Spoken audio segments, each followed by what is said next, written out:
Belinda said, Vincent Louis from Vesoul, France, two-time Olympian, really was expected to vie for gold to give Alistair Brownlee all he could handle in Tokyo. That was taken away from him. So all of a sudden, this becomes the biggest event for him this year, obviously, and could give him some momentum heading into Tokyo. Somebody you don't see up there, for example, Rick, is Tim O'Donnell. I love this guy. He's 40 years old. He's from Orlando, right down the street, graduate of the Naval Academy. You don't think they taught discipline to him? Last year in Kona at the Ironman, he broke his foot just weeks before the event. Still decided to run the race.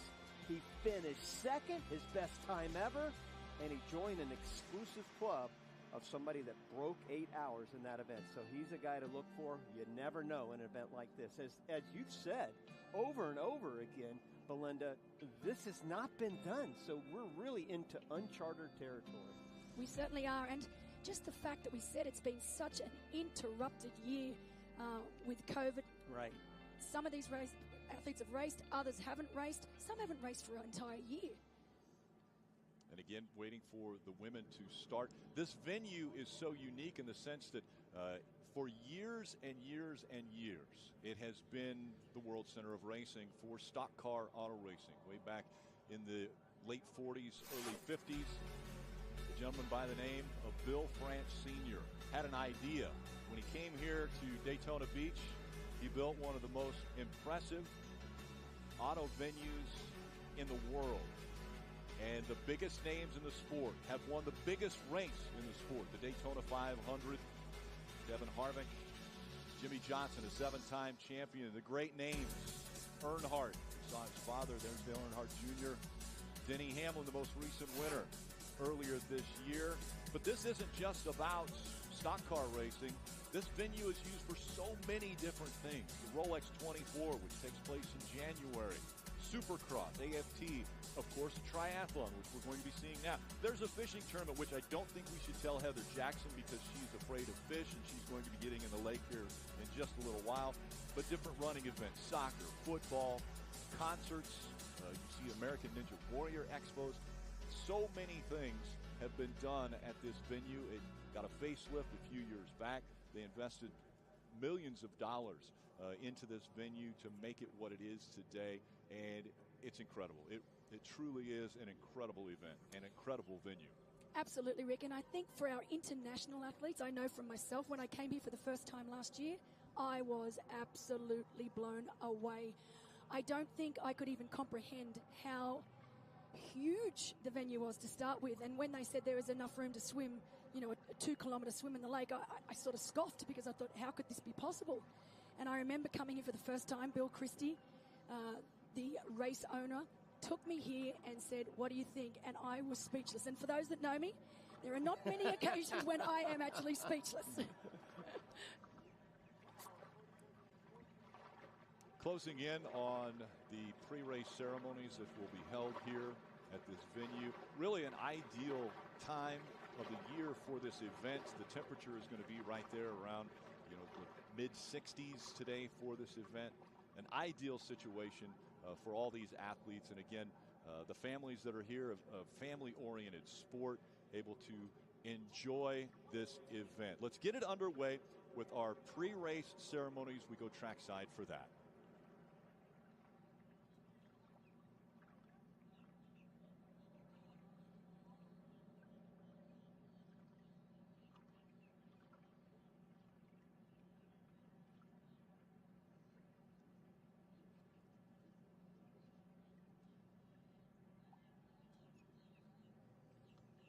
And now, our national anthem. Oh, say, can you see by the dawn's early light what so proudly we hailed at the twilight's last gleaming,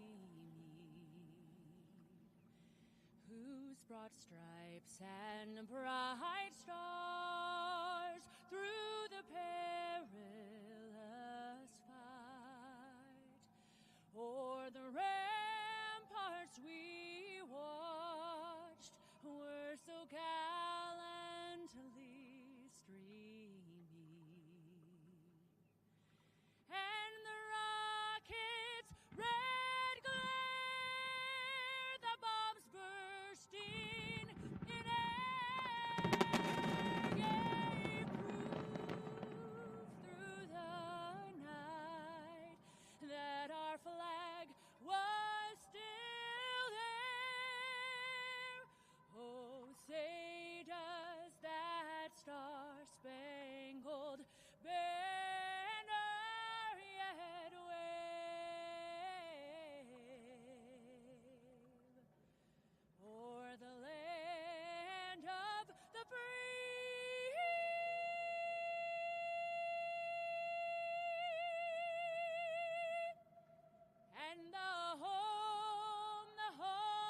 right now the nerves have got to be at an all-time high. Belinda, we're literally minutes before they will get in the water, get started with this event. What's your mindset? You know, I've got goosebumps. So I mean, looking at the faces of those women just then, I can feel their nerves. I can feel their anticipation. Let's get the introduction of the top 10 women.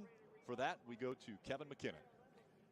Thanks, Rick. Let's introduce the top 10 PTO-ranked athletes in today's race. From Australia, wearing bib number 100, Sarah Crowley, PTO World Ranking number 3, and the 2017 Long Distance World Champion. From Germany, wearing bib number 101, Annie Howe, PTO World Ranking number 4, and the defending Ironman World Champion. From Great Britain, wearing bib number 102, Holly Lawrence, PTO World Ranking number 6, and the 2016 Ironman 70.3 World Champion. From Australia, wearing bib number 103, Carrie Lester, PTO World Ranking number 7, and 9-time full distance champion. From the United States, wearing bib number 104, Heather Jackson, PTO World Ranking number 8, and 16-time full and half distance champion. From Germany, wearing bib number 105, Laura Phillips, PTO World Ranking number 9, and bronze medalist at the 2017 70.3 World Championship. From the United States, wearing bib number 106, Sky Munch, PTO World Ranking number 10, and 2019 Ironman European Champion. From Canada, wearing bib number 108, Paula Findlay, PTO World Ranking number 15, and defending Challenge Daytona champion. From New Zealand, wearing bib number 109, Amelia Watkinson, PTO World Ranking number 19, and the reigning Ironman Asia Pacific champion. From the United States, wearing bib number 111, Jackie Herring, PTO World Ranking number 20, and 6-time full and half distance champion. And the rest of the women can now enter the water.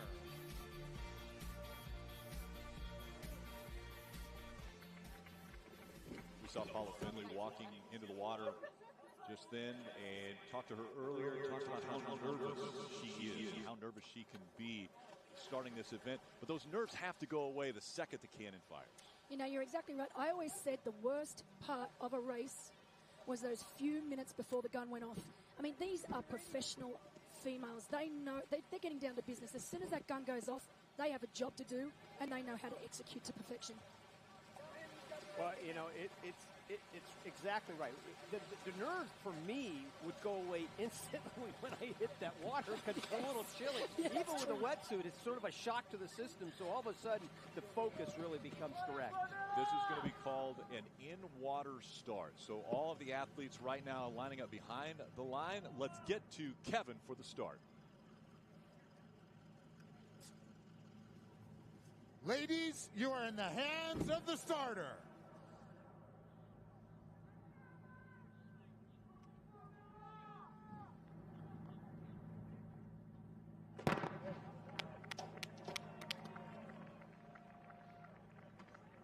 The cannon fired, and now jockeying for position. The best women triathletes in the world fighting for a piece of over $1 million on the line here at Challenge Daytona.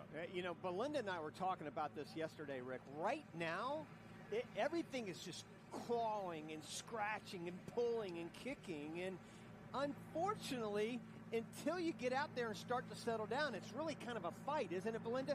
Once they get out there, they can kind of settle in. The good news is because they have those wetsuits on, they can't really pull the suits down, which is happening a lot sometimes in triathlon. No, this is true. Always that first few hundred meters is just fast and furious. Right. I used to absolutely hate it because unless you are one of those absolute elite swimmers, you are mixed in what we call the washing machine, and it truly feels like a washing machine on overdrive. And that's why the likes of Lauren Brandon and Lucy Hall, who are two of our exceptional swimmers here today, they would want to get out of there as quickly as possible to create a gap between themselves and that next group that we know it's going to be the likes of Jodie Stimpson, Holly Lawrence, Nicola Spirig, Paula Finlay, and maybe even our own, from where I'm from, Amelia Watkinson. As we said earlier, she's having a phenomenal year, probably the only female athlete in the field that's had a full race season. Rowdy, the athletes are wearing the wetsuits. Does that favor one athlete over another as far as if you're a good swimmer or not as strong a swimmer? Yeah, we were talking about that again yesterday, is the fact that I think obviously the wetsuit gives you a little bit more buoyancy, no question about that.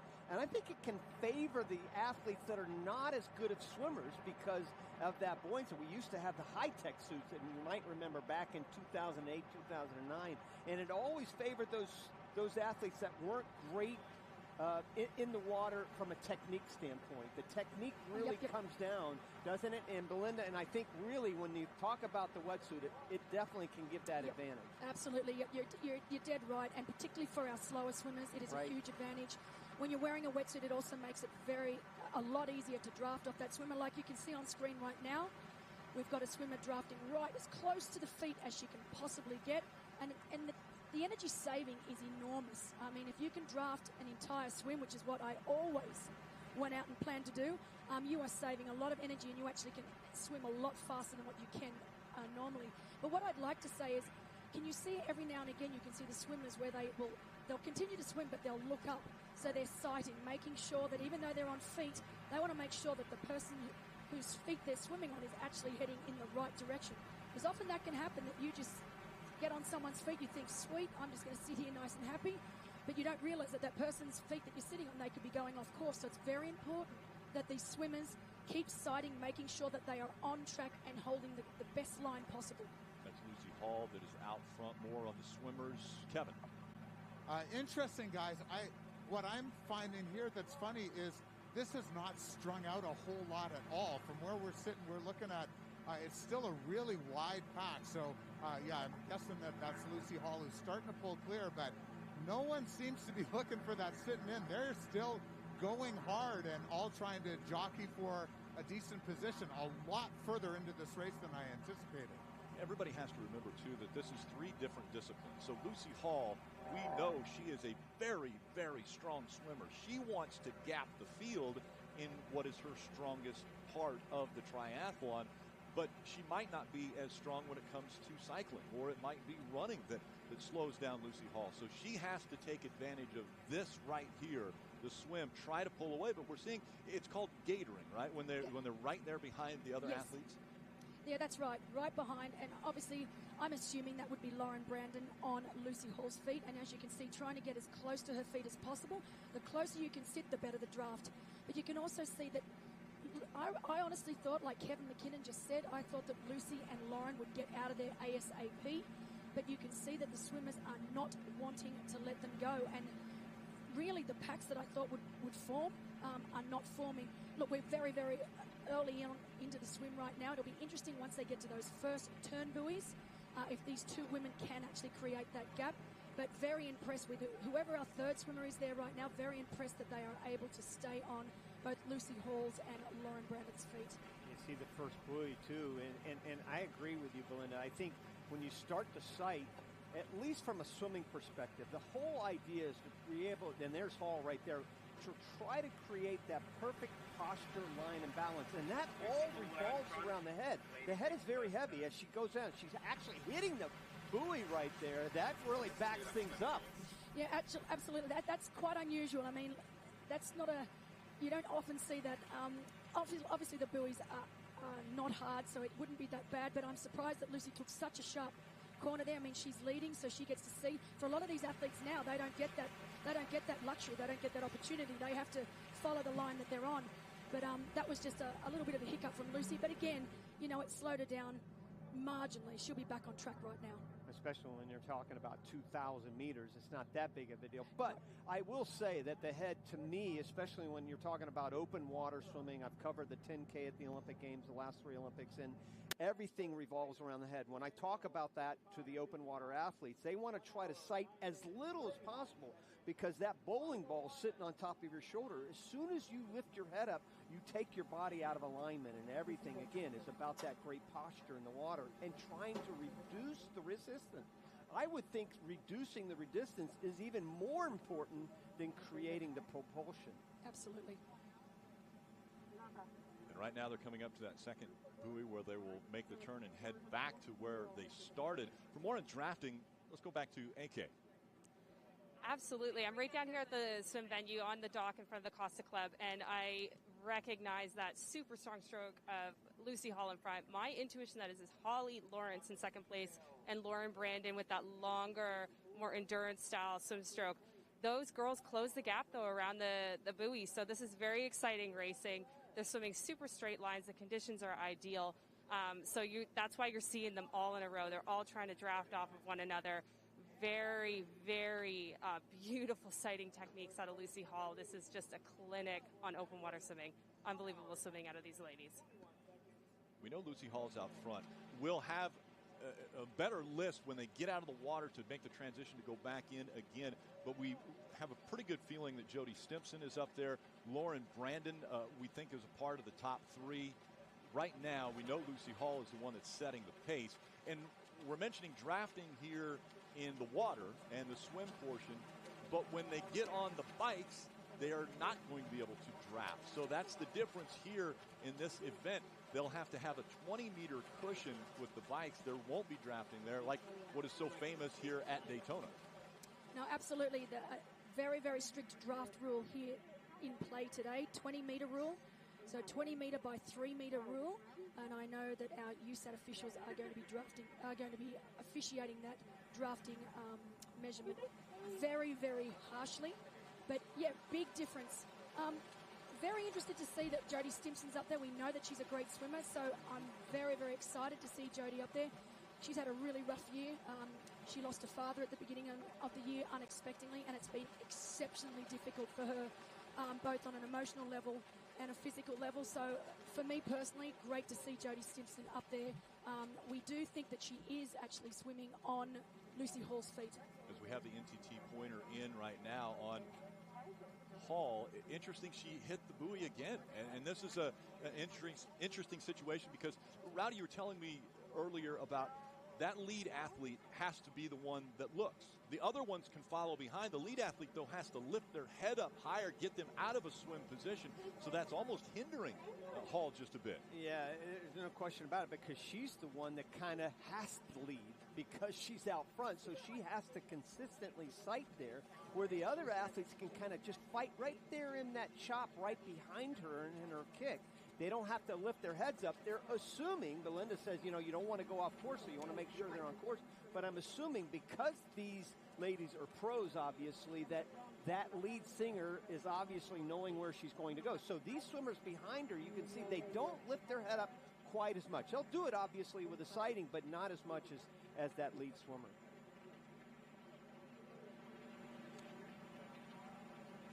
Another thing I really like here, Rick and Belinda, is the fact that these women are really kind of laying off their legs a little bit, and I know that's important as you head into the bike and run, but they've got that nice little kick behind them. You've got to kick. Again, with the wetsuit, the kick is not as important as without a wetsuit, but at least it gives you a little bit more balance in the water, have a nice steady kick. You don't want it being too deep because that actually creates the drag and resistance that you don't want, but you want to have a nice little steady kick to get that level in the water. We know the strong swimmers are Lucy Hall, Lauren Brandon, Jody Stimpson, Holly Lawrence, Nicholas Ferrig, Paula Finley, Meredith Kessler. They're all going to be very strong swimmers trying to get out front. And we're going to have a pretty good idea of what position they're in when they come out of the water for the first time. You see over on the left of the screen there, right at the end of Lake Lloyd, they're going to come up a ramp, make a quick right turn, like Rowdy had mentioned earlier, and dive right back in the water and do another lap. That's exactly right, and it'll be really, really interesting to see when they exit the water right now. As you can see, Lucy Hall is just starting to get a little bit of a gap over who we believe is Jodie Stimpson and Lauren Brandon. But what's most interesting to me is that second group. So we have Lucy Hall out front, but then we have such a big group of women. I did not think that we would have such a big group. Kevin. So this is really interesting, guys. Lucy Hall driving this train and opening up a little bit of a gap. So if you had ever told me that Lauren Brandon would be struggling to keep up with the swim leader, I would have laughed at you. Lucy Hall really tearing this thing apart, and now we're starting to see the stringing out that I had anticipated we might see earlier on in the race. So going to be very exciting. The other thing I wanted to mention, watch the dive in. Lucy Hall had the biggest dive of all of the athletes we were watching practicing. That ITU short course background really coming into play. So she's going to open up even more time probably as she dives back into the water. And again, this is a 2-kilometer swim. So they will finish the first kilometer here, get right back in the water, as Kevin just mentioned, dive back into the water. We're going to see him come out here.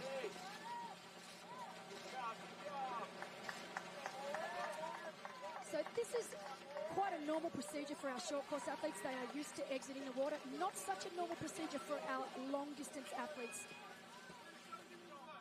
Look at that, Lucy right back into the water, Kevin. Out there first, and it's Lauren who is on her feet. I'm guessing that's Jodie Stimpson. So we've got Holly Lawrence is down to 5th at this point, but this second group working really hard to try and get back on to Lucy Hall's feet, and she is really pushing hard, trying to open up a gap and make this break right now. Seems crazy to be going this early, but she is really pushing hard now. Alicia, I think you can see some of the action out on the dock there. Yeah, that was just so exciting to see Lucy coming out of the water. And what she notoriously does is she continues to turn the screws. Expect her lead to really, really grow on this second lap.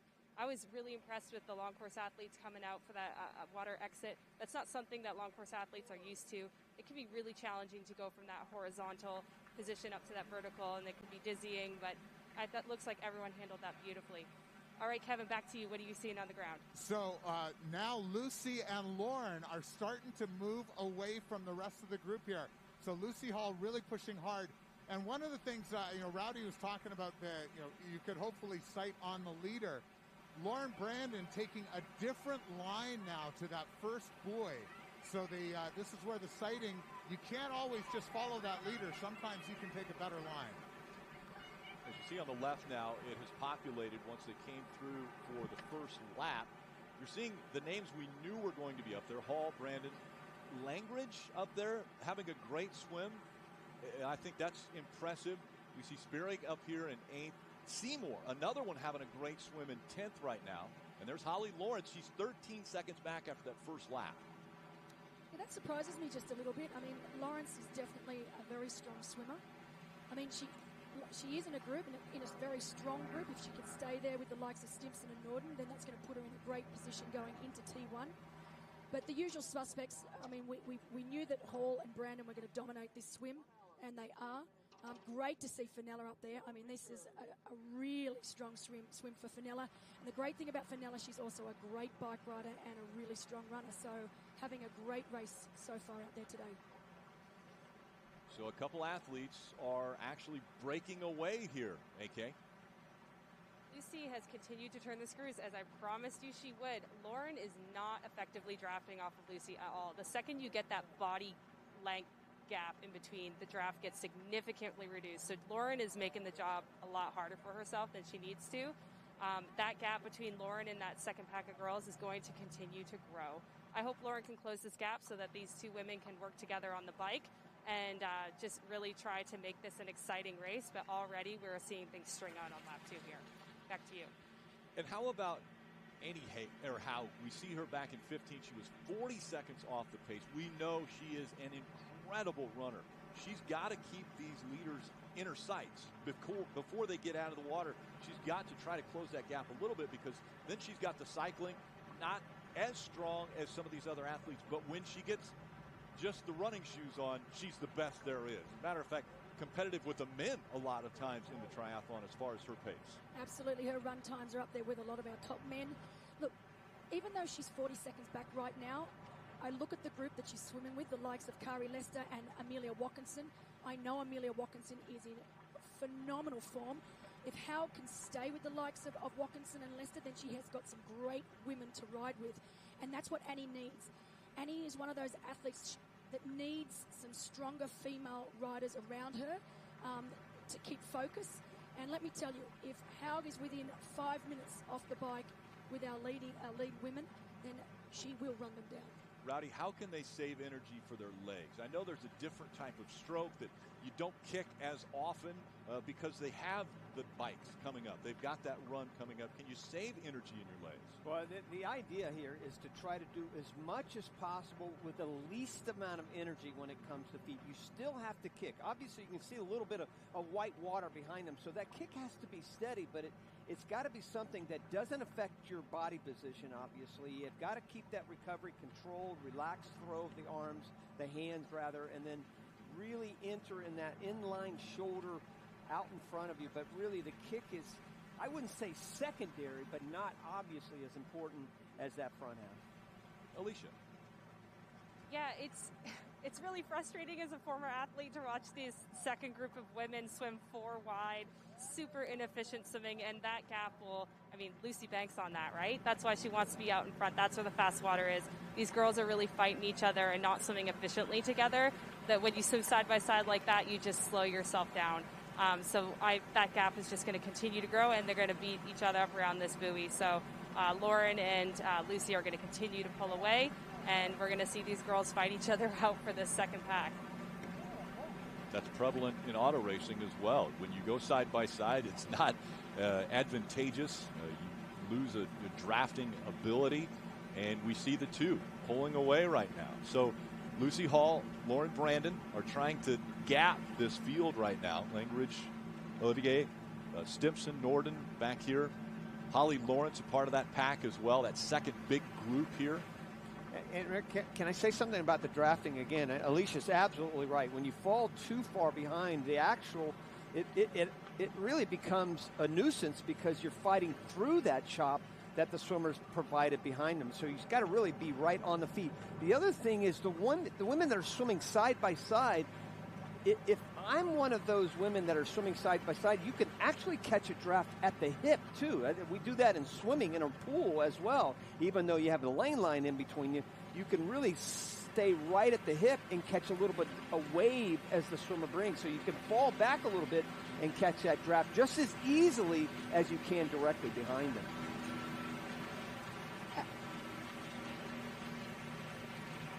Lucy Hall out in front of the field right now. Kevin.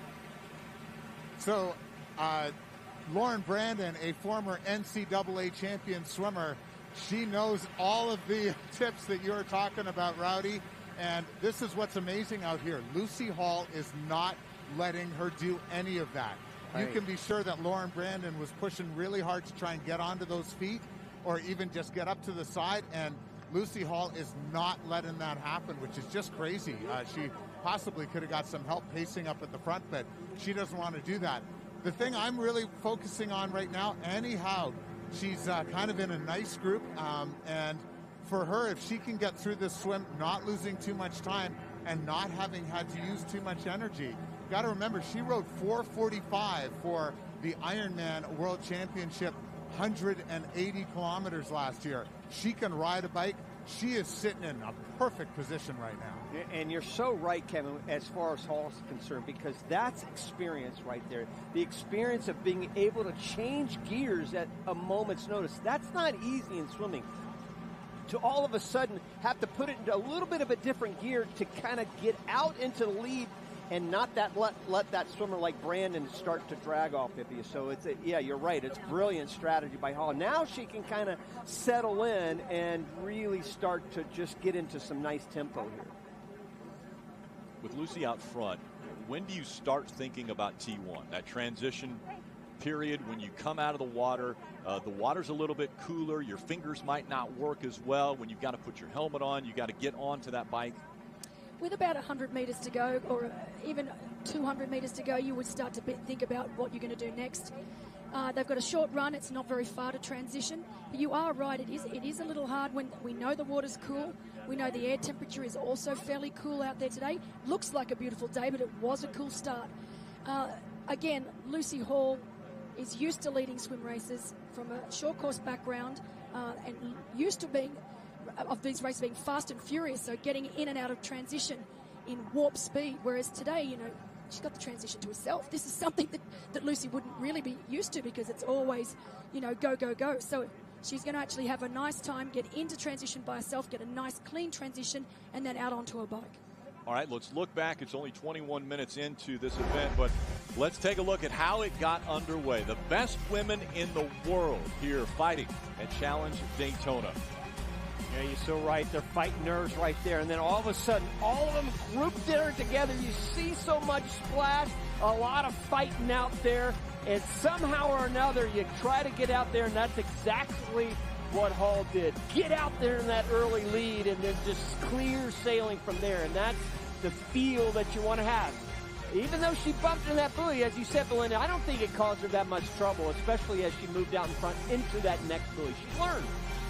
She did, and honestly, here they are coming out of the water, lap one.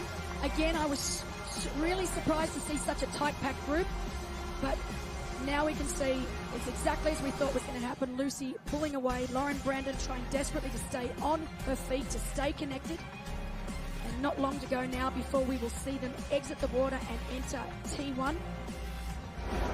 Lucy Hall, Lauren Brandon, 1 and 2 right now. Lucy Hall trying to stretch it out a bit.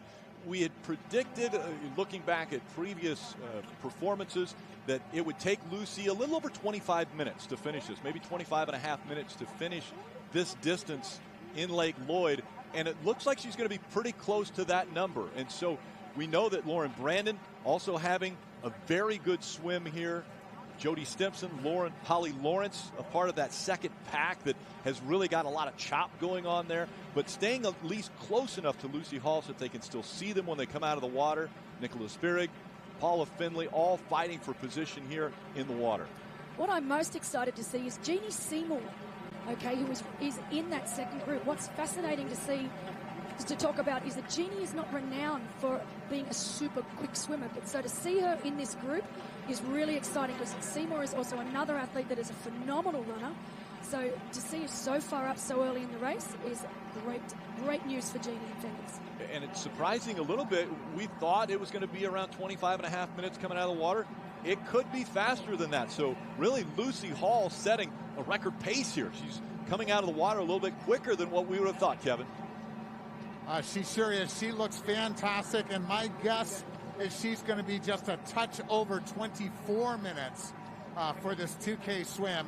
And again, it's been really interesting to watch her lines. She's taken some really strange lines. Lauren has been swimming a much more direct path, but just never able to get up to Lucy Hall's feet. And I'm also struggling a little bit. Lucy's working so hard on this swim. Seems to me that might be pushing just a touch harder than she actually needed to.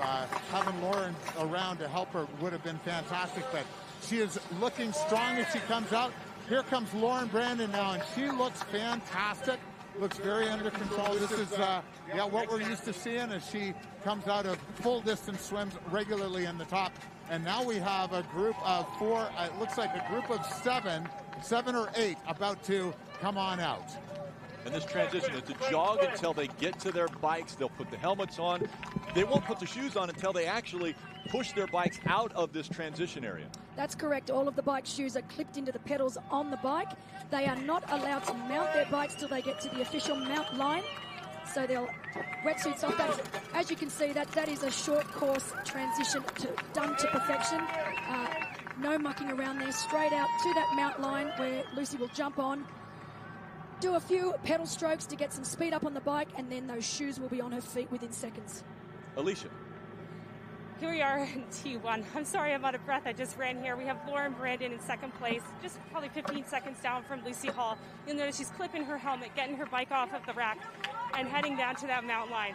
I mean, this is just such exciting racing to see this. We have Holly Lawrence coming in, Jeannie Seymour over there, Paula Finley, as well as some long course standouts. Pamela Oliveira from Brazil is right in the mix, as well as Lisa Norden. So this is just unbelievable.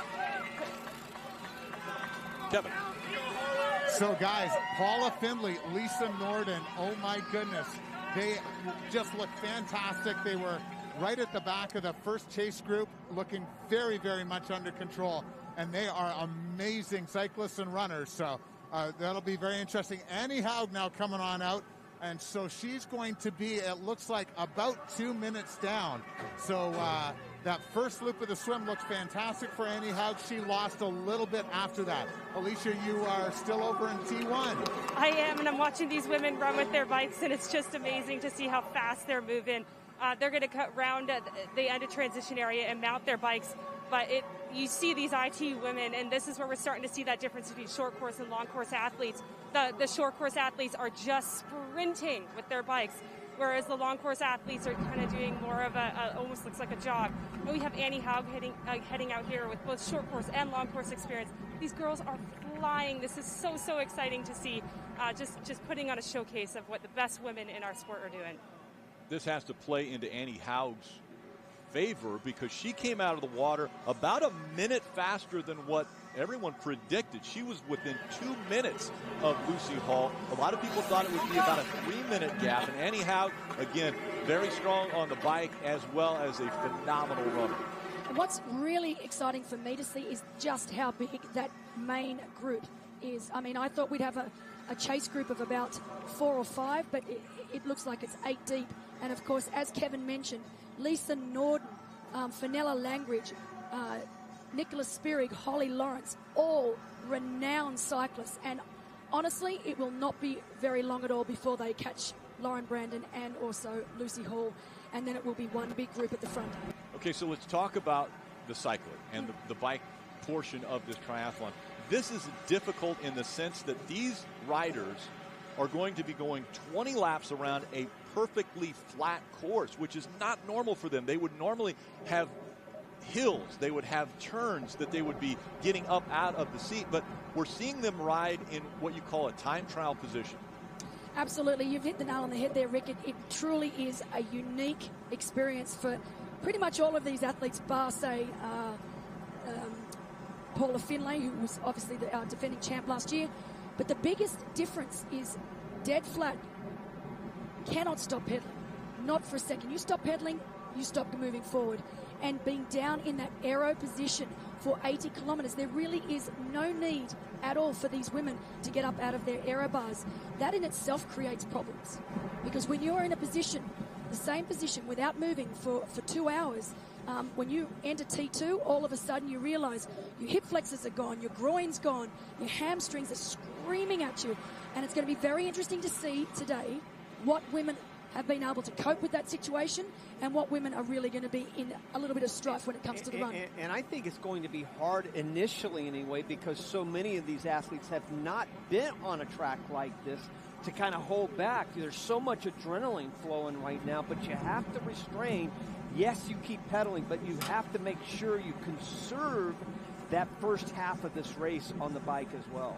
Remember, this is an 80K bike ride. They're going to be on the bikes for 2 hours. This is a 2-hour ride on a bike that you have to, like you mentioned, continue to pedal the entire time to keep that forward momentum going. Yeah, that's right, and it will be interesting. I actually predict that our top female today will crack that 2-hour mark, just because we have such a phenomenal group behind both Lucy Hall and Lauren Brandon. And of course, Lauren Brandon herself is also renowned for cycling. She's a very, very strong cyclist. And Alicia, how did Heather Jackson come out of the water? Yeah, so Heather is just entering T1 now, and, you know, she's definitely a few minutes down, but this is probably the one competitor that we could see move through the field throughout the day. She is a phenomenal bike runner, and I think she's noteworthy she's one of the favorites, right? We've got to mention her, and I think she's one of the people that are going to be moving through the field throughout the day, but we might not see her really make that move until the run. So Heather Jackson from the United States getting through the transition area to T1. As again, Lucy Hall a phenomenal swim. Got out of the water first, through transition one, and now on to not actually the high banks, but the actual 2.5-mile course here that we see NASCAR take advantage of a couple times a year from here at Daytona International Speedway. Going back to Heather for just a second, she's got such a great story in the fact that, as I mentioned at the top of the broadcast, in 2006 she was an amazing ice hockey player and under 22 national team, and then just got cut at the very end to make that 2006 Olympic team in ice hockey, and decided to take up triathlon, and slowly but surely she built up a huge model of consistency. And as Kevin said at the very beginning of the broadcast, 16 mid-distance and full-distance championships to her credit. So if anyone can kind of come back, the 36-year-old from New Hampshire certainly can. Are you surprised at the fact that we see so many Great Britain flags up here on the scoring list right now? I mean, we knew Lucy Hall was going to be up there, but there's maybe some names here that we wouldn't have thought would have been in the top 10 right now. Oh, honestly, it never ceases to amaze me how many incredibly strong women are coming out of Great Britain right now. They are amongst the best in the world. And just when you think you've got them all covered, another one pops up. And I mean, I think of the likes of Chrissy Wellington, who's one of the most phenomenal athletes that's ever graced the sport of triathlon. And it's just, I think she really has helped pave the way for all of these other incredible athletes. We're riding along right now with Rachel McBride. She has an onboard camera that we're seeing the pedaling and the drive out of her legs right here. You listen in.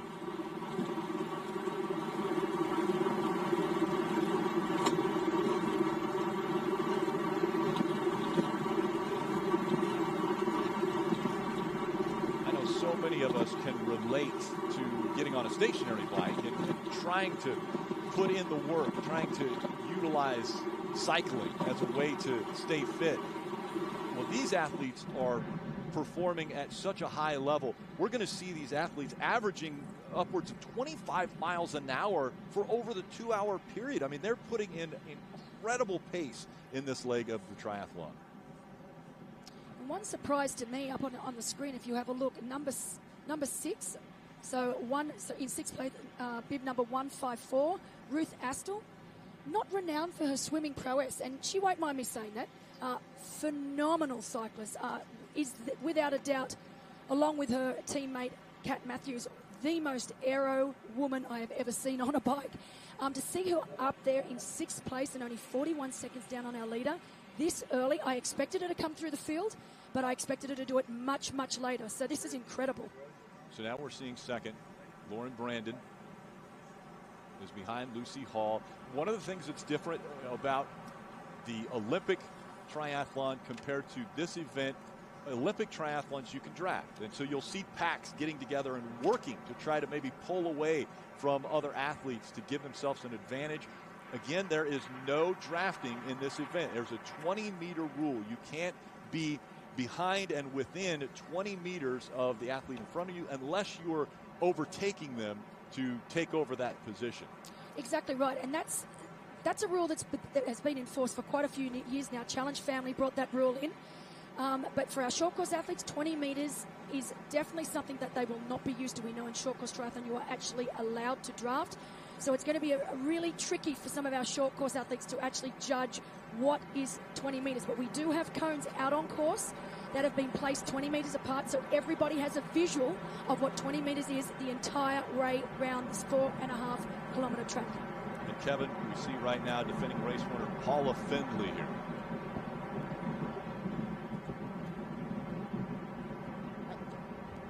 Guys, the word is Paula Findlay's running has never been as good as it is right now. I've been sort of in touch with her coach. She's been giving me some hints, and so for her to have such a fantastic swim and to be doing so well early on in the bike, she is looking very sharp right now. Nerves and everything. Paula Findlay certainly in great shape at this point of the race. Yeah, Findlay definitely means business. We saw how nervous. I was speaking to her a few days ago, and you could just see she is here to defend that title. There is no two ways about it. As we can see Holly Lawrence on screen, we know Holly Lawrence is one of the strongest cyclists out there on course. So to see Findlay in third, Fenella Langridge in fourth and Lawrence in fifth. I mean, honestly, you couldn't get three better cyclists than that. So great to see them so far up. Great shot of Holly. Yeah, great here's shot. Holly Lawrence. She made the comment earlier. Her strategy is no weakness. She wants to be consistent throughout the swim, throughout the bike, and throughout the run. Doesn't want to say that she's a stronger cyclist or a stronger runner. She wants to be as consistent and have no weakness in this event. And, I mean, she's proving that point right now, Rick, as she goes past Fenella Langridge. And we know Fenella Langridge is a phenomenal cyclist. So to see Holly just go past with ease just shows you the caliber rider that Holly is. And the thing with Holly Lawrence that I love, she is a big event racer. The bigger the event, the better she goes.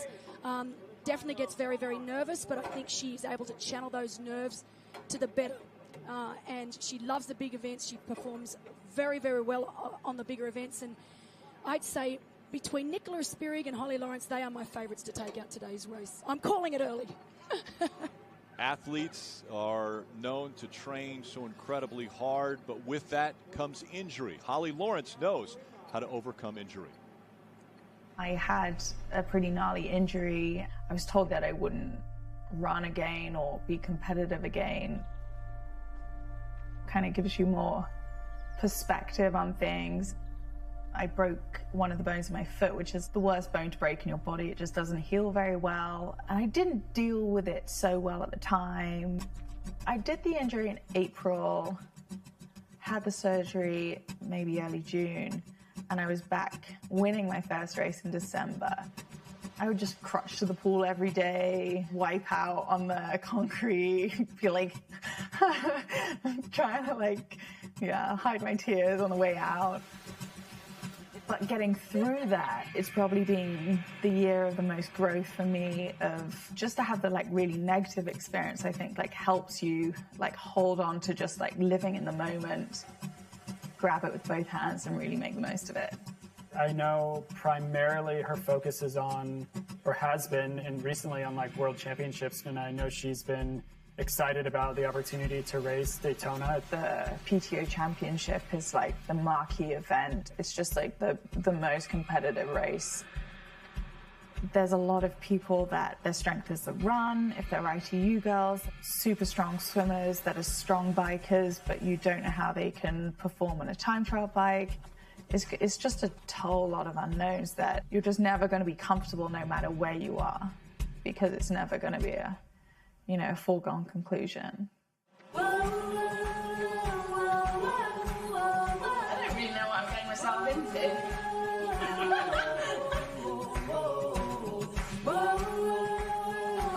It'll be fun, whatever. Good is good, if it's bad, it's still good.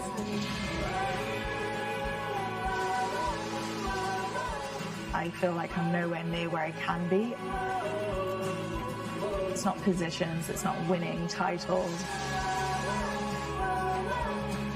but internally inching closer to where you can be.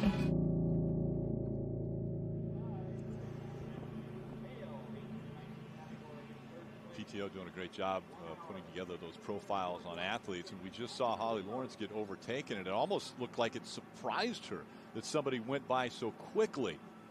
Potentially Paula Findlay. She was right behind her. Maybe Lisa Norden. Lisa Norden with a very strong pass there on Holly Lawrence. She's actually been doing pro cycling this year, so I guess it's not a big surprise that we see her and her strength right now as she went by Holly Lawrence. I was going to say that we haven't heard the last of Holly Lawrence, obviously, but I love the fact that she doesn't take herself so seriously. She even said, the balance for me is not taking myself too seriously, living life in the fullest, and staying humble. I think that's one of the big reasons for her success throughout her amazing career. And a very successful family, too, with Holly Lawrence. She's actually the middle triplet in the family, exactly. And her brother, Olympic caliber swimmer back in Great Britain. And so she's been a part of and has watched. She actually said she thought she was the worst athlete in the family. I said, I'm pretty sure you are one of the superstars of this sport, obviously, and a standout. And I would imagine, Belinda, that's really difficult to come back from a broken foot. And she just did it back in 2018, right? So it wasn't that long ago. No, and it wasn't even the fact that it was a broken foot. It was that the specialist, I mean, she went to the best specialist she could find that said basically your career as a professional athlete is over. And I mean, could you imagine, I mean, you yourself being a professional athlete for so many years, if you were told that, I mean, what do you do? Especially in the prime of your career. Oh, absolutely. I mean, it's one thing if you're 44, 45 years old and you're on the tail end of things, but she's really at the height of her career. And she was. I mean, she had the world at her feet, to be honest. And so to see the tenacity that this young woman has shown to get back not only to where she was, but to then improve on that to become one of the greatest middle distance athletes we have seen. We talk about that broken foot. She actually claimed that it was the most pain that she's ever experienced during a race. But think about this, breaking the foot mid-race and then still ran a half marathon on a broken foot. Yes. I mean, that's what is so incredible about the mindset of these athletes. They're just so strong and so focused on what they want to do. Oh, look, I've seen so many of the greatest athletes in the world endure that much pain during an event.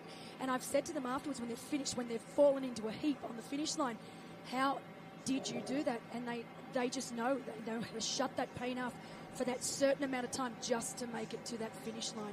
An interesting point too, Rick, it'll be often in races, statistically speaking, we will have athletes that pull out that for some reason things just aren't going right on the day and they will pull out and they won't finish. But I think we will almost get a perfect finish rate at this race because the PTO has made it possible for every single athlete that finishes this race, they will take home a pay check. And that is unheard of in our sport. For the first time, certainly in my lifetime that I can remember, this is the first time that every athlete that crosses that finish line will make some money, and it's a remarkable thing.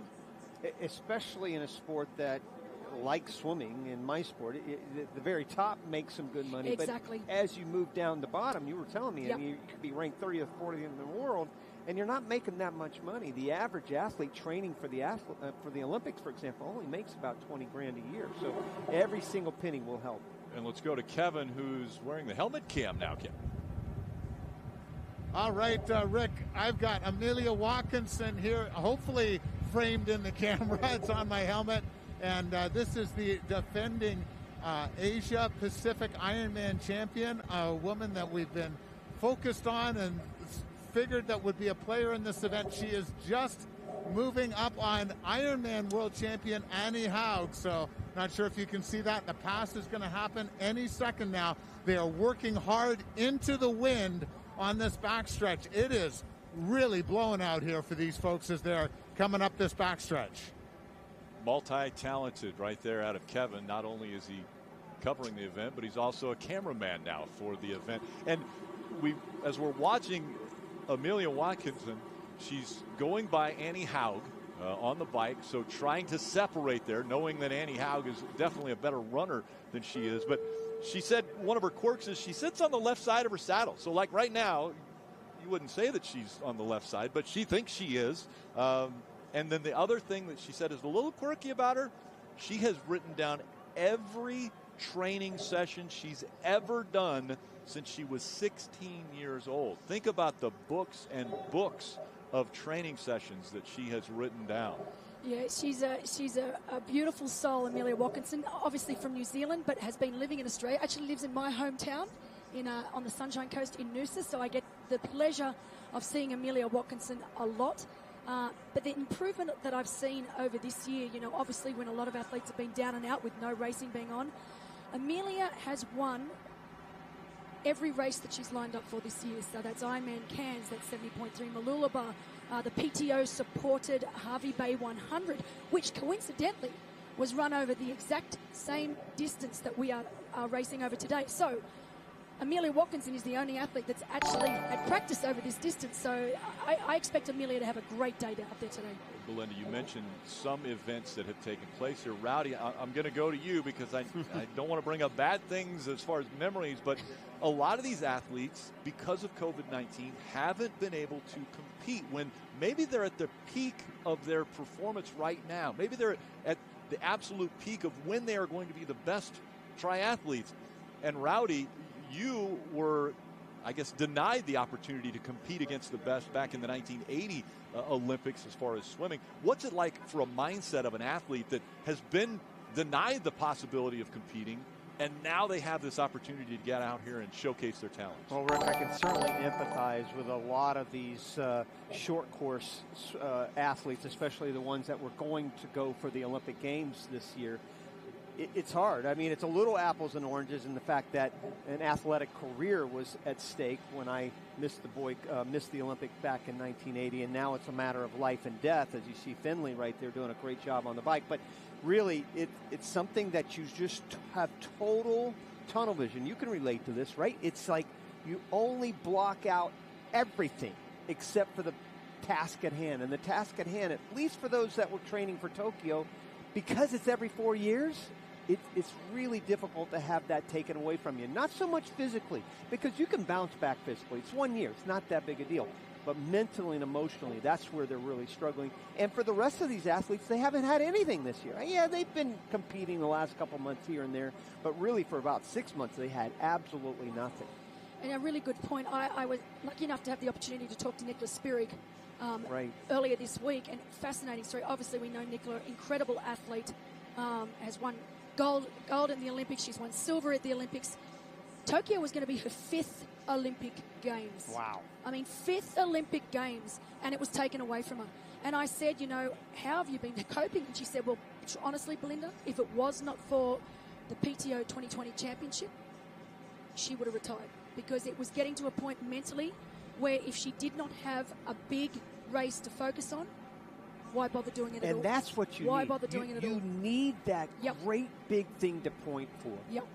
And great to see her. Just great to see her out there. This has been the motivation she has needed. And, of course, now I had breakfast with her this morning before she came to the race Was that venue. the one that you skipped out on paying the bill? Yes. Is that right? Don't tell people. I just want to make sure if that was the one. Oh, you're giving away all my secrets. She wins this. She can certainly treat. I am guilty. I did leave the breakfast table this morning without paying my bill because I was so excited to get to the booth to get things going. But look, going back to Nicholas Spirig, she truly is incredible. You know, a lot of people don't realise this. 3 children. 2012 Olympic gold in London, 2016 silver in Rio, 4 Olympic Games so far, mother of 3. She's been the National Swiss Half Marathon champion. But what I love about Nicola the most is the time she gives back to the sport.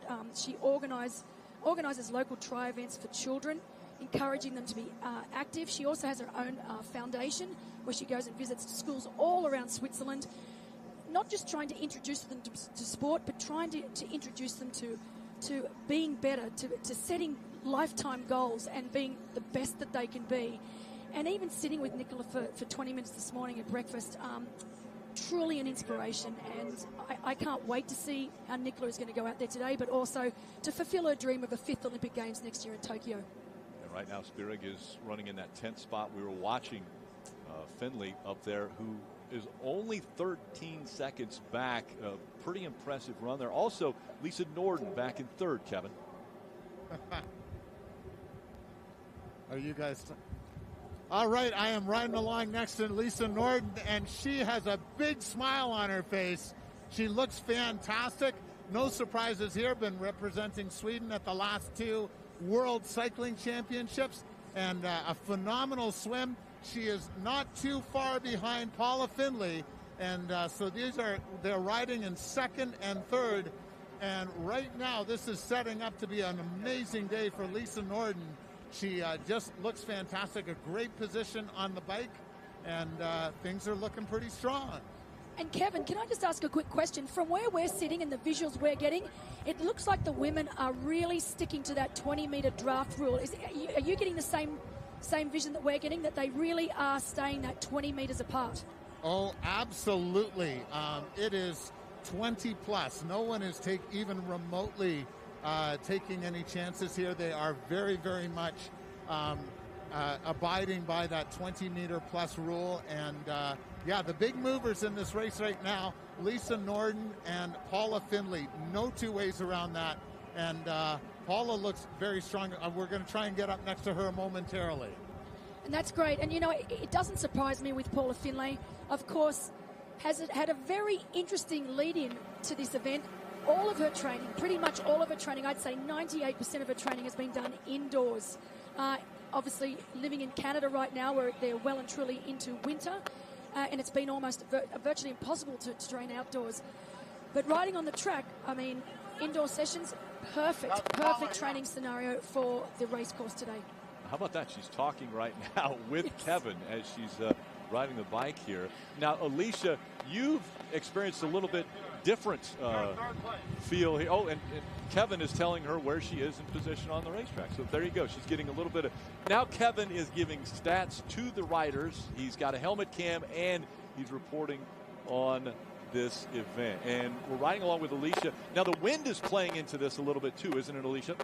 Yeah, absolutely. As I come over through this corner, you immediately feel the wind start to pick up. And at first, these first few laps, it's not going to feel so bad. I just got the data that it's only about 4 miles an hour. But honestly, every single little gust these athletes are going to feel. So as we move into this headwind, it's going to, feel a lot more challenging. We're going to see some gear shifting. And then as they come around the other bend the other way, it's going to start to feel a little bit of that tailwind. So really, I think this is pretty challenging conditions. We were expecting after 5 laps, which right now we're on lap 5 of 20 here on the bike, we were expecting probably the fastest bike split to be around 29.5 minutes. Remember, they came out of the water a little bit faster than what we anticipated. Lucy Hall came out at 24:15. She's been able to hang on to the lead, but Paula Findlay closing the gap ever so slowly, just 12 seconds back from her. Lisa Norden back 15 seconds, and Brandon back 18 seconds. So they're continuing to try to close that gap on Lucy Hall, the distance that she was able to put between herself and the rest of the competitors after a really phenomenal swim. Kevin. So I'm alongside Paula Findlay. I better get camera credits for this, guys. I'm having a riot. So Paula Findlay looks just fantastic, hardly breathing hard at all into this headwind and riding so strong. As Belinda was saying, she's done almost all of her training indoors because it's been a little bit cold up in Canada. But it does not seem to have hurt her at all, and she certainly knows exactly what it takes to win on this course. She obviously the defending champion and had a fantastic race here last year, but it was her run that was so impressive, and today the bike looks just fantastic. And Kevin, we have been given reports out on field that Nicholas Spirig is just starting to struggle to hold pace, but that Kim Morrison is the big mover. She is in fact riding faster than anyone out there at the moment, faster than Paula Findlay, who we have on screen now, and is tearing through the course. Yeah, we saw just a moment ago a graphic there that showed the speed, and Morrison was over 27 miles per hour is what she's averaging right now here on the bike. As we saw with Alicia, there it is, 27.2 miles per hour right now for Morrison. Kevin, if you're going to try to take camera credits, we'd love for you to keep the athletes in the center of the picture. I know that when you keep looking around, you think that you're getting camera credits, but let's try to keep them in the center if you can. Rick, I will certainly do my best on that front. You have no idea how far my neck is cranked over right now. And the reason I looked forward, I was looking at our speed. We've been going between 26 and 27 miles an hour the last little bit. So Paula Findlay pulling her best Lionel Sanders imitation here on this bike course. They are flying right now. And of course we know Paula Findlay was 3rd overall this year in the Zwift Pro Tri-Series, so when nobody was able to do any racing because they were all cancelled, the Zwift Pro Tri-Series was really all they had, and Paula Findlay finishing 3rd. So we know that Paula's in great virtual racing shape. Paula said that she felt that she is in the greatest running condition that she's been in 5 years. She's really excited about that. It was kind of fun because Paula Findlay's really almost a nervous type, and when we talked to her, she said, I think I'm ready to take over. And then she paused for a moment. She said, but in a nice way. I love it. Oh, and that's so Paula. She really is a delightful young lady. I like the fact that she doesn't put too much pressure on any one single training session. She said there'll be some great sessions and some disappointing sessions, but her key word is consistency, and that's certainly what she's been. Definitely. And Alicia, you've got more on Lisa Norden, who's just behind Paula Findlay.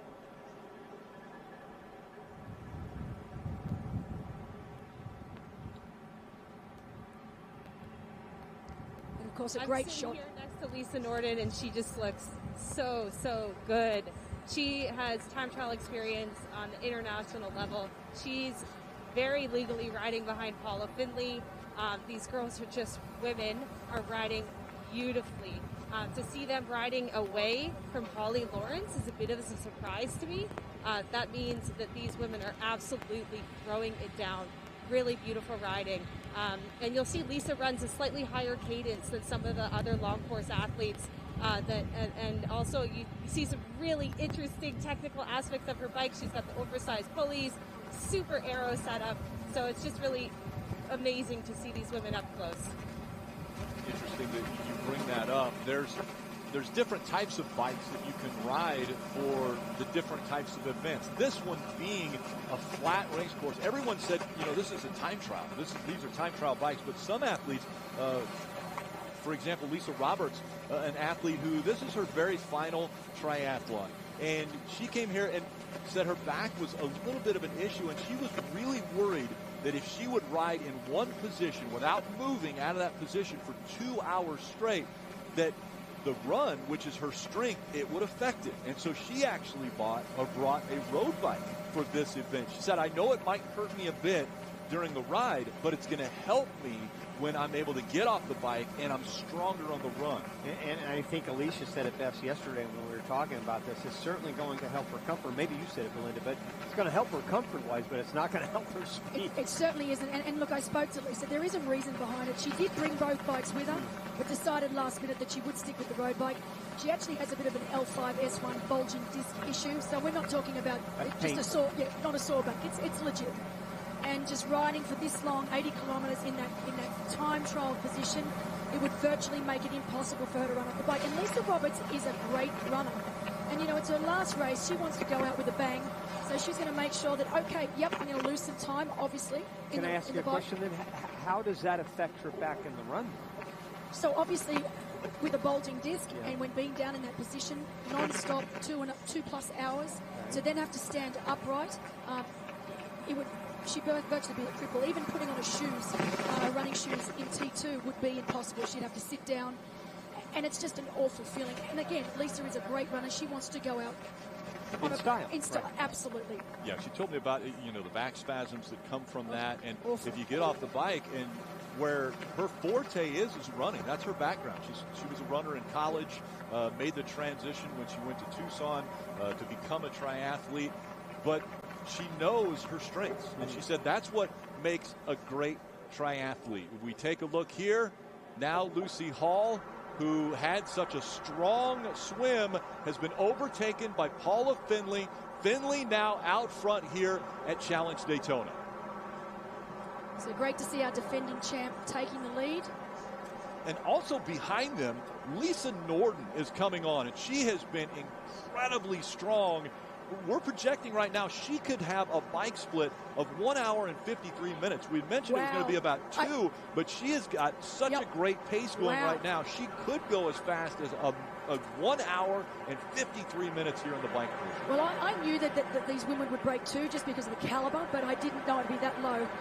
But it is great to see Paula in a position that she's familiar to on this track. Last year's race, it was Paula and Lisa Norden charging hard to catch the likes of Lucy Charles. Here's that pass. This is the overtaking of Lucy Hall, who's out front. Again, a great swim, put her out front, but it was just a matter of time. Paula Findlay, defending Challenge Daytona winner, now coming on and makes the pass. The aggressive move there, and no looking back. And there's no better feeling than taking control of a race.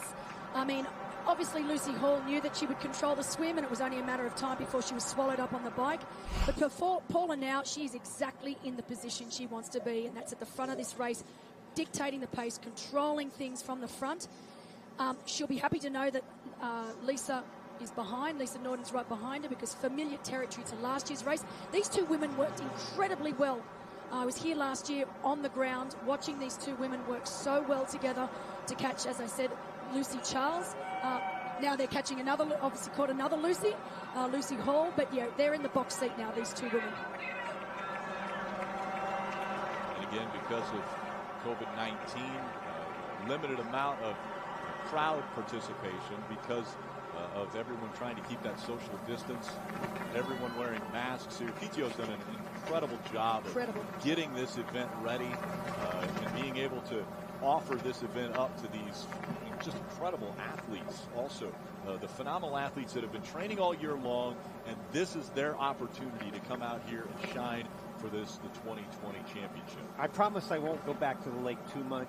You can. You know me in swimming. but I really, especially the lake, it is so clean. I've swam it a few times now. It's just perfect. The water was just so clean and so beautiful.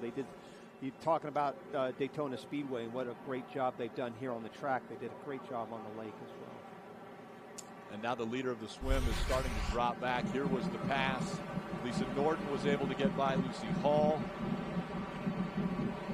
And so getting out front in the swim, Lucy knew that was her strongest chance. And you know, Lucy Hall, while she is still a great bike rider, is not at the caliber of the likes of Lisa Norton and Paula Finlay. I mean, Lisa Norton, 2012 silver medalist by a hair to Nicola Spirig. But then what a lot of people don't know about Norton is she's also 3-time Swedish national time trial champion. And she's also raced for Sweden at the UCI World Championships this year. So, you know, an incredibly accomplished bike rider, let alone triathlete as well. Can I ask you a question, Belinda? So again, I'm thinking in swimming terms, but I think about technique being so incredibly important. Absolutely. Now, obviously, it has to be on the bike. I really noticed that with Finlay and Norton, they really kept low, and the bike very still. When you saw Hall, it was kind of wavering back and forth, which I would assume doesn't stay that great aero, as you call it, aerodynamic, on the track itself. You know, if you look at Lisa Norton, she is pretty much picture perfect, I would say. And you can see that she's had years and years of experience on the bike, and the fact that she is also a professional cyclist as well.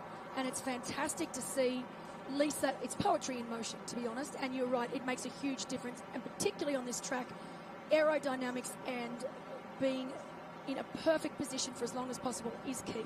And again, I think Kevin said it best. She just looks so relaxed. You know what I mean? There's no tenseness in her body whatsoever. I'm talking about Finlay right now because she's right in front of us. But it just seems like she just got it all together right now on the bike. We were seeing there with the NTT pointers, the gap between Finlay and Norton. Lisa Norton, she made the comment that the 2012 Olympics really put triathlon on the map in Sweden. So very proud of what she was able to do in those Olympics. Third last year in this event, focused on cycling, she said. That's what I've been focusing on recently is cycling. I want to get stronger on the bike, and right now she's looking very strong as she's just 8 seconds back from Finlay. I was part of the broadcast team back in 2012 and watched the triathlon after the swimming was over with, and you're right, it really was such a huge event in Great Britain, obviously because of all those Brits that you see on the screen right now, but it really was a great event for all of Europe. Kevin, we've talked about the fastest cyclist, and it seems as though Morrison, who's back here in 10th, might not be there very long if she continues this grueling pace. So, Rick, she was at the tail end of the home stretch doing 31 miles an hour. She's slowed it down to about 26, 27 going into the wind. Kimberly Morrison just looks fantastic. We are hardly surprised. We're very used to seeing her ride like this, and such a strong cyclist. But this is a really impressive day, but you can see how hard to work to maintain that pace into this wind. It's really blowing for these folks down this backstretch. And Kevin, for us folks that aren't from the US, can you give us a reading in kilometers, just so for our international viewers? Yes, and everyone up in Canada is going to be yelling at me for that one too. So 31, as you well know, is 50 kilometers an hour. That's insane. And 27k an hour would put you in and around, or 27 miles an hour would put you in and around 44 k an hour. So yeah, this is the kind of pace we're used to seeing pro men ride. So Kimberly Morrison is really tearing this course apart. But I tell you, this is a long, hard stretch. It's really impressive how, for me, Paula Findlay, Lisa Norden, and Kimberly Morrison, it's really interesting to see how well they're handling this stretch into the wind. And of the three of them, Kimberly Morrison seems to be working the hardest. But she does have such an amazing aero position, and that high hands position too, that sort of praying mantis position, seems to really work for her. And she definitely looks the most aero out of all three. I have to give Kimberly Morrison that. But that's incredible riding. And we've got if Kimberly can keep the pace she's going, we've got a predicted finish time of 1:49, which to me is just mind blowing. So just to make sure everybody is teased as far as miles per hour to kilometer, we're seeing Morrison riding at 27.1 miles per hour. That's 43.61 kilometers per mile. You had to look that up on your phone, buddy. That didn't just come to your mind. I have an app. Well, I'm very thankful for your app, so that's good. But yeah, I love looking at Kimberly Morrison on the bike. That aero position is perfect. And as Kevin said, when she is pushing into the wind, that's about as aero as you can get. So it doesn't surprise me that Kimberly Morrison right now on track is the fastest female. No question, nice and tight and narrow on that bike. One of the great things that we know about the sport of triathlon is that so many different athletes of professional level use the triathlon almost as a training to stay in shape for their events. Jimmy Johnson is a perfect example. While we're here at Daytona International Speedway, Jimmy Johnson is an established triathlete. He's a phenomenal cyclist, runner, swimmer. He loves swimming. He loves swimming. Yeah. Coach David Marsh, the head coach of the 2016 Olympic team, really helped him in the swimming. Yep, we have Will Davison back home, who's also a great triathlete.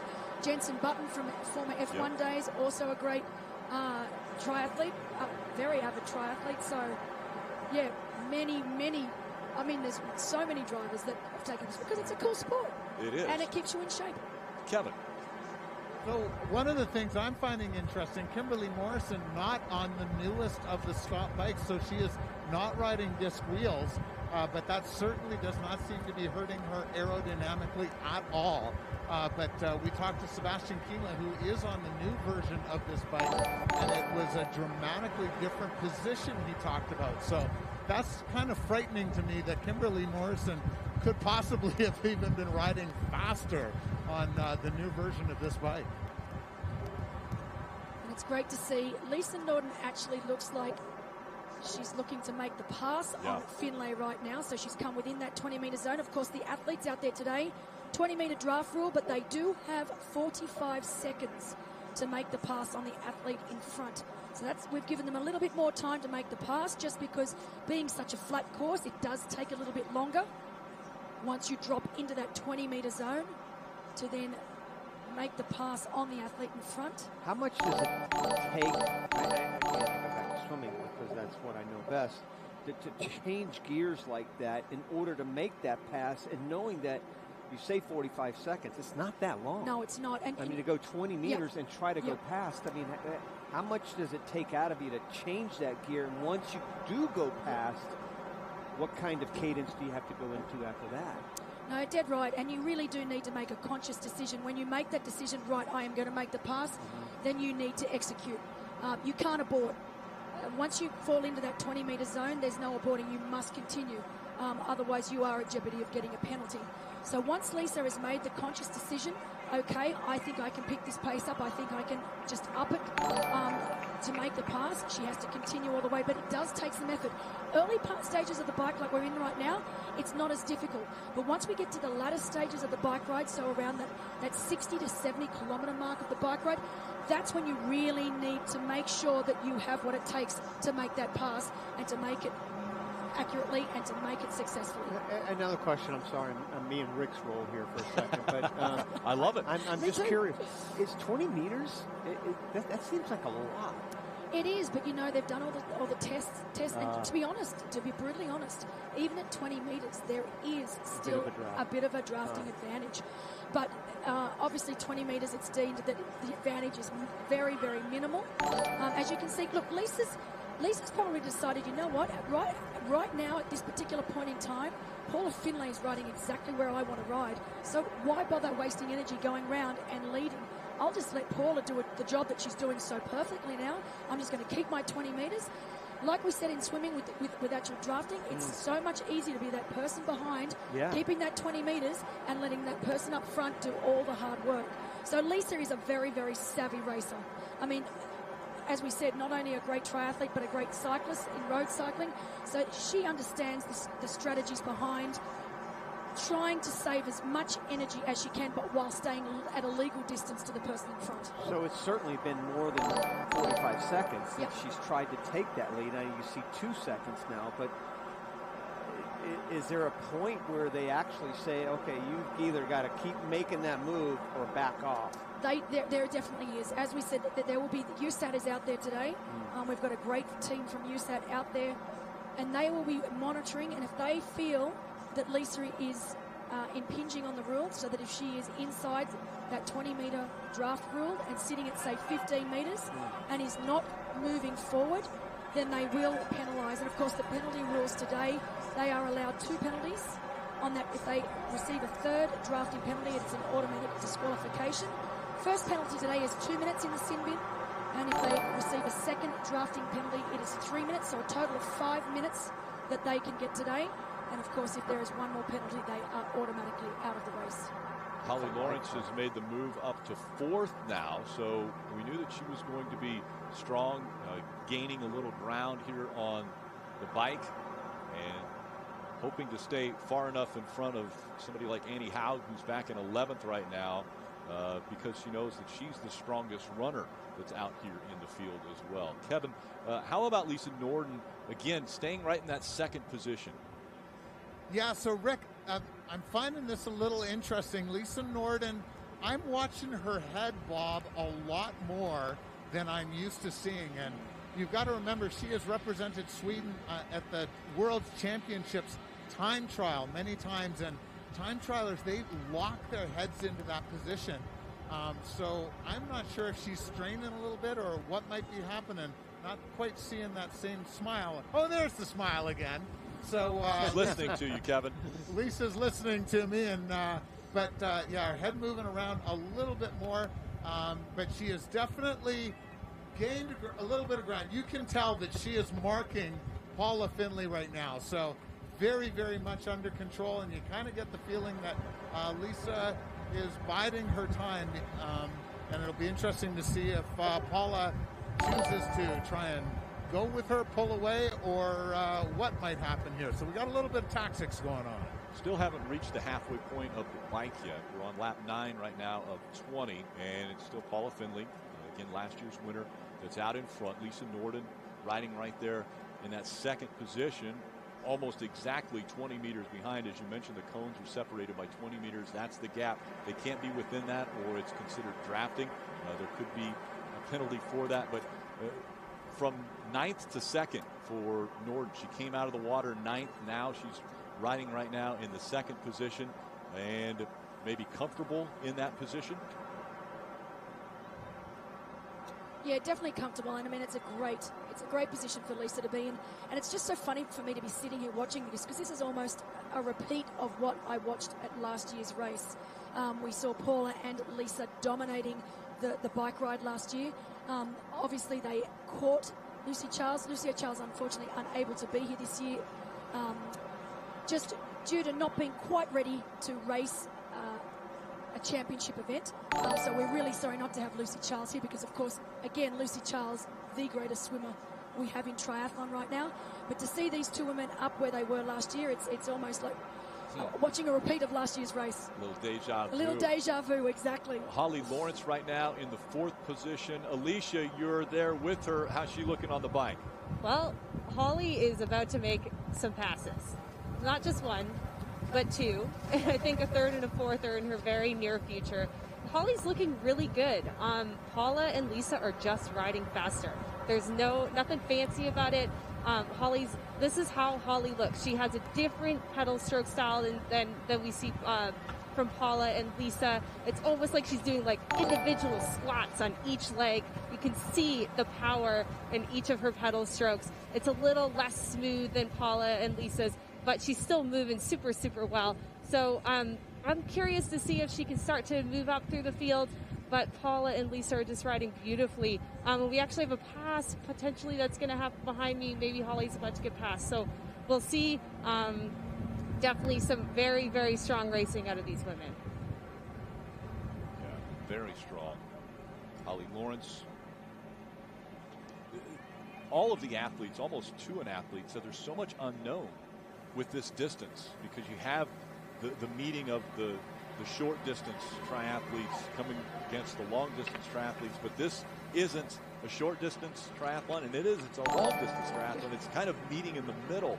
And so everyone was wondering, well, who will shine at this event? Who will be the best? Who can go out like a Lucy Hall and do what they're normally going to do, swim really strong? And she's still putting in a pretty good performance as she's able to stay up here in the third position right now in cycling. But can she hang on in the run? That's the other thing. You know, it's an 18K run that these ladies will be taking on when they get off of the bike after an 80K bike. So how will their legs hold up for that final portion of the triathlon? Yeah, I actually agree with you. I am quite surprised that Lucy Hall is losing very little time to our leaders. I mean, we've got her at only 15 to 16 seconds back, and it doesn't seem to be getting any bigger. That time gap is not blowing out. It's staying steady at 15 and 16 seconds. What I do like is that we've got Fenella Langridge now riding with Holly Lawrence. So they're at about the 50 seconds back, but they're both two very, very strong riders. So if they can work together, like we're seeing Finlay and Norden work together, that'll be a huge advantage for Holly Lawrence. Morrison back there in 8th. She still tops the chart as far as the fastest speed. We know that's just over 43 kilometers per hour, 27.1 miles per hour. And riding alongside of her, it's Kevin.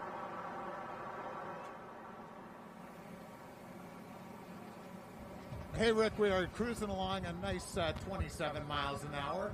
And now we're going to come down to the backstretch, and she's going to pick things up. But they are definitely having to work harder and harder down the backstretch each time to maintain the speed, because the wind is definitely picking up out here. So getting harder and harder for them to maintain this fast pace that they have been going so far.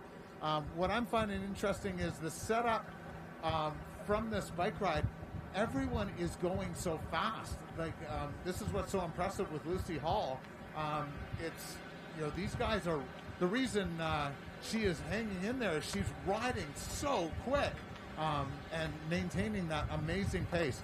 But Kimberly Morrison just steadily gaining ground on all the women in front of her, and it's just since we've been covering her, she's gone from 11th to 8th, so continues to keep moving forward. What I like to see, that Kevin, and you can give us a better update, the cadence that Kimberly Morrison is pushing right now is so much slower than, say, the likes of Lisa Norden, you know, who's pedaling up around that 80 or 90 cadence, whereas Kimberly Morrison is way down. You know, that's a lot slower cadence than what we're used to seeing. Oh yeah, this is Daniela cadence. Yes, right there. Exactly. For sure, Daniela Reef cadence. And the other thing that I'm finding super interesting is look at the gearing here. Yep. So Kimberly Morrison, that is a pretty tough gear. I'm going to guess that's like a 52.11 that she's pushing down here. So just, I can't even begin to imagine the watts, but I sure would love to see that. She is powering around this course, and just now actually looks smoother than she did a couple of laps ago. So maybe just gearing into comfort. Kevin, you're going to have to explain that. Remember, we've got a lot of viewers that are watching right now that don't understand some of that technical terms. So the wattage that we're talking about, that is the amount of power that she's putting into the pedals, each pedal stroke. And Kimberly Morrison doing a great job putting in huge power into the pedals. The cadence we were talking about, that is how fast, the RPMs basically, so how fast her legs are going around. And so she is pedaling quite a bit slower than some of the other athletes, but what that allows her to do is just generate more power in each pedal stroke. And the gearing that we were talking about, that is the sort of big chain ring and small chain ring. So the big chain ring is right up close to where her pedals are. The small chain ring is the gears that we're used to down at the back next to that disc wheel. And we just watched Kimberly Morrison shift one gear because she's now coming into the wind. And I'll be interested to see if she ends up having to switch back a couple more or not. But right now, she is just powering away in a monstrous gear. And Alicia, I'm not sure where you're at. You're somewhere with another of the athletes up ahead. Yeah, I'm sitting here with Holly Lawrence. We've got Fenella, who just made the pass on her on the last lap at about this point. Holly just ditched a bottle, trying to keep the equipment light, apparently. And right behind Holly, we have a train of women. So Pamela Oliveira is right there. So we're seeing an established chase pack happening on the bike here, which is really exciting. So Paula and Lisa cannot stop pushing. These girls are established, they're working together, and as Belinda already discussed, there is definitely an advantage when you've got a group of women working together. Even at that 20 meters, there's still an advantage, whether it be psychological or an actual draft. These girls are moving. The other thing that's coming into play here is a little strategy. Someone trying to, put distance between themselves and the other competitors. Paula Findlay now has a 4-second lead over Lisa Norton. It was down to 2 seconds, but Paula Findlay, as comfortable as she's looking, she's been able to stretch out what was 20 meters to now almost 25, 30 meters, the gap between the two. And look, the two standouts for me right now are definitely Fenella Langridge and Kimberly Morrison. So Fenella now less than a minute back on our lead two females. And of course, we've had pictures of Morrison. We know that she is riding incredibly well at just over that minute back. So, but yeah, Fenella Langridge, incredible athlete. She doesn't really have a weakness. So solid across all three disciplines. She's in the box seat right now, and I'm sure she's very, very happy with where she's at. We continue to mention Haug as far as her running prowess. In 11th, and we see maybe about a minute 59 back. Kevin, is she staying right there in that window that she needs to be so that she knows that she can outkick these other athletes when they get off the bike and go to the run? Absolutely. 2 minutes would be a wonderful window for Annie Haug. But the way these folks are riding, that's going to be tough to maintain. But right now, as the wind picks up, I think that's actually going to favor Annie. She's got an amazing aero position. She's really tucked in. And the thing that you notice with her aero position is the high hands once again, but her neck, the helmet tucks right into her neck. So that wind just flies right over and straight down. There's just a beautiful breaking through the wind for Annie Haug. And she stayed very strong and smooth all the way through that I've seen here. Rode that backstretch looking much more comfortable than many of the other women. And up front, we've got a battle for the lead. Here comes Lisa Norton. She's decided it's time. She's going to take the lead here, and now Paula Findlay will fall back to second. And I must admit, getting a close-up of both women's faces, they both still look totally in control. I know Kevin spoke about Lisa's head moving around a little more than we would like to see, and he's definitely correct. But she still looks relaxed facially, and of course Paula Newby-Fraser, oh my God, there's a name from the past. Paula Findlay also looking very, very relaxed facially, so it's a really good sign that these two women are still completely in control. They're not going above and beyond. I mean, look at this. So look at the relaxed facial expressions of Paula. I mean, she's well and truly in control of this race. Yeah, I don't see any panic whatsoever in her face right now. She was very, very much at ease with Norton to be able to go by her and still kind of maintain that relaxed attitude. It's just say, let's keep it close. And Norton did such a good job of kind of biding her time a little bit. She said earlier on when you thought maybe she was going to make that pass, she said, no, I'm going to lay back for a few more minutes. And then all of a sudden, she made that huge jump. Exactly, and I think these two women will continue to play cat and mouse with each other because that is the best way. We call it sharing the love, sharing that hard effort on the front. Out in front now, it's Lisa Norden. She just lost her grandfather not that long ago. She said that was her biggest fan. Lisa Norden on overcoming adversity.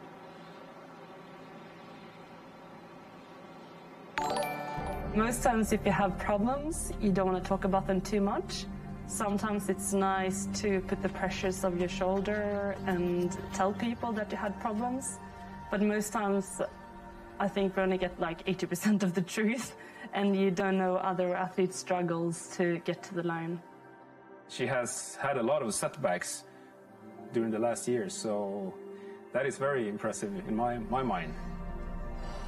The challenge of 2020 has been mainly for the world. Personally, my grandfather just passed away.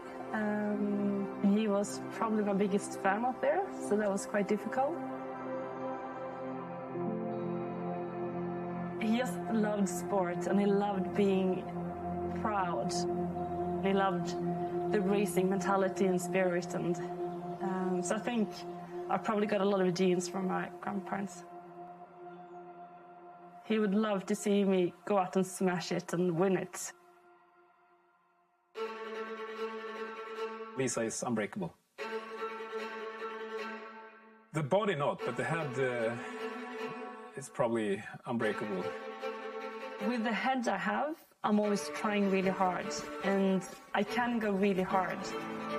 You have to try to find a way to go a little bit faster, just to have that, like, the sniff of the front of the race. I love big races, but in Daytona, it's just like extreme, this amazing arena for triathlon that I haven't seen anything like anywhere else in the world. I love being on a start line. You have to be there and be ready. Everything else is really quiet, and you can feel and sense the nervousness and the tension. I would hear my heartbeat, and I would hear my thoughts, and I really something, got this is mine. You can see the clock is ticking down, and you're getting closer and closer to it. Wow, we finally hear, breathe, come on, deep better, relax, now another. Unleash yourself when the start gun goes.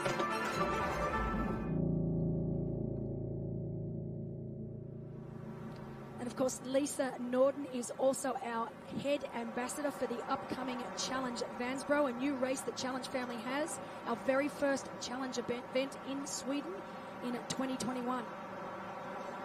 That was just another unbreakable that we've seen on these athletes. Pro Triathlon organization, the PTO, has incredible features on these athletes. They have just a really in-depth look at what it takes, what these athletes are going through. And we say that word PTO, we've mentioned it a couple times. Triathlon is really in a transition period right now. It's looking for, I think, a direction. And you have PTO who's trying to give triathlon that direction right now. I know NASCAR had it when it started. Before it became NASCAR and one body that was talking about stock car racing, there were multiple bodies that were trying to promote it. And then once it came into its own, and actually Bill France said, this is the way it's going to be, the rules were set. And now, of course, NASCAR has flourished into a professional sport that's been around for decades and decades now. And I think triathlon is in that position right now as well. And I know that there's a big event coming up, the Collins Cup, that will take place in the summer. I think another thing, this is almost a catalyst for this event here. It is, and what I love the most about the PTO is that its number one aim. Its number one aim is to look after the athletes and invest in their athletes. It wants to put this sport back into the hands of the professional athletes so that they are running the sport for the betterment of everyone, and obviously particularly for themselves. They see the athletes as assets to nurture, not a budget line to cut. And I've seen this all year long. Obviously, when races dried up and these athletes were unable to make a living, because that's exactly what's happened. They're unable to make a living. To see them provide support packages to small independent races all around the world. And so these athletes actually have races to turn up to and make some money from. I was lucky enough to be a part of one of those races in Australia, in Queensland, the Harvey Bay 100, where we got a really great field assembled because we were able to get a prize purse that was able to attract a great field. And I know that after talking to many of the athletes, if it wasn't for the PTO this year, we would have lost so many pro athletes who would have had to have gone, would have had to retire from the sport, find themselves a job. Speaking to Amelia Watkinson when it was looking really bad earlier this year, she actually had to get herself a second job. And I remember interviewing her after her win at Ironman Cairns, and it was quite an emotional moment because I said, oh, I've heard you've had to get yourself another job, and she started to cry. And it was almost like she was embarrassed that she has had to go out and get a job cleaning to support her professional career as a triathlete. And even talking about it now gets me emotional. And honestly, if it wasn't for the PTO and their support that they provided throughout the year, there would be so many professional athletes that we would be losing. I talked with Nicola Spirig actually also, and she was so proud of the PTO's maternity support. Oh, and the fact that she said, I just don't believe athletes should have to choose between sport and family. Let's figure out a way. You know, there's got to be some way that we as athletes can marry that together. And we've talked about this being such a family sport. Now the PTO has a maternity leave, more or less. It's a 15-month program. I love that. You know, as a father of 4, yep. and, you know, my wife having gone through that, of 3 granddaughters, and to be able to have that 15-month window, I think it is, to be able to keep those finances alive and stay alive, to be able to, hey, you know what, in 15 months I'm going to come back and at least financially I was taken care of. And I think you're so right, Belinda. Just thinking of the athlete first and foremost is the most critical aspect of any sport, obviously, but especially in a sport that doesn't have that great financial backing. And I think you have to think generational as well. You're going to pass this down to future generations. Absolutely. The other thing that has been consistent with the triathlon has been that the men and women make the same amount of money. So the winner of the men's event later this afternoon is going to make the same amount of money as the winner of the women's event that's taking place here. Every athlete competing in this event is guaranteed a paycheck. That's the other great thing that PTO has done with this event, and I think the athletes are so supportive and so appreciative of that as we continue to watch as Finley, running in the second position now, has been overtaken by Lisa Norden. She's out front, has a 7-second lead. Always keeping our eye on Lucy Hall, who put together a very impressive performance to start off this event. 57 seconds back now from race leader Lisa Norden, but it was Lucy Hall who was the absolute gold medal performer at the first leg of this triathlon, when she went out in that 2K swim. First lap, she had already put a little distance between herself and the other athletes, and then has been able to pretty much hang on. Yeah, incredible to see. I mean, I was super impressed with Lucy Hall. Even when she was overtaken by Paula Finlay and Lisa Norden, I expected her to drop back quite quickly to the other women, and she just hasn't yet. You know, she held on to that 16-second deficit for quite a long time. We know that that's strung out a little bit since then, but yeah, still very, very impressed to see Lucy Hall now 56 seconds back, but still holding tough in third. And how will she be when she gets off the bike? Will Lucy Hall be able to stay pace with the same, these athletes, Norden, Finley, that are up here riding in front of her when she gets out there for the run? Yeah, look, Lucy Hall is originally from a short course background, so Lucy can definitely run. I mean, okay, maybe not to the speeds of, say, someone like Paula Finlay in particular, especially not someone like Haug, but Lucy Hall is still a strong runner, and she's putting herself in a position to definitely have a finish well and truly in that top 10. Alicia. Yeah, I'm sitting here next to Lucy Hall, and she's just doing so brilliant. We can't forget how young this woman is. She's been in the sport for a long time. She's still quite new to this discipline. Absolutely brilliant swim out of her today. But what I'm most impressed with is her bike. We knew she was going to swim well, but she is not only riding well, she is riding with some of the best women in the sport. I don't think it will be long before we have Kim Morrison making a pass. I mean, Lucy just lapped Michelle Vesterby, who is a well-known name in the long course world. So Lucy should be super proud of herself. If her family's watching, they're probably just jumping up and down, thrilled for this young woman because she is having a phenomenal race today. Morrison about to overtake Lucy Hall. Back there in fourth. And remember how we mentioned Morrison setting the pace, a blistering pace, 27.1 miles per hour, over 43 kilometers per hour on the bike. She has been the fastest since coming out of the water and has continued to move forward, get a little bit closer to the leaders, Norden and Finlay.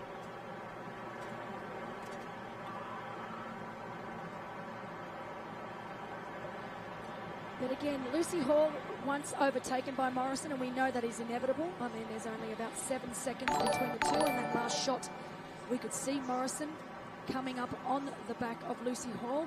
Lucy Hall now just needs to keep it together. She needs to stay focused. I mean, it's a tough situation. You've gone from leading the race. Now, you know, these women are starting to overtake her one by one, but it'll be very, very interesting to see. Lucy just needs to stay in control, stay calm, try and keep these women in front of her now in sight, so in contact. We don't want what we call the elastic band breaking. She mentioned in sight, and Alicia, I'm guessing that now Morrison's in sight of where you are. Oh yes, the hunt is on. Kimberly Morrison is very hungry to make a move here. She closed a lot of time on this last lap, and she's getting very close to Lucy here, and I should expect to pass probably within the next 60 seconds. Yeah, the gap of about 7 seconds between Hall and Morrison on lap 13 of 20. And Lucy Hall there with the white helmet, black suit, bodysuit. I think now's the time also to start thinking about momentum. You starting to go in the back half, you're over the hump, you know, you're over halfway on the bike, and now all of a sudden you start to think, what's next? How do I use these tactics of what I've been able to do now to kind of lead into the run? Or is that where they start to think about? Where do you start thinking about the run? Here it is at 13 or 20. Look, we're still a little too early for them to be thinking about the run right now. This is sort of what we call the meat and veg part, end of the bike ride. This is where you'll start to see meat and veg. Meat and veg. Yep. That's an Aussie term. It's an Aussie term. I said I was going to introduce you guys to a few Aussie terms, and I wasn't lying. You've done that all weekend. I love it. Exactly. And you'll start to see the women that haven't taken care of themselves, and when I say taken care of themselves, I'm talking about hydrating correctly, not just with water, with electrolytes, getting the calories in that they need. They need the calories. If they haven't taken in any calories, this is when they will start to fade around that lap 13 to lap 18 mark. It won't be till about, say, lap 18 that they will start to get themselves mentally prepared for getting into T2 and getting their run legs on and getting themselves mentally ready to run 18K. But looking at this footage now, it's unreal to see Kim Morrison. She is just 100% focused on nothing but what is in front of her. She's passed so many women already, and she's got Lucy Hall well and truly within her sights. What will be interesting is if she actually ends up being able to limit that gap between herself and our front two. Yeah. Kimberly Morrison has put on an absolute clinic as far as cycling here. Now, dropped down a little bit of her average speed to 26.9, but you see she's still just a bit quicker than the two that are out front. It's not a lot, but at the same time, there are still 7 laps remaining. And so that's the question is, can Morrison close that gap down and be in contention where she can see those leaders when they get off the bike and go to the run? Yeah, really good point. And look, on paper, looking at the Morrison, Norden, and Finlay is by far the standout runner, by far. Lisa Norden is definitely a great runner. You don't get a silver medal at the Olympic Games unless you're a phenomenal runner. But, you know, Lisa's had a few injuries. The reason she got into cycling in the first place is because she was getting so many run injuries that she needed to do something. She needed to give herself a break from riding. So Norden, from running and concentrate on her riding. And, of course, definitely a really good runner. Not as quick as Finlay, but faster than Morrison. So it'll be very, very interesting. I'm not sure Morrison will. I think she'll run out of room to actually catch Norden and Finlay, but definitely riding faster than both those two by a smidgen right now. Kevin.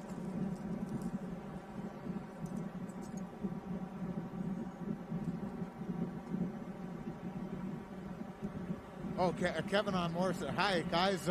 Just one thing on Morrison for that run. I don't think that either Lisa Norden or Paula Finley are going to be worried if Kimberly Morrison gets past them on the bike. They'll be saying, that's fine by us.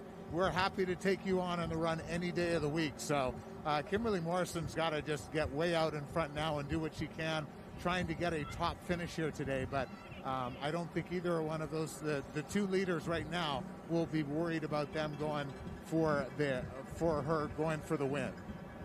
No, I agree. But what they may like is if Kimberly Morrison was able to bridge across, that would be a nice, big, strong powerhouse rider to help them then bridge a bigger gap to those faster, speedy women behind. And you know, I want to say again, from the average fan of watching the cycling, you saw the miles per hour they were going on their bike, and Morrison at 26.9, 26.8 or something like that, and then it went down to like 26.6, and the average person is saying, how is 0.2 of a mile that big of a deal flying on the bike? But you have to remember, this is over 50 miles. So when you take the total of that is really flying on a bike. Very interesting to see that shot then of Kimberly Morrison. That's the first time I've actually seen her get out of that aero position, but a really smart move. So she was giving herself just that small opportunity to stand up, to open up those hip flexors, make sure that groin isn't cramping, because being in that aero position for so long, when you do enter T2, often it is so difficult to even stand straight. So the fact that she's consciously got up out of her aero position just to give herself that little bit of reprieve, now straight back down to business, that's smart riding by Kimberly Morrison. You mentioned that transition. So many times we've seen athletes that will get off the bike and cramp up. Yep. You know, they have to sit down to put their shoes on, where normally you would see them, you know, they don't want to stop. They don't want to ever stop the momentum trying to get them to the finish line. But that is one thing that these athletes have to think about over this long haul. As you mentioned, it's 80 kilometers, 50 miles that they're going on the bike. We're seeing right now Morrison averaging over 26 miles an hour already, 14 laps into this 20-lap ride. And yeah, it's that constant pedaling. They never ever can take the foot off the power. When you're on a normal road course or a normal triathlon course, you've got times around corners where you stop pedaling. You've got times when you're riding downhill where you get to coast. Your body gets a break, even if it's only for 5 seconds. It's still that tiny piece of time where the body gets to reset. They're not getting that opportunity today. There is no resetting. It is riding 80 kilometers. So this is interesting seeing Kimberly now. So it wouldn't surprise me if she's just starting to maybe get that little bit of a twinge in her hamstrings, so just starting to just cramp. But she's doing the right thing. She's listening to her body, she's relieving, and then she's getting back down in the saddle. So exactly what I thought, 14 to 16 lap marker. This is where I knew that this sort of trouble would happen. A little bit further back, riding in the 10th position right now is Laura Philipp, about to overtake Annie Haug. Let's go to Kevin. Yeah, we've got the German battle going on here. So the woman who came 4th place in her first Ironman World Championship last year has the defending Ironman World Champion in her sights. And it's been fascinating. We've been going around with Laura Philipp now for 3 or 4 laps. She looks incredibly smooth, very, very comfortable on the bike. And she has just been gradually taking her time, building up and catching up to Annie Haug. Annie Haug, we've mentioned so many times that she is a phenomenal runner. Was hoping and is still hoping that she could be within, 4 to 5 minutes of the leaders when they get off the bike after that transition, because she has the ability over 18K to make up almost 5 minutes in the run over the other competitors. And that was exactly my question to Belinda, is when she gets off the bike, where does she need to be? I mean, you're talking about minutes. You said 4 or 5 minutes. Is there a time that is almost just too much to make up? Look, definitely, but Annie Haug is such an incredible rider, as we see her in Itcha now. I don't think she'd like it to drag out any further than about the 5-minute mark, but that doesn't mean that when let's say there was a split of 7 or 8 minutes, there's no way that she would just admit defeat right then. She would then put her run shoes on and she would do what she does best, and she would try definitely to catch every single woman in front of her. I don't think Annie's such a professional, and she's done so many phenomenal things in our sport that I really don't think she's going to put a time limit on herself. And as we said, we don't know what's going to happen to these women up front as well. Kevin, what do you think? So one of the only women in this field, I think, who could run with Annie Haug is Laura Phillips. So this is a kind of dangerous situation for the rest of the field. If these two end up pushing each other over the tail end of this bike and they don't lose much more time to the leaders, then the two of them then suddenly start working together on the run and making up ground. And we all know, we've talked endlessly about how phenomenal a runner Annie Haug is. Laura Phillip is formerly a duathlete and a phenomenal runner herself. So put her in the mix with Annie Haug, and we could have some fireworks out on the run course. It'll all depend on how close they can stay, though, to Lisa Norden and Paula Findlay. And earlier you guys were talking about Kimberly Morrison getting up front and maybe helping those guys out. That would be a huge help to get some energy injected into the front of the race and get that pace moving again. No, I agree. And looking at Haug and Phillip now, I don't see that time gap blowing out any further than about the 3.5 to 4 minute mark, to be honest. I mean, we're on lap 15. We've got just under 5 laps to go once they get round. And even if it blows out to 4 minutes, you're dead right, Kevin. Both are exceptional runners, and they are the two standout runners in the field. Looking at the women in front, I'd say only Findlay and Lawrence. Not that they could equal them, but they are definitely strong runners. So it's going to be very, very interesting, and I'm going to keep a very close eye on that gap into T2. But right now, you know, it's looking very, very good for both Haug and Philippe with just under 3 minutes. And the other thing to remember, Belinda, scarily enough, Belinda, last year, Laura Phillip didn't feel like she had a great race in Kona, coming fourth in her debut, and felt like that run wasn't where it should be. So, and we all know how big triathlon is in Germany. It will be a huge deal to be the top German at this event. So there is going to be a lot of motivation for both of these women to push extremely hard to, if they don't necessarily get the win, to at least be the top German here. Absolutely, and it's. I don't like to use the word changing the guard because I think Annie Haug's still got plenty of phenomenal racing left in her. But, you know, obviously at 27 years of age, it's incredible that when she didn't turn into pro triathlon until she was 27 years of age, which is very, very late for a professional triathlete. But Annie Haug, our current world champion, Laura Philippe, as you said, fourth on debut, and Laura Philippe coached by Philippe Seep, an amazing coach with a fantastic stable of athletes, including the likes of Sebastian Kinley, who of course will be racing in the men's race later today. But yeah, really great to see two of the best Germans looking, as we said, sitting pretty in less than 3 minutes back from our lead females. See the top 10 there, the battle, as Kevin was mentioning it.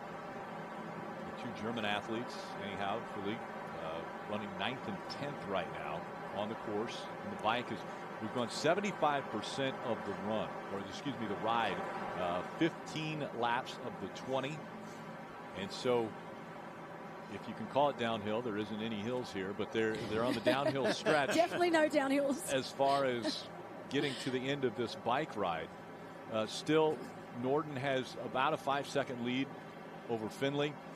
Hall has been able to hang in there. She's been strong. So impressed. The swim was so impressive, and now has been able to stay up there in the top 3 positions. 3 on the podium, 2 on the sides, 5 will be recognized at the end of this event, and everyone trying to be up there in that battle. I still like the way Findlay is looking. She just still looks so relaxed on the bike, and she's been here, right? She has. has to count for something. That experience of being in this race, being the defending champion. Of course, the course is set up a little differently, but she knows this territory so well, and I think that plays into her favor in a big way. Absolutely, and that's why we've got Lisa Norden and Paula Finlay leading this race today. They were, obviously, Finlay is our defending champion from Challenge Daytona last year, Norden finishing in third last year, just behind Lucy Charles-Barclay. So these two women, of all the women we've got now in our top 20, are the only two to have been able to have that experience, that race experience over the course. Of course, all of the women have had a chance to ride on this track. We've been lucky enough this week. All the athletes, the pro athletes, have had track time. So they've all had a chance to experience what it feels like to ride on the track. But nothing beats racing. That's right. There's no training in the world that beats actually lining up and doing a race. And that's why these last 9 months have been so difficult. 10 months, I guess we're going on now. Yep. Have been so difficult for so many of these athletes because, yeah, one thing is training, right? Yep. But there's nothing that is quite like getting up and racing. And that's, again, why I think Norden and Finlay are in pretty good position. I don't even begin to know an ounce of what you know, Belinda, but boy, I just like the way they both look on the bike, especially Finlay, and I like the fact that they have so much experience on this track.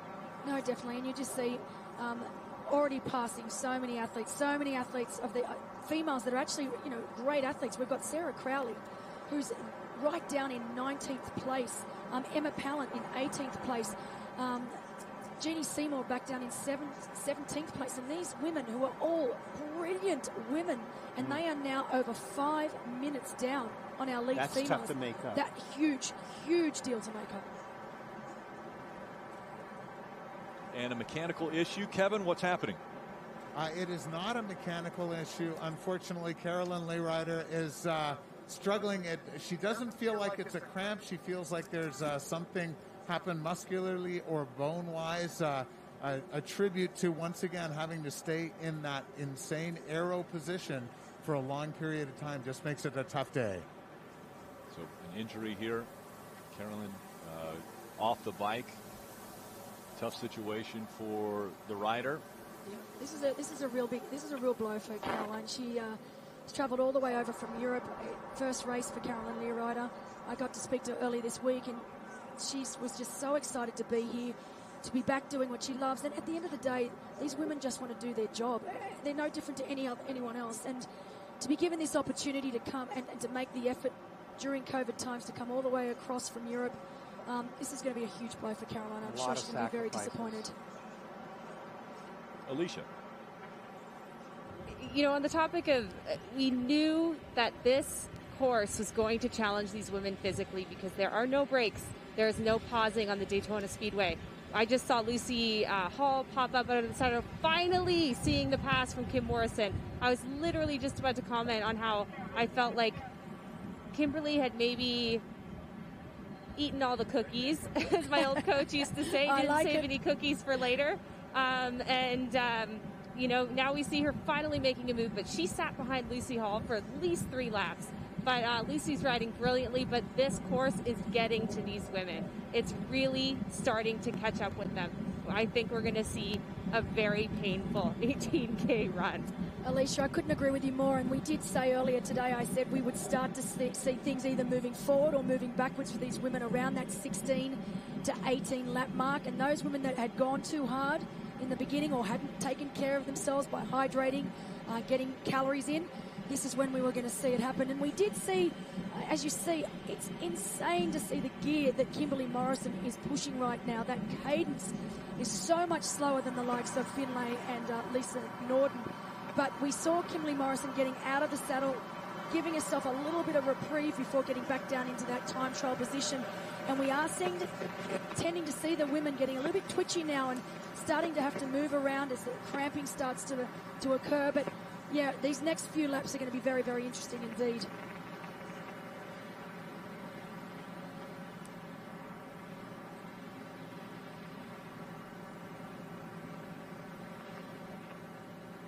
One thing I have been told, I always like to have a little birdie on the shoulder that tells me little snippets of information.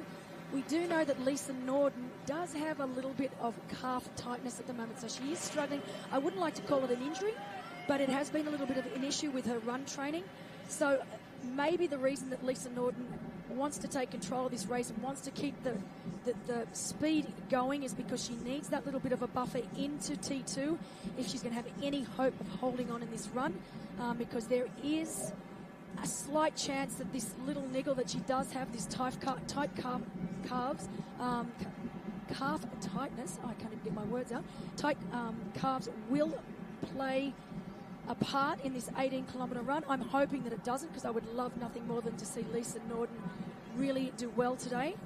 But it'll be interesting to see her go into T2 and see how she actually looks in the first lap of this run today. Of course, 4-lap run, 4 lots of 4.5-kilometre loops. They do incorporate a little dog leg in this loop, so it's not just straight around the track.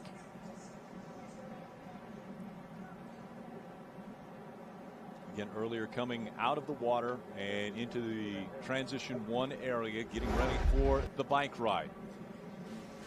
It was Lucy Hall who was first out of the water, first onto the bike. You have to run until you get to the exit of the transition period. A little craziness behind him, and that's normal for the triathlon. You've got to make sure that you have everything ready and you're in position to be able to jump on the bike. Lucy Hall held on as long as she could. Paula Findlay was able to take over that top spot. And then Paula Findlay and Lisa Norden continued to almost work together. There's no drafting, but it was Lisa Norden who stayed within striking distance until she thought it was time. And she made the move, was able to get by Paula Findlay and Lisa Norden out front in the bike portion of the triathlon here at Challenge Daytona. And of course, one woman that we haven't really spoken about that much is Fenella Langridge, another one of our great Brits, another one of our superstars from Great Britain. And she's riding now in 7th place. And the reason I want to talk about Fenella is that she's very, I wouldn't like to say underrated athlete, but she's not been one that we've been talking about a lot leading into this event or during. And Fenella can run. So to see Fenella Langridge and Holly Lawrence riding together there at about 2:39 and 2:41 back respectively, both are brilliant runners. So they are definitely within striking distance. So if one of our women up front starts to fail, those two will be definitely running up and running over the top of them. And you're right about Haug and Phillip. You said 5 minutes. It's certainly not going to be 5 minutes at this point. 17 out of 20, and they're just over 3 minutes behind. So they're certainly in great shape as well. Yeah, it will continue to blow out just a tiny bit, but 3.5 to 4 minutes max. Right. Honestly, that would be music to Haug's and Phillip's ears, because that is definitely doable for them over this 18K. One thing you can't count on is the performance of the athletes in front of you.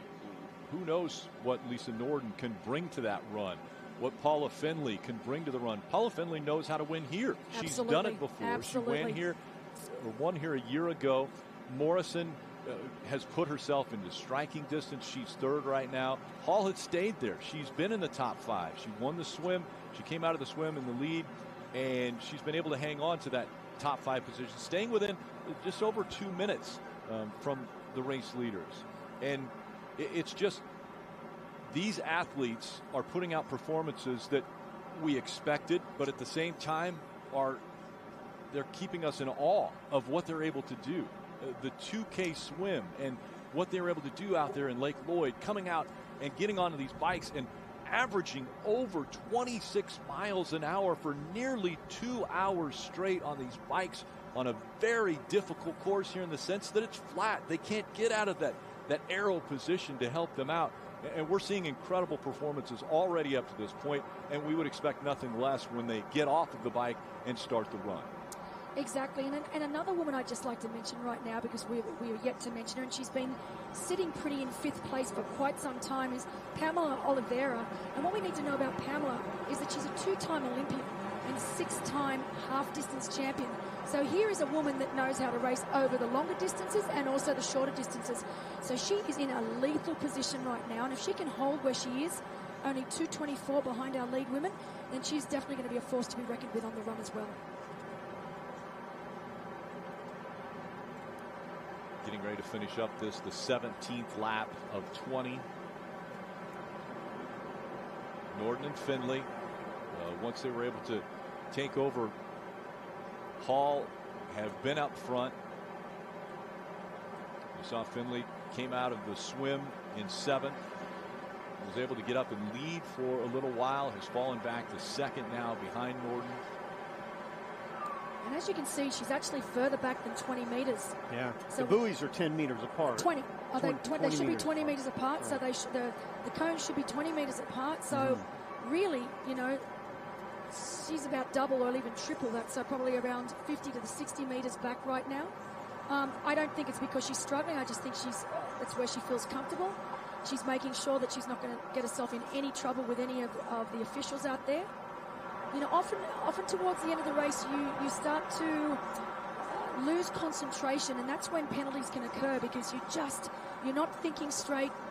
All you're thinking about is getting off the bike and getting on that run, and that's when you can start to drift into that 20-meter zone and get a penalty. And that's not realize. Not realize. That's exactly not realize, and that's what you do not want going into T2. The mental toughness of these athletes is second to none, and we're seeing it right now.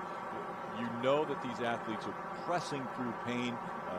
One of the athletes earlier this week, when talking to the media, said it's whoever can hurt the longest. Yep. And you think that's what they're doing right now. They're mentally pushing their bodies harder than they've ever pushed them. And we see one of the favorites, Holly Lawrence, she's falling back just a little bit now. She's 2 minutes 54 seconds back at the 38-mile mark. Again, just starting lap 18 now of the 20. So getting ever so close to that transition 2 point. And they'll come off of the bike, put the running shoes on, and take off for 4 laps here and 18 kilometers. Kevin. I am riding along next to Laura Philipp again, and the battle between the two Germans continues. Belinda, you will be very happy to hear that they are riding 40 meters apart. So Beautiful. they're keeping two cones apart at all times. Laura looks very, very comfortable. I have seen her get up every now and again. She sort of just gets up out of the saddle, does a few pedal strokes to standing up to ease things, and then just gets right back into this locked on, very aerodynamic position.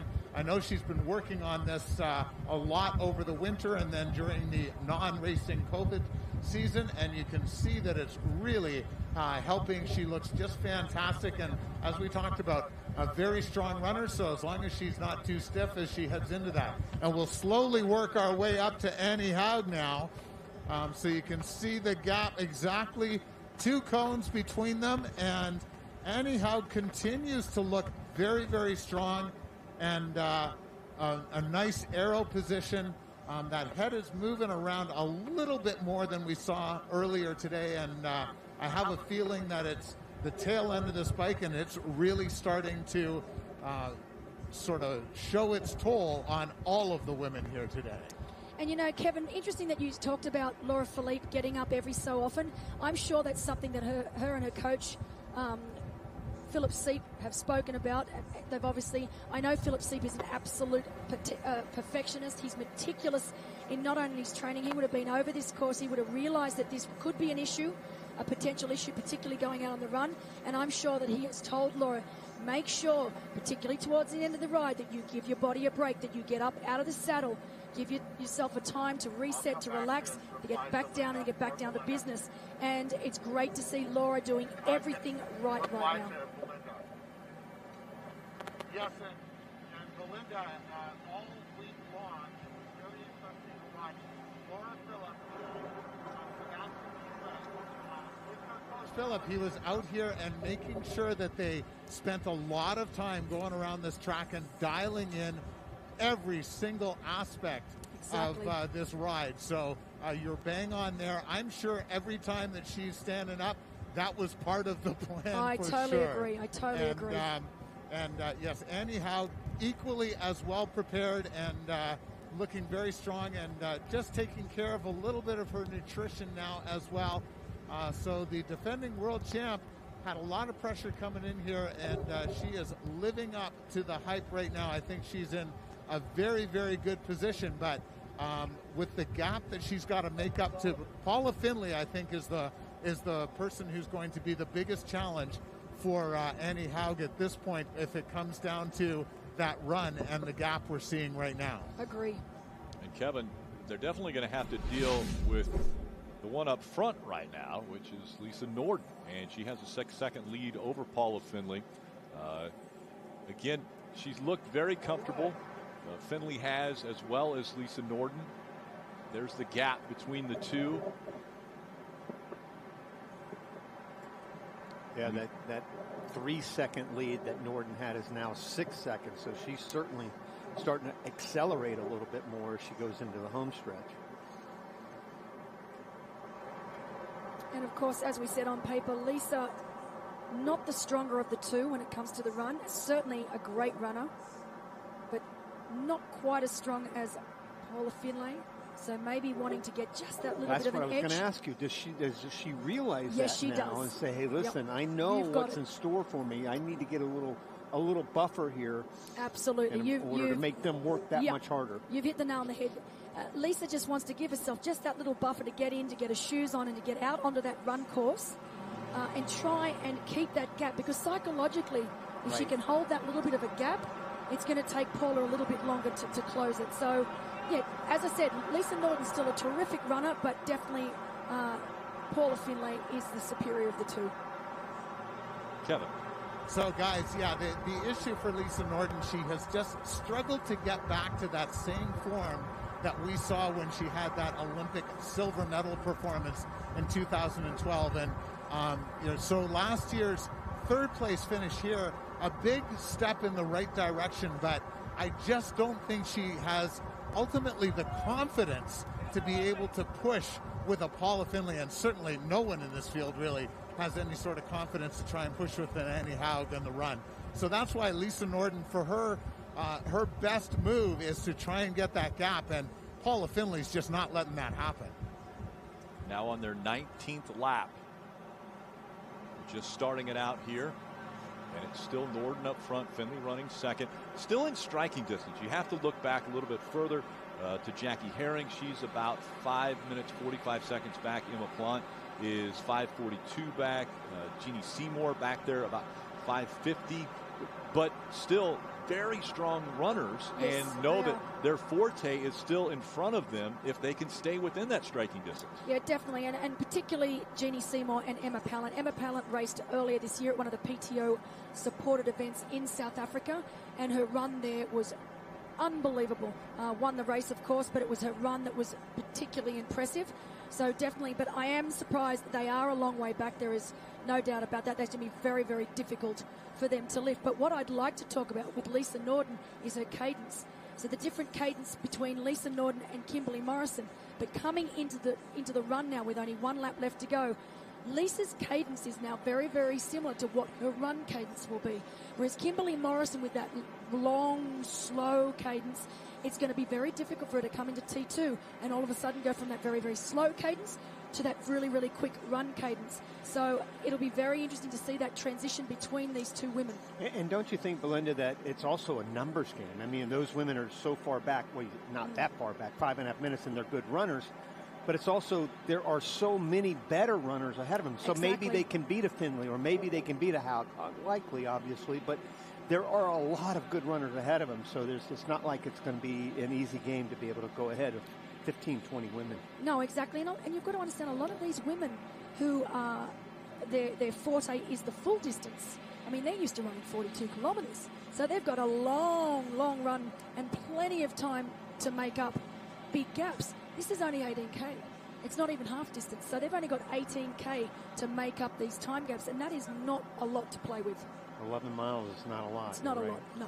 And that's why I said, That's coming from two world-class athletes. You guys are saying 11 miles is a long way for somebody who wants to go out for a jog, too, by the way. It's a long way for me these days. Really. I can't even begin to tell you how long the way it is for me. Yeah. Now, we just saw there, we saw Lisa Norden reach back, grab the water bottle, get a drink. planning it out because, okay, she's getting ready to come off of a bike and won't have that convenient grab of water or something, so that is that a planned thing for these athletes, that they want to make sure they're getting that hydration before they go out for the run? Really, really good point, Rick, and you're dead right. The last lap is your last opportunity to get in as much as you can. You don't want to overdo it because you don't want to start that run and get stomach cramps. But very, very important that you start focusing on what's ahead, and that is the run. So making sure that you get as much hydration in as you can, get that last lot of nutrition in when you can. Obviously, a lot easier to eat and drink when you're riding a bike than when you're out running. Of course, we do have the aid stations out there on the run that are available to our pro athletes. But it's very, very difficult when you're running the sorts of speeds that these women are going to be running. It's very, very difficult to get any large amounts of calories or hydration in. So they need to take care of this now.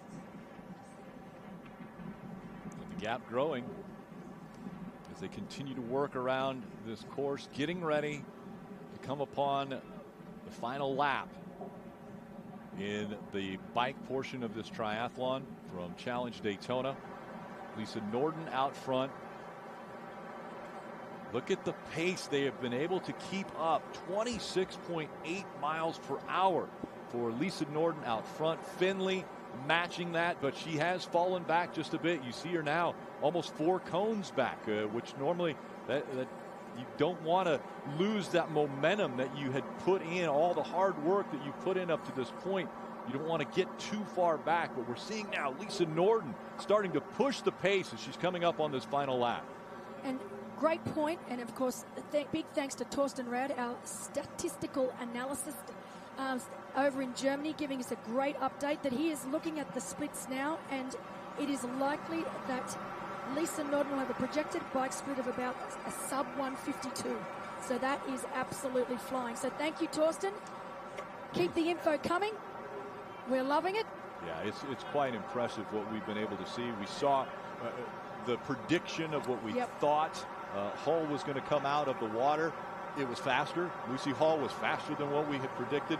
We thought the bikers were going to be right around that 2-hour mark as far as being out there for the 80K ride. They're coming in way under that. We're seeing paces that we couldn't have even imagined out of these athletes. They're putting it all on the line here at Challenge Daytona. And just to put into perspective, we just saw our leader, Lisa Norden, overtaking Kari Lester, who is a lap down on our leader, as we have Lisa Norden about to finish the bike here today. So she's on well and truly into lap 20, whereas we've got Kari Lester a lap down. And just the speed that Lisa Norden went past Kari Lester. Now, I know Kari Lester is a great bike rider, won many, many races. So to see Lisa Norden riding that quickly and going past Kari that easily just shows you how well she's going today.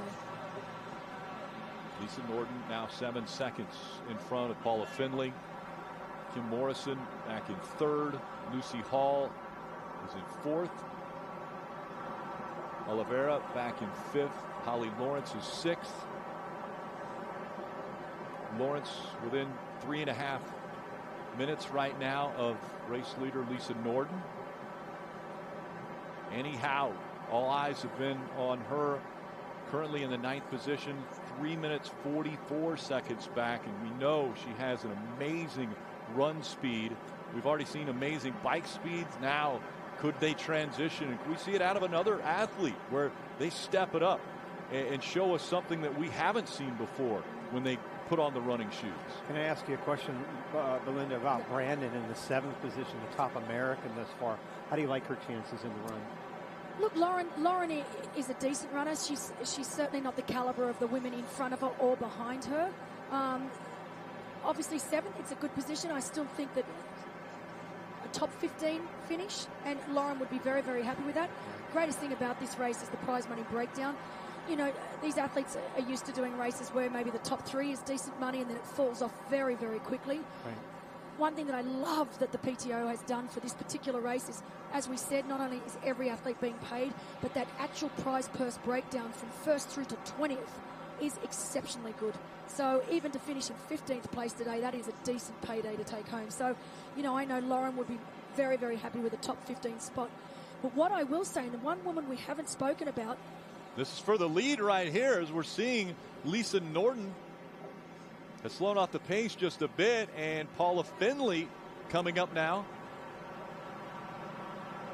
I think this will certainly help Findlay because of the actual mind games now. You start to play a little bit. You know, I'm just biding my time here. This is what I've got left here going into this transition. So Norton out of the saddle now, because the reason she did that first, it gives her an opportunity to obviously stretch out her hamstrings, but also because once Paula makes that pass, she has to be shown to be dropping back as quickly as possible. So, yeah, out of the saddle, stop pedaling, automatically drops back throughout that 20. And, you know, this is not surprising, guys. This is not surprising. They will enter transition together. It's not something that Lisa will be upset about. Right. All right.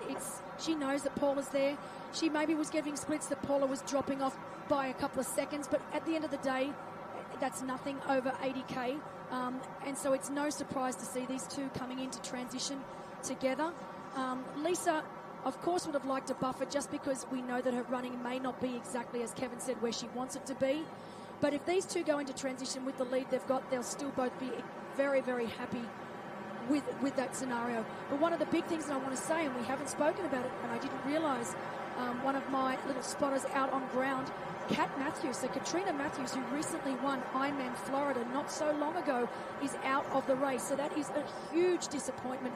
Kat Matthews was one of the favourites here today, is a phenomenal over all three legs, powerhouse on the bike, and can run. So to get that news that Kat Matthews is out is devastating. I'm not sure why, but a real blow for Kat. And for the average fan. And for the average fan, absolutely. Yeah, well, and I would say for the average fan here, Belinda, it's interesting to know, at least I'm watching, the two out in front, Findlay and Norton, are way ahead, far ahead, ahead of Morrison in third place. That biker on the third is actually being lapped. Mm-hmm. So they're not that close. Yeah, third right now, Kim Morrison is almost 2 minutes behind Findlay and Norton, the two that are out front here. Yeah, they're definitely running particularly well. One thing to note is I am quite surprised. Holly Lawrence is now dropping back. And now it's you can see that Haug and Philippe are very, very close to Lawrence. So you've got Lawrence, Brandon, Langridge, Haug and Philippe riding very, very close. And once again, coming out here onto the banking at Daytona International Speedway, we see Lisa Norton going back in front of Paula Findlay. Now they're getting ready. You see here, she actually came out of her shoe there as they're getting ready for T2, the second transition. They're going to undo the shoes and get ready to make the transition.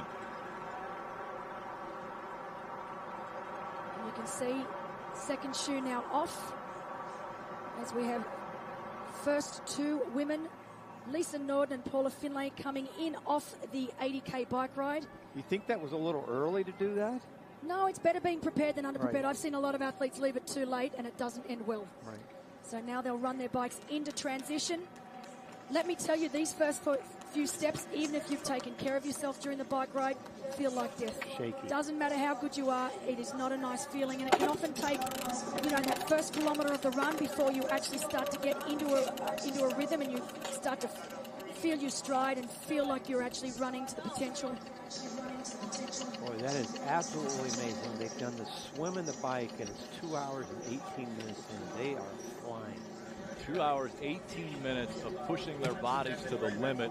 And Paula Findlay, first to put the shoes on and start the run portion of the triathlon here. That was executed to perfection by Paula. And as you can see, she's not doing anything silly. She knows she's got a gap. She's not going to leave transition at a rate of knots. She's just going to steadily get herself into running rhythm. Make sure that she's feeling good. You don't want, the worst thing you want to do is take off too quickly and then end up cramping. Kevin. All right, so Lisa and Paula both looking actually really good as they came in here. So in years past, when we've seen folks come off the bike, it's almost been cramp central here. And both of them ran in quite easily and comfortably. And Lisa Norton sat down just to give her legs a little bit of a break and then got rolling very quickly and easily. Paula definitely, though, looks like the smoother as they get started on this run. Now, Kevin, we have just been informed that Annie Haug will need to serve a 2-minute penalty. Her number is up on the whiteboard, so that changes everything. That certainly does, Belinda. That changes the dynamics of this race completely, and it makes it even more interesting that Laura Philipp was able to stay as close to Annie as she did all the way through there. So now Laura Philipp will have a little bit of a cushion as she gets started on that run. But more importantly, Paula Findlay has a huge one. Alicia, you're right here, and we can see Kimberly Morrison on her way in. Yeah, Kimberly's coming in, definitely running a little gingerly here. I know how it feels to come off this bike course. There is no reprieve, and we definitely saw Kimberly sitting up a little bit to give her, body a break from how arduous the time trial position. It is just so painful. We're definitely expecting to see some cramping as these girls take their first few steps onto this run course, but she has biked brilliantly. Let's see how much of a cost it's going to be for her run. And of course, Kimberly Morrison, not a phenomenal runner, not renowned for her running. Obviously, her strength is the bike ride. So I don't expect her to catch either of the two out in front. And then, of course, looking at the difference in running form between Paula Findlay and Lisa Norden was incredible, the difference there. Hey, Kevin, here comes Lucy Hall. Yes, Lucy Hall, and of the 4 athletes we've seen come in so far, the springiest step by far. So your leader out of the water, and now a fantastic bike for Lucy Hall. And Alicia, I don't know about you, but that didn't look like anyone who was tight or cramping at all.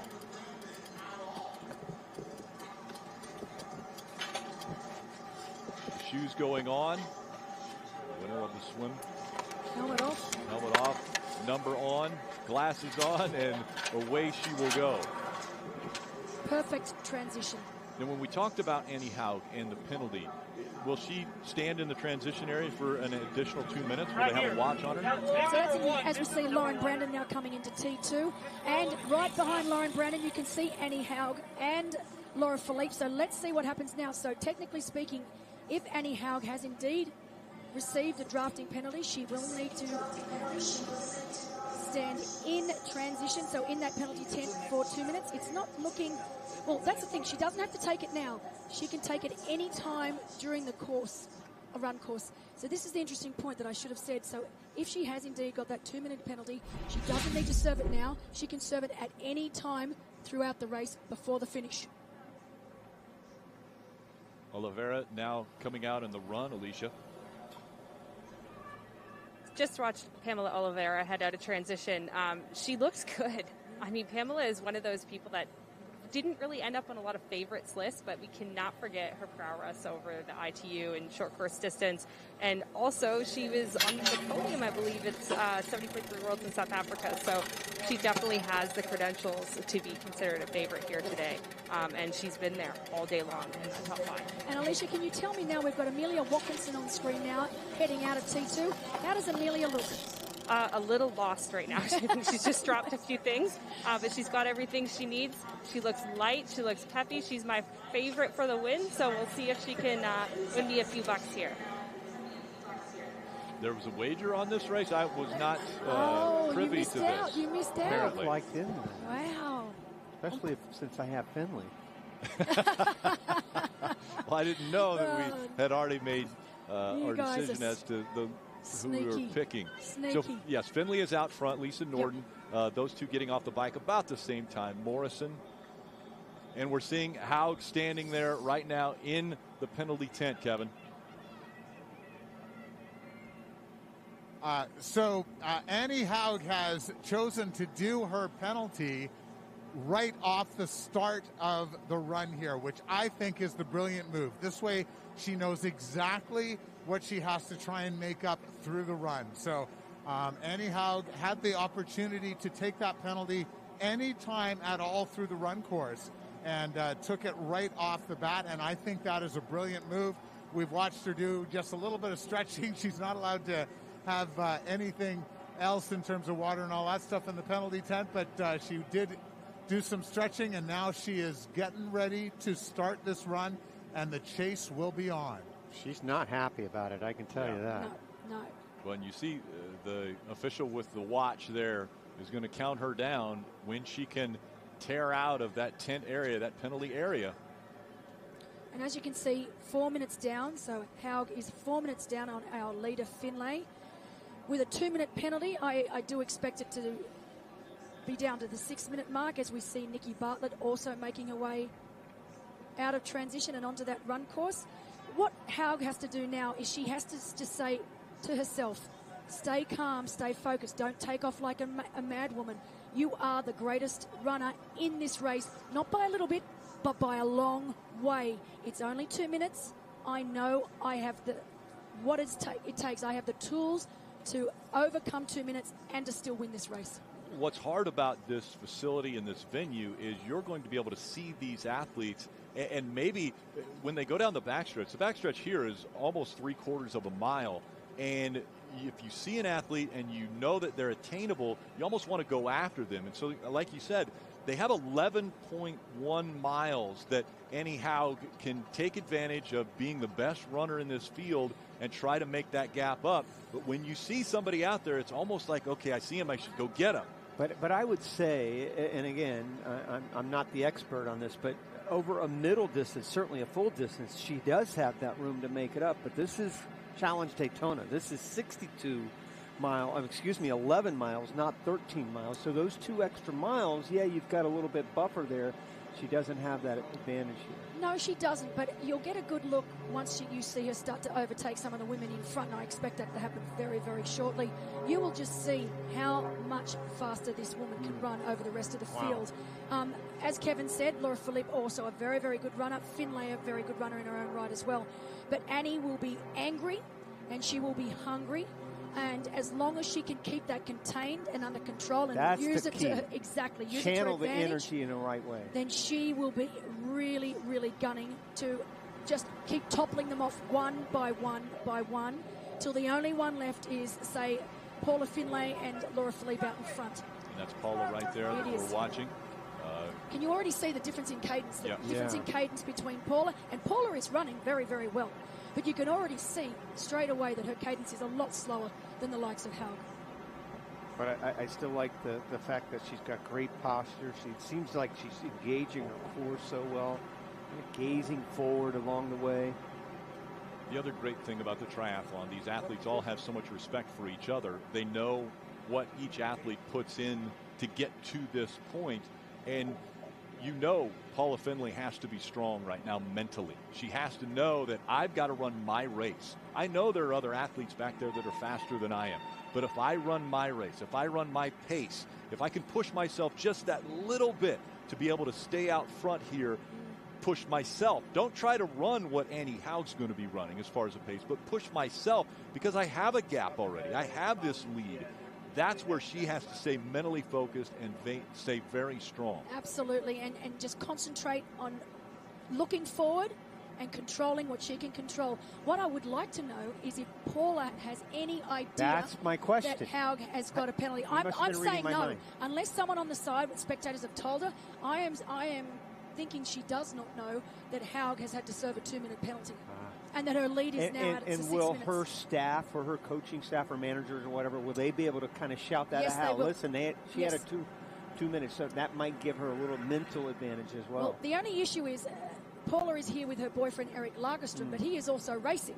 So I'm not sure if Paula's going to have someone. There is a zone where the coaches and managers are able to stand and they are able to shout out splits and give messages to their athletes. So I'm hoping that Paula does have that, but she's going to have to wait 4.5 kilometers before she gets that message. She's got to watch, and she's being able to, she can take care of pace because they've been here, they know this, they've walked the course, they know distances so that she can look at where she started from and what point she got to, and she'll be able to tell what kind of pace she's running. But it does help to have that coach or that person that is there that's trying to help you. As we see Holly Lawrence now out on the run. And it seems as though Holly Lawrence may be a little confused through T2, Alicia.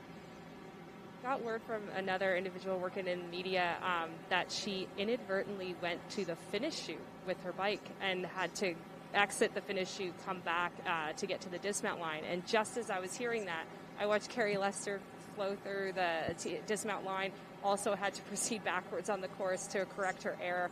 So as these girls are finishing the bike, the fatigue is getting to them, even though this is obvious, and it's just still really hard to keep your focus when you're this fatigued.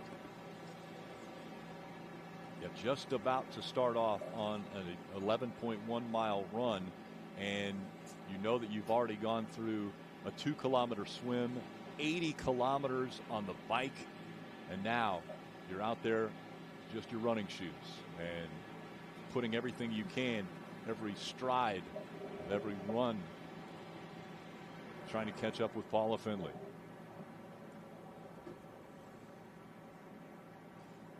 And so much is made about the transition area in the triathlon. Let's look back at what happened with T2 here just moments ago.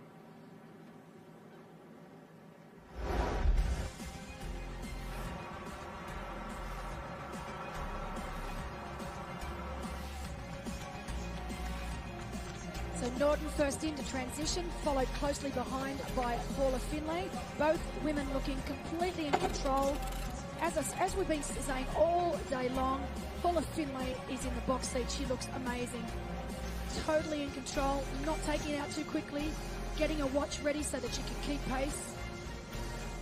Of course, straight away we can see that Paula has a faster cadence than Lisa Norton. But then when we go back to Annie Haug, we can see Annie is definitely running faster of the two. We know that Annie has already taken out about 10 to 15 seconds and is now at around that 5:40, so 5 minutes 40 back on Paula Findlay. This could get very, very interesting, Rowdy, because I thought she could afford to have about 5 minutes. And it's 6 minutes. It was 6 minutes, so it's that minute extra. And I'm not saying that's not doable. We've had plenty of amazing races where athletes have suffered penalties and have still gone on to take the win. I remember back in the day watching Kona and seeing Tim de Boom have a penalty. But again, like you said, that was over the marathon, so he had plenty of time to make up the gap. But this is only 18 kilometres, so really you certainly don't want to be giving away free time. No, when you think about it, again, 11 miles, 5 minutes, 39 seconds is what we're showing as far as the gap back for Annie Haug. You know, you have to break it down mile by mile, and you don't want to think about going out and getting it in the first mile. It's about 45 seconds she's going to have to run faster per mile. Per mile. That's per mile. I'm glad you guys are good at maths. Than Findlay. Not my forte. I was doing that myself. Yeah. Good wow. job, Rick. Wow. If you were doing it in your head, you're way better than I am because I asked Jared to do it for me. That's what Did you ask Torsten? For the update on Haug, let's go back to Kevin. All right, so we are riding along next to Annie Haug right now, and she looks fantastic. And Paula, you were talking about people winning big races after penalties in 1995 or 96. In 96, I guess it was. I watched both Luke Van Leerd and Paula Newby-Fraser set new Ironman course records in Kona after serving penalties before they started the run. And a lot of us were wondering if having that extra little bit of time to do some stretching maybe help them on that day. Now, I'm not going to try and ask Annie Haug if she thinks having some time to do that would be of help, but it certainly doesn't look like it's hurting. She is looking fantastic and just working her way through the field right now. This is a great shot of Annie Haug coming up on Amelia Watkinson. And this just, I can tell you firsthand that Amelia Watkinson is in great running shape. She is in great racing shape. She's won her past 4 races this year in Australia.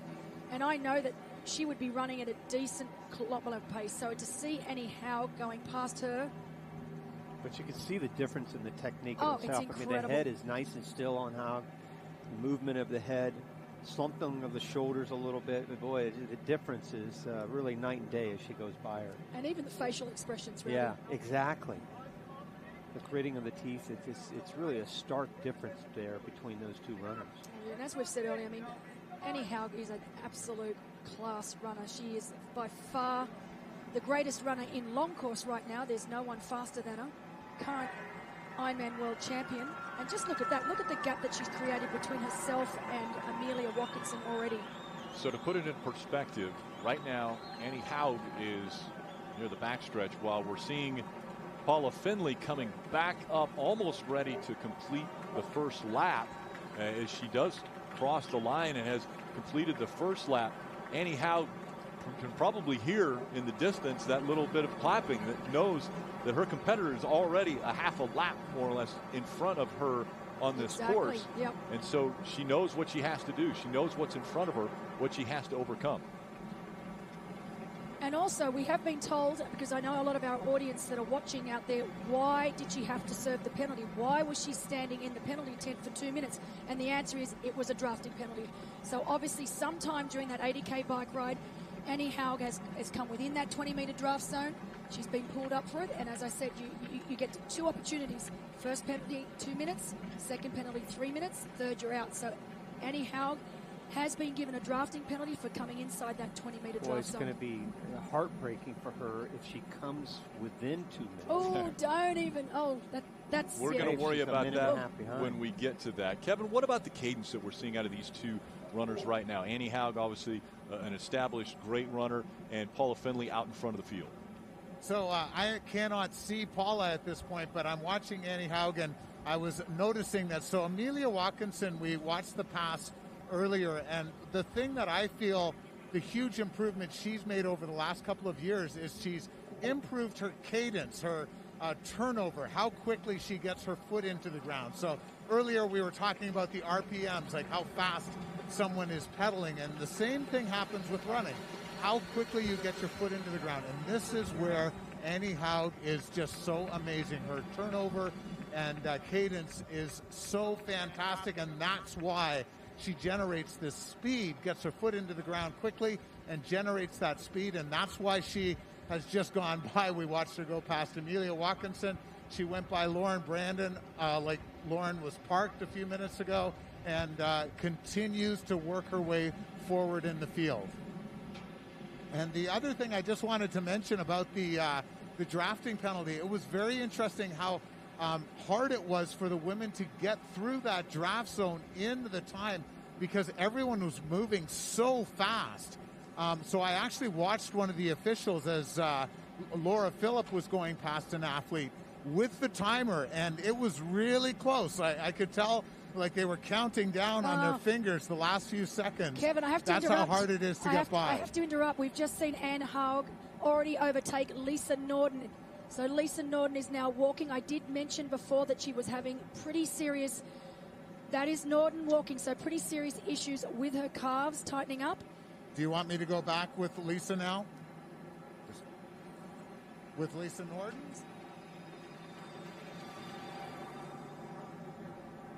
Kevin, she's back there walking. She was a little bit behind you. And we can see now that that's Amelia Watkinson now going past our early leader, Norden. We've also got Lauren Brandon running past, giving, and this is why I love this sport, giving Lisa a tap on the back. They would be knowing how Lisa would be feeling right now. Really, really disappointing for Lisa Norden. We knew that she had a little bit of an issue with her calves. We weren't sure just how serious it was. A lot of athletes don't like to let everyone know if their injuries are serious or not. But obviously the bike's taken its toll and just not being in quite the run shape she needs to be in. Oh, it's just so disappointing. Seriously, it's heartbreaking, particularly after the year we've had. So, and especially the first two legs. You know, absolutely. She looked so brilliant the first two legs. Those encouraging words as those runners go by her. We love to see They've that been great there. sportsmanship. Yeah, they know it. Yeah, exactly. Everybody has experienced something like that throughout their careers. As I tell you, Paula Findlay continuing to look so strong. This is the road course part of Daytona International Speedway. As she makes that hard right-hand turn, she'll come back up onto the track now. This is the second lap for Paula Findlay. And let's go back to Kevin. Hi, guys. So Lisa Norden just coming up.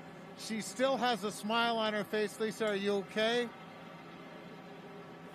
I actually tore it 2 weeks before I left, and I tried to get it right, but it's not working. So not sure if you heard that, guys. She tore her calf 2 weeks ago before she left, and it's not working. So Lisa, what is the plan? Are you going to call it a day or just keep walking here? Well, I could walk it. I'm going to make it. Yeah, Lisa, we're so sorry. Good luck. Thank you. So obviously an emotional Lisa Norden there, and a tough day, and she's not sure if she walks it, she ends up going away with $2,500. So tough call. Oh, and you know this is the bad part of sport. Honestly, I know what it's like to be in this position. You think you've got things under control. Listen to me now. Even I'm getting emotional. I can't help it. I mean, Lisa's been a friend of mine.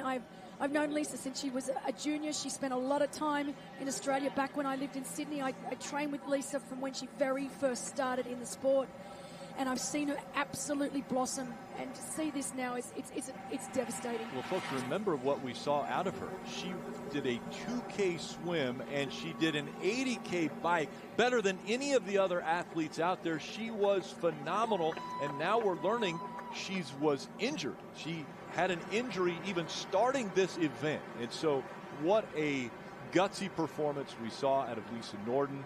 An emotional time for her, as she knew coming in that it was going to be tough, was hoping that she could get through it. Not going to be able to happen today. We should have jackpot money to give them a lot of money after the swim, a lot of money after the bike. Some way or another, you have to reward her, but it is heartbreaking. Yes.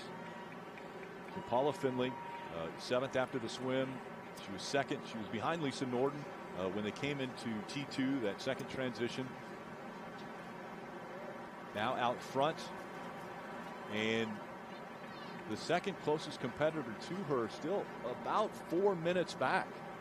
But the big mover is obviously on screen now is Laura Philippe, doing exactly what we knew that she would do. 4:15 down now. That's still a big gap. I mean, Philippe is a class runner, but that is still a decent gap to Findlay. And I'm sure Findlay will know what that gap is once she gets messages from friends and family on the side of the course. It'll be very interesting to see after the Haug comes round for that first lap, just to see what that split is. As we said, a big ask for Haug to make up that split, but that gap. But if anyone can do it, she can. But Philippe and Findlay looking best on course so far. You mentioned Philippe, and Philippe and Haug actually came in together on the bike. They did. And with the 2-minute penalty, you can see Haug down there in 9th right now, but she's made up a minute on Philippe alone. So she's certainly having a great run, but boy, she has dug herself a hole. Yeah, now the gap back to Annie Haug is just about 5 minutes. So she's almost made up a minute in the early stages, so lap 2. So, of course, Paula Findlay is in lap 2 of the run. And Haug has been able to grasp back 1 minute, but I think she's going to run out of real estate. But this is just lap 2 for Paula Findlay of the 4. She's onto the back stretch now. Again, has a little over a 4-minute lead, and Philippe has moved up to 2nd. Again, I just love her head position. Just so dialed in from the top down. Everybody talks about the lower body, but boy, the upper body looking so good right now. Alicia, she's looking awful strong up here leading. You just have to keep doing what you're doing, Paula. Nothing special, exactly what you're doing. No. Alicia, that sounds like you might be talking directly to the athlete. Is that true? Nothing special, just what they do every single day. Giving her words of motivation, but we have been told that if Paula keeps the pace up that she's currently running, that will be a 1:10 run split for the 18-kilometre run today, which is a fantastic run split. And it will also make it very, very difficult for Annie Haug to catch her. You never count an athlete out, but I know a lot of talk was around Holly Lawrence. A lot of talk was around Annie Haug, the athletes that we thought were going to be consistent. Annie Haug, we knew if she was within striking distance in the run, would be able to get up there and contend. And Paula Findlay, I think, was almost she could be in there kind of conversation. But when she went out and had a very good swim, went out and had a great bike, and now is showing that she can put together an incredible performance in the run, it looks as though Paula Findlay is saying to the rest of the competition, I don't think you can catch me. I'm going to stay out here in front And of the you. reason being, Rick, is because she hasn't raced. We have not seen Paula Finlay line up on a start line for months, almost a year. Whereas we've seen Haug's done one or two races in Europe. We've seen Lawrence run 70.3 Cozumel not so long ago. So honestly, we don't know what sort of race shape Finlay's in. We know that Laura Philippe has done some pretty impressive things already in this run as she's on the second lap and trying to reel in Paula Finlay. But again, that gap right at 4 minutes between Philippe and Finlay. Annie Haug, we talked about how strong she is. She's getting ready to go by Holly Lawrence now, and so Annie Haug on a mission. She is absolutely flying. I mean, They're gonna go to me? We know that Holly Lawrence is an amazing runner.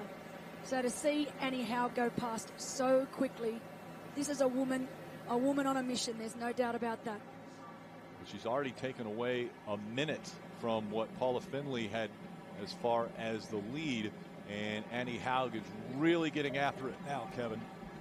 It is unbelievable to watch this. I have been so impressed with Holly Lawrence's running over the last little bit, and that meant nothing here for Annie Haug. Annie Haug is just flying through this run course and dropped Holly Lawrence in no time at all. And there wasn't even an attempt by Holly Lawrence to go with her. She just let Annie Haug go straight by, and now Annie's sights are up ahead. I believe that's Laura Philippe I see just ahead of her. So they came in together. So she has almost made up 2 minutes on her German compatriot in this short time into the run. So Annie Haug having a fantastic run here, and yeah, that penalty might have just got a little bit of running adrenaline going for the German Ironman world champion. So Kevin, do we have any information on why Annie was given that penalty? We know that she's got a 2-minute drafting call, but do we know whereabouts it happened on course or off what other athlete? We don't have any information up here. No, and I'm afraid I can't help you out with that one. We spent a lot of time, as you saw, going around with Annie Haug and Laura Philippe, and the two of them were absolutely perfect. So my guess is it must have been early on in the bike, and my guess is it was some sort of passing issue. They were really having a rough time getting through this 20-meter draft zone when they were going into the wind in time. And because I believe, Belinda, you can help me out. Is it 40 seconds they have to get through? 45 seconds per athlete. 45 seconds. And when they were going into the wind, it was really hard for them to work that through. And we've been talking all week long about so hard for the women, but even harder for the men at the speeds they were going. But today, with the speeds the women were riding, it was exactly the same thing. They were really struggling to make up that time in the 45-second time frame. So I wonder if that was possibly the case. But right now, Annie Haug, she talks about just staying in the moment and everything, and she certainly seems to be doing that right now, and is driving ahead. I don't think she's going to spend any more time worrying about that. She's just going to try and figure out how she can win this race. This is incredible to see this. I mean, we know Laura Philippe is truly a brilliant runner, and she just did that little look back to see Annie Haug coming up on her. It's only a matter of time now before she takes that lead over Laura Philippe.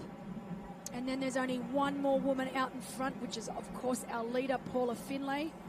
I personally don't think that Annie Haug will be able to catch Finlay. I just think it's too big a ask. Let me ask that question. If Finlay stays running the speed she's running now. But will she be able to close within 2 minutes?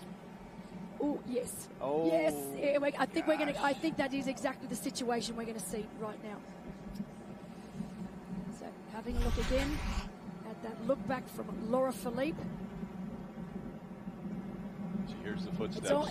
It's almost like she sensed it, isn't it, Rick? It's almost like who is that coming? Well, I knew she would be coming at some point in time. I didn't think it would be this quickly. But I love the focus of Haug. I mean, if you just see her focus gaze straight ahead, she has not moved that head, and you can tell that great posture that she has. It's that neck is in just perfect alignment with her spine, and then, boy, she is focused straight ahead. So it's Laura Philippe, bib number 105, and behind her Annie Haug in the bib number 101, running second and third right now. Again, Paula Findlay has a 4-minute lead over these athletes. And we have worked it out, looking at both paces of both women, and if they can both sustain the same pace now for the remainder of the run, then it will be Paula Findlay that crosses that tape in first place. But as we know, anything can happen. Kevin. So they are just going through an aid station now. Haug is just grabbed a quick sip.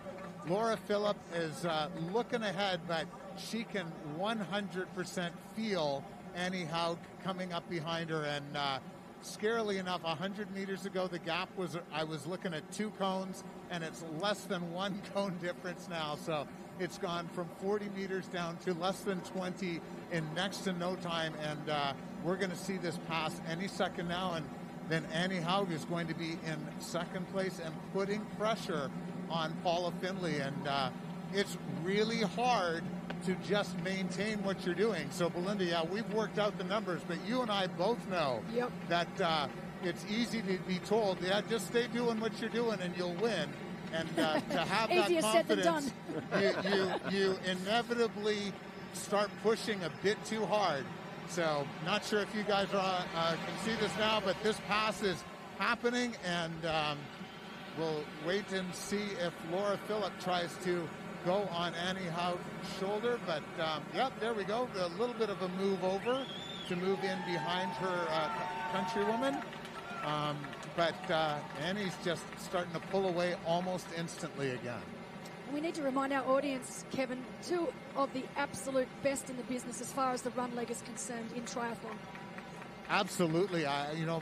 Belinda, I got to watch Laura when she came second at the 70.3 Worlds in Chattanooga.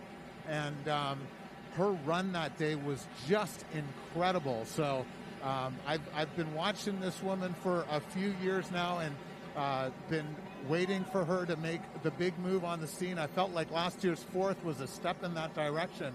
And it's not like she's going slow right now. She looks fantastic.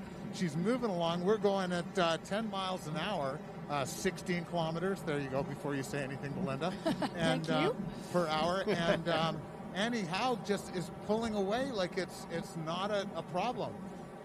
And the other thing that I'm always finding amazing with Annie Haug's running form, like her shoulders are always a bit tighter and more bunched up than we would normally like as a coach. But the thing she makes it work is that kind of shortens the levers, allows her arms to move back and forth that much more quickly, and helps her to keep up that amazing tempo that makes such a difference. So very much like Mirinda Carfrae in terms of that tempo that she runs at, and you can see how much of a difference it's made already as she is now banging on 40 meters ahead of Laura Philippe.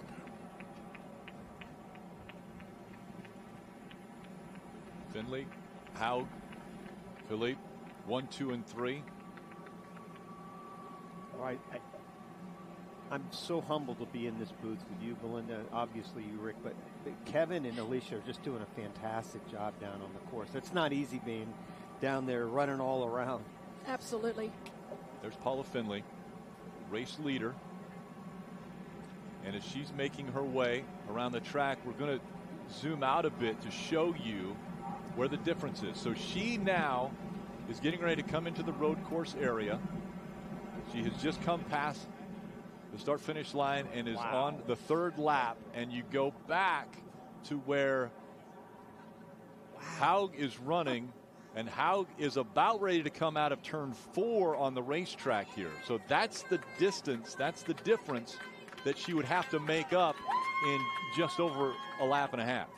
Yeah, it's not going to happen. And Annie Haug, the greatest runner in long course triathlon for sure, but that's just too much real estate to make up. We would need something to go wrong with Paula, to go terribly wrong with Paula. And I have to say, Paula Findlay has been looking in control of this race since the moment she got on the bike. Let's be honest, her facial expressions, I've never even seen a grimace from her face. She just looks so in control, and we know that she wanted this. I spoke to her the other day, and she desperately wants this win. So even from the swim, I mean, you could really see in the transition, that T1 and T2, I mean, both the transitions, she was just so smooth and in control. You talk about Paula Findlay and not making mistakes, being very focused, as we see Annie Haug here, currently in the second position again with a 2-minute penalty. She is still in the second position where she had that weight in transition 2. But when we were, I guess, afforded the opportunity to sit down and talk with Paula Findlay, I had that opportunity on Wednesday night to have dinner with her. Her and Eric, they were amazing. And she had the focus that night that you could tell she had her eyes on the prize. Absolutely. All the way back when she first arrived in Daytona. She was focused. She said she's nervous. She's obviously a nervous athlete until you get out onto the course. But she was focused at that point. 5 days in advance. 5 days in advance. You could see in her eyes already. She was focused on this event and wanting to repeat her win from a year ago. And it is amazing, being the defending champion, just what extra that gives you. Often you'll see athletes go back-to-back with wins because they just have that little bit of extra motivation and determination. They, as Rowdy said, they know the course, they have experience on the course, and it's their title, and they don't want to give it away. So they will do everything within their power to hold on to it. And honestly, look at Paula Findlay now. The stride is amazing. Yeah. Still. I have never seen her look so good. Alicia. I mean, I've been with Paula since lap 2 here. As soon as I got on the moto, she ran right in front of me, and I've not left her side. And this is the best I've seen Paula Findlay look in years. I've known Paula since she was a teenager, and this is like, I won't even compare it to Paula Findlay, world champion from back in 2011. This is a different Paula. This is grown woman Paula. She's a new athlete. I feel like she's reinvented herself in 2020. And it's really, really exciting to see. I think she looks absolutely brilliant. She looks calm. She looks confident. And I think there's always that nervousness with Paula, but she's winning this race by 4 minutes. Like, none of us predicted this. So this is just absolutely exciting racing. And I know Kevin's on the ground too. Kevin, let's throw it over to you and see where you're at. Yeah, so I'm running along next to, or riding along next to Annie Haug. I'd love to be running next to her. Just to follow up on Paula, what a journey it has been for her. You know, you think about in 2011, she was the favorite to win the 2012 Olympic Games and ended up having injuries and coming dead last in that event. She came across the line in tears. She apologized on Canadian national television in tears to the Canadian public, saying, I'm so sorry I didn't come through. The pressure that young woman had to go through at that point. Simon Whitfield, the 2-time Olympic medalist from Canada, went to bat for her and talked about how tough it had been and how hard the media had been on her through this whole thing. And so now to see this all 8 years later, Paula Findlay about to win, certainly one of the biggest wins of her amazing career. It is really awesome if she can hold this off. But I said about to win. I don't want to quite hand this over yet. Not quite yet. You're not ready to make that call. I am continuing to watch Annie Haug run along, and we might all be saying, okay, yeah, Paula's got this wrapped up. Annie has missed that memo. And so she's going to keep this rolling, and I would not be surprised if we see this come, pretty close down to the finish. Well, Kevin, we have got a projected split for both women. If they keep on pace as they are now, Annie Haug will have a split of 104, and Paula a split of 108. Yes, and there you go. That 2-minute time gap. Exactly. So from an average fan here today. So Kevin, from an average fan, I'm watching this race, and I'm pleading that Haug loses by more than 2 minutes. Does that make sense? I don't know. I get the it. penalty is the reason she I lost. don't as want the opposed penalty to be the reason. That's the only thing that I'm looking at and watching right now. And I don't think that'll happen. I think Finley will win by more than 2 minutes, but boy, it would be really heartbreaking to have her lose. Finley's already ahead of what we thought. It is what it is. I mean, the penalty is a penalty. I mean, Right. it was supposed to have happened, but boy, it would be a tough loss. The pace is 6 minute mile pace that they are putting together after running, or riding for 50 miles on the bike, and they get off the bike, and now they're running 6 minute mile pace. Yeah, it's incredible, and just to watch Annie Haug run is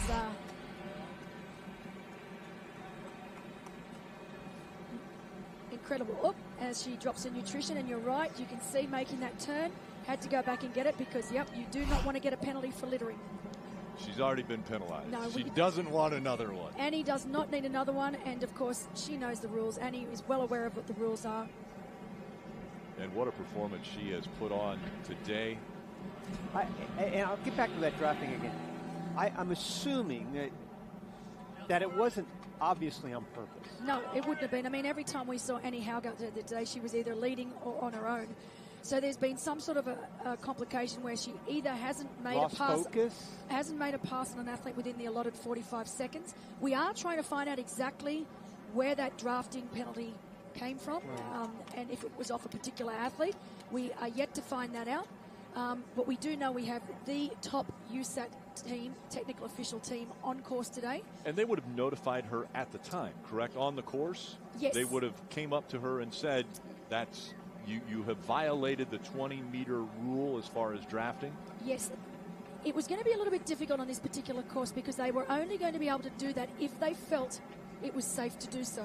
With so many athletes on the course and going at such great speeds, it was said in the briefing that they would do everything that they could within their control to let the athlete know that they had received a penalty. However, if they deemed it was unsafe to do so, it was the athlete's responsibility to make sure that they looked at that whiteboard when entering T2, and if their name was there, then they were obligated to stop for that penalty. And by looking at the reaction on Annie Haug's face, I'm not sure she did know that she was receiving a penalty because you could see her go into that penalty box, arms in the air, not really sure what was going on. So frustrated. But at the same time, Paula Findlay has put together one of the best performances of her life here as she is in front of maybe the best field ever put together that she has been a part of. And Definitely. You talk about the short track or the short distance versus the full distance, and you have Paula Findlay here among all of these athletes, and she has shined through all three disciplines up to this point as she grabs a quick water. And what I love most about Paula Findlay is as we know, she's struggled a lot with injury in the past. But for me, personally, looking at Paula right now, she looks absolutely unbreakable. And it is the best I have ever seen. As Alicia said earlier, it's the best she's ever seen Paula, and she's known Paula for a lot longer than myself. But just, it is like she is a brand new athlete, and she looks absolutely amazing out there right now. Do you think at some point she knows how far ahead she is of Haug now, right at 4 minutes? And does she hold back just enough to say, I want to make sure I have a good enough kick at the end, just in case something really wacky happens with Haug as far as running her down? Absolutely. And, every female that knows you've got Annie Haug coming from behind, there's never a moment you're going to relax till you cross that finish line. Because Haug is just that good. But she would know, Paula would know the gap that she's got, and she'd be working it out in her head. She knows that she's running a good pace. She will know the pace that she is running. And I think she would be fairly confident right now, as long as she's feeling good, and she certainly looks good, that she has enough in the tank and enough of a gap back to Annie to hold that lead right to the finish line. Well, and she's running her own race. She continues to look down at the watch, looking at her pace. She knows where she feels right now. She's pressing, the limits of what she can do right up to that line, that edge that every athlete knows. You've got to go up to that edge. And then if you can push a little more, you try. But with Paula Findlay, the lead she has, almost 4 seconds over Annie Haug. No matter how fast of a runner Annie Haug is, Paula Findlay is coming up on the final lap here at Daytona.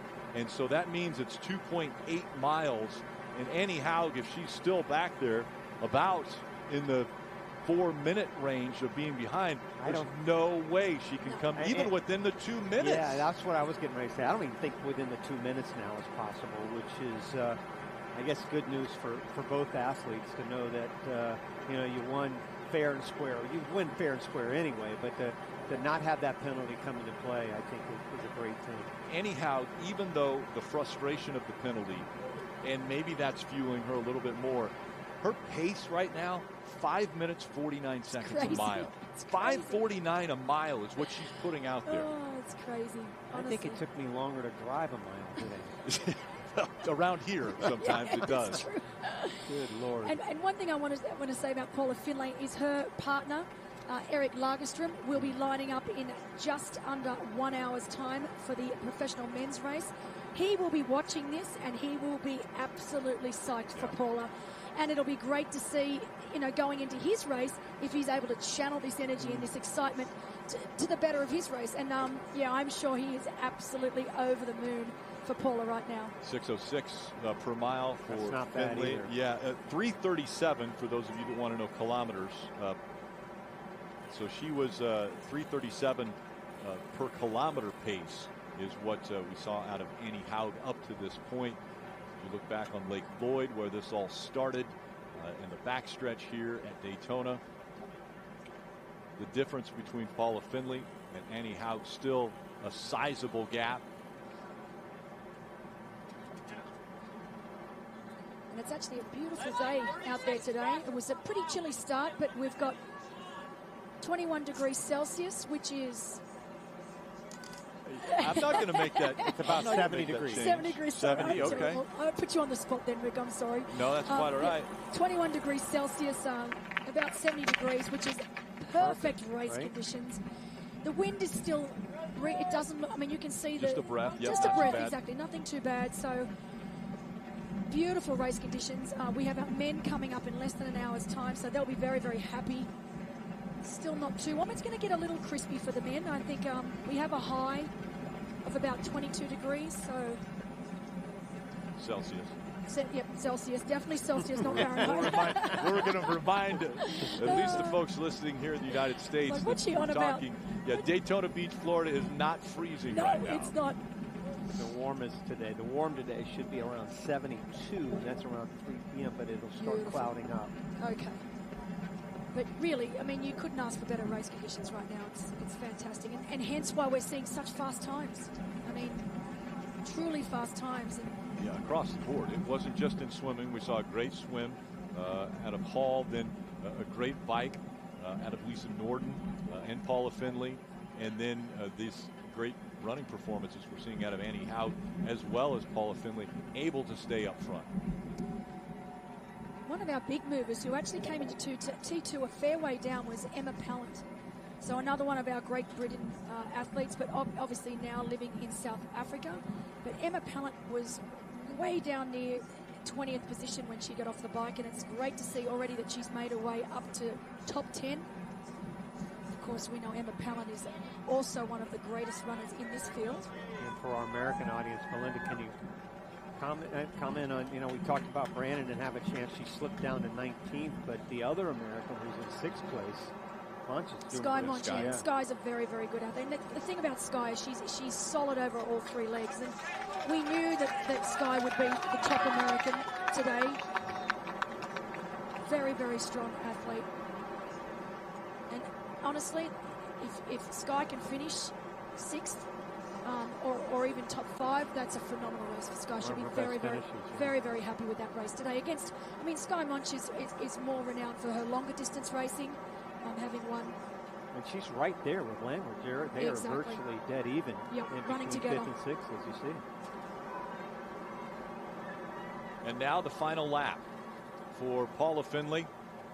She's been in this position before. A year ago, she was able to win Challenge Daytona.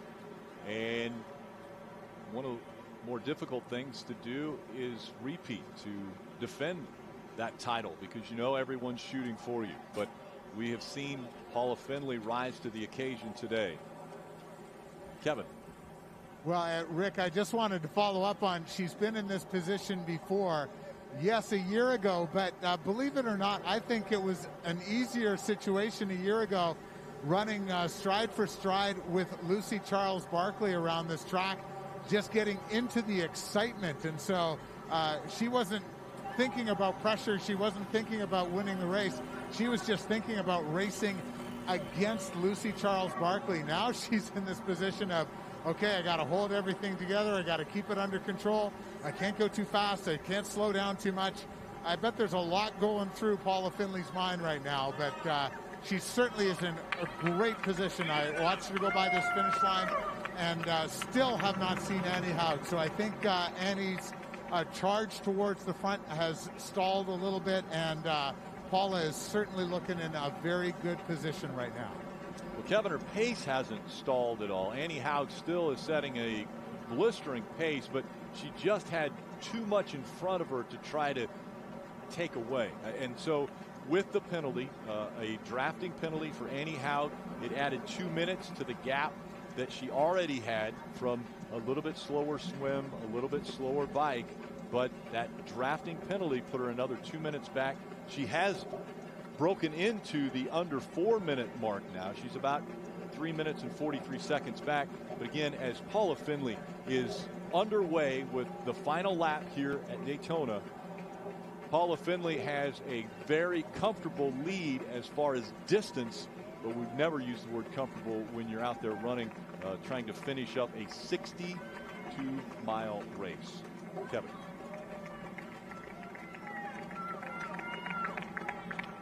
Rick, the thing that this reminds me so much of is ITU racing, where if you are not in the perfect position on the bike and out in front, and I think Annie, just because she was that little bit further back, just that much more opportunity to run into issues and run into problems. So once again, it is showing how you cannot win these major races anymore unless you are really solid in all three sports. And and that's what Paula Findlay has shown today. A fantastic swim, and then being able to charge to the front of the bike course just makes a big difference. And Kevin, we have been given word that Emma Pallant, who is also making her way through the field and is actually up in the top 10 now, but we've just been told that her number is also up on that penalty board, so number 115. We're not sure why she has the penalty, but obviously she will need to serve that before she comes into the finish line. Yeah, I watched Emma, and she looked fantastic out on that course, but obviously giving up 2 minutes at this point between 3rd and 10th, I think that's going to end up costing a lot of money. Unfortunate, obviously, to win a very big prize out there in front, and the gap from 1st to 2nd, not bad.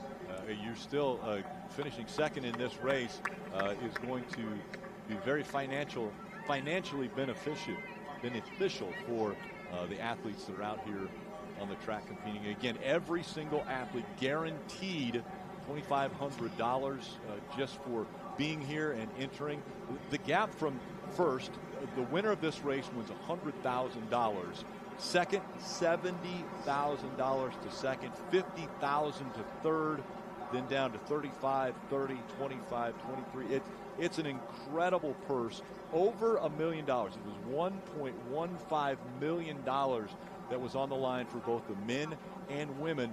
And right now, maybe that gives Paula a little bit more kick in her step, knowing that $100,000 is out in front of her right now if she can keep this pace up. I think we need to ask her to take us to dinner. Yeah, that's a good point. Oh, I'm sure she will. Again, we've talked about a little bit of nervousness with Paula Findlay, but the focus that she has and that she has had coming into this event has been second to none.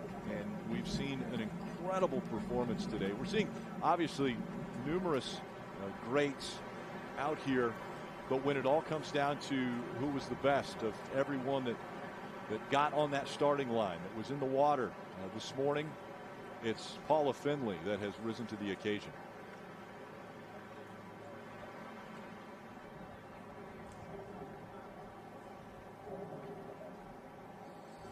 And so we look back on how the run started.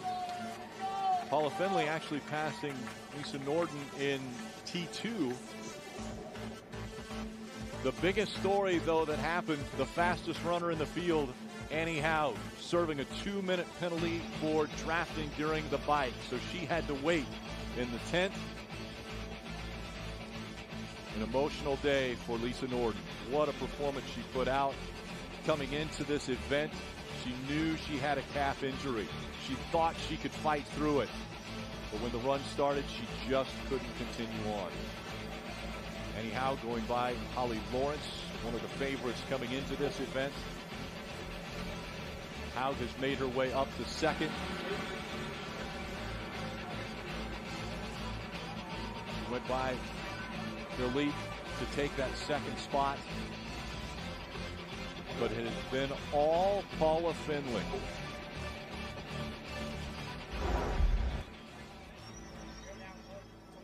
Here at Daytona International Speedway, and Paula Findlay out in front has over a 3.5-minute lead. Well, now it's 3:27 over second place Annie Haug. Annie Haug, what a performance she put in, but obviously you've got to play within the rules. A drafting penalty put her 2 minutes back as far as that penalty, but she probably is not going to get within that 2-minute mark. So it really, I think, exemplifies what Paula Findlay has been able to do today. Absolutely, you've hit the nail on the head, Rick. Paula Findlay, as I said before, has been unbreakable. I have never seen a woman dominate a race from the get-go, and let's face it, she was on the bike and in the lead very, very early on in this race and never looked back. She's never faltered. I haven't even seen a facial expression that's led me to think otherwise, you know, that she's actually hurting, that she's slowing down, that this is like hurting. It's actually, she's feeling the pain. She has been faultless, and I can't remember the last time I saw a female execute a race to such perfection. And the beautiful thing about it was the fact that she was just so consistent with all three disciplines. I mean, 7th out of the swim, 2nd on the bike, obviously, and even her transitions were good. I mean, you're talking about 10th on the transition from swim to bike, and then 8th on the transition from bike to run. So every facet of this race has just been perfection for Findlay. And this, I will, as perfect as the event has been for, I will say that's probably the highest I've seen her shoulders in the run. Maybe tensing up just a little bit as we're getting closer to that 62-mile mark of competition for Paula Findlay. But we talked about how relaxed she looked on the bike. I mean, she was just so smooth with every pump of the legs to get her around this track. And now she's coming into, obviously, the finishing miles here of this run, as she looks down at her watch once again at that pace, and knowing it looks like there's an air of confidence about her now. No, definitely, she looks amazing. And of course, Amelia Watkinson now up into 5th place. Absolutely no surprise whatsoever, as we can see Amelia Watkinson of New Zealand. She looked a little shaky, as Alicia said, off the bike. She looked a little shaky, but it hasn't taken her long at all to find her stride, and she is running exactly as expected. Coming into this race with 4 wins under her belt, which is pretty incredible given the year we've had. So to see her up in the top 5, she will be very, very happy with this performance. Yeah, and she just passed Sky Munch from the United States, who is now in 6th, but they're running right there together. They're very tight, but this is a great race here for Amelia Watkinson. It really is, and what I'll be really interested in seeing is if that Watkinson can now bridge that gap across to Lawrence and get into that top 4. I don't think Watkinson will be able to catch, obviously, the likes of Laura Phillip, but if Amelia can run to her potential and just try and bridge across to Lawrence, of course that gap is not so big. To be 4th place in the PTO 2020 Championship, she will be over the moon. 3:21 the gap back now as we're looking at Annie Haug, and what a run she has put in. We mentioned earlier the pace she was on, about 5:49 mile pace. 2nd overall with about 2 miles to go. And I have been told that down on ground that Emma Pallant, so bib number 115, is serving her penalty. Not exactly sure what the penalty was for, but she is in the penalty box now serving that. So as she was 8th on the running order, she'll begin to fall back because of that penalty.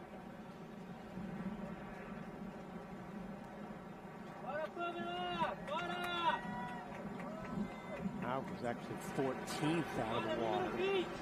Had a pretty solid bike, but again, you talked about a run. She has closed this gap to Finley by almost 3 minutes. What was she, was 6 minutes off starting the run, and now she's close to 3 minutes. So she'll cut that in half. I think Phillips also having a great one. I mean, she was 28th out of the water, Belinda. That's a tough. That's a tough ask. Yeah, it's a tough out, and then all of a sudden she moved up to 4th on the bike, and she's having a good one now, running in 3rd.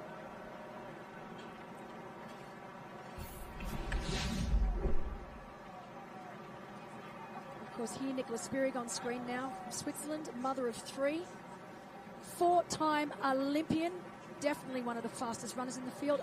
I will say, I was surprised to see how far back she was on the bike. She's a very, very strong bike rider in her own right. So it'll be interesting to talk to Nicola post-race and just see what went wrong there on the bike ride for her. But of course, running really, really well now, currently in 12th place. We do know that Emma Pallant, who's on your screen in 8th, will move down that leaderboard once she serves that 2-minute penalty. But of course, Spirig running really, really well. Gold medalist in London, silver medalist in Rio, was on track to head to Tokyo this year, still has it. Yeah, Spirig, she was 4th out of the water, very but good 34th after the bike. Very surprising, to be honest, very surprising for Spirig. She's much better than that. She's been all over the place. 4th, 34th, and now moved up to 12th. One of the toughest, hardest athletes you'll come across.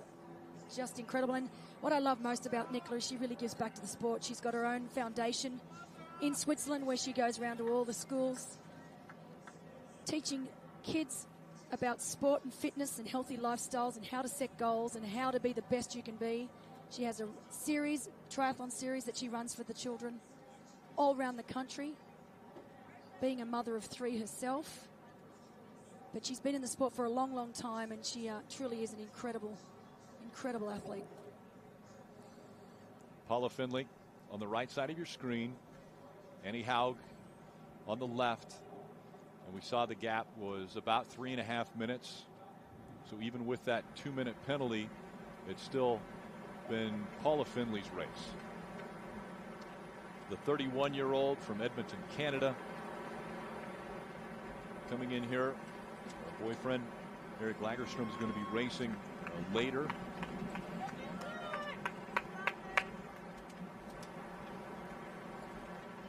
Leader out of the swim. There's Lucy Hall, and it's just taking its toll now on these athletes. Attrition. This is exactly what Alicia was talking about.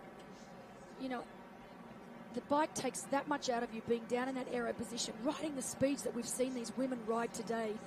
And some can handle it, and others, it just breaks them. And you normally don't know till the 2nd, 3rd lap of the run, but you know, you can see that she's not comfortable at all. Lucy is not comfortable. She's cramping. And it's predominantly the hamstrings that you'll find, hamstrings and hip flexors, and they are just angry.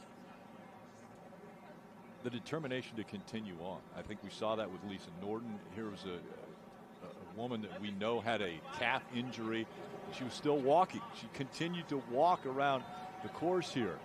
It's training. It's what all of these athletes have put into this to get ready for this. And we watch Paula Findlay here, and we just know that when she said this is the best she's felt in 5 years, we wouldn't have known it until we seen this performance. I mean, exactly. Yes, she can tell us that this is the best she's felt. You're dead right. We haven't got to see. We haven't had an opportunity to see how she's going because there's been no racing.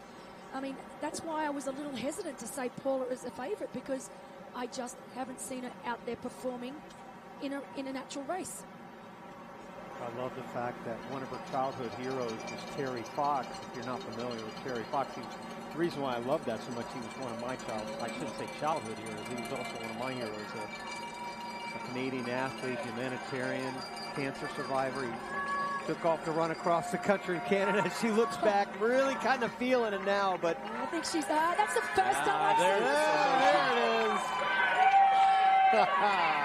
So literally has not raced since this race last year. That's one whole year that Paula Finlay has not been on an actual race course. So incredible to think she won Challenge Daytona 2019. As you see the emotion really starting to show on her face now. To think that we fast forward a year and this is her very next race. She's looking back again just in case. And emotions overcoming her now as she knows what she's accomplished. She has stayed focused for so long, and she comes down the final run here. Cannot believe it. And she will be the 2020 PTO champion of Challenge Daytona. Paula Finlay from Canada wins again. Well, that was a truly spectacular finish, a truly spectacular race. From swim through to bike through to run, I cannot fault that race at all. Wow. She's looking back wondering, wait a second. I don't think she quite believes what she's done. There's got to be another athlete somewhere. There has to be someone close by. Kevin. Just getting the boom mic here for you.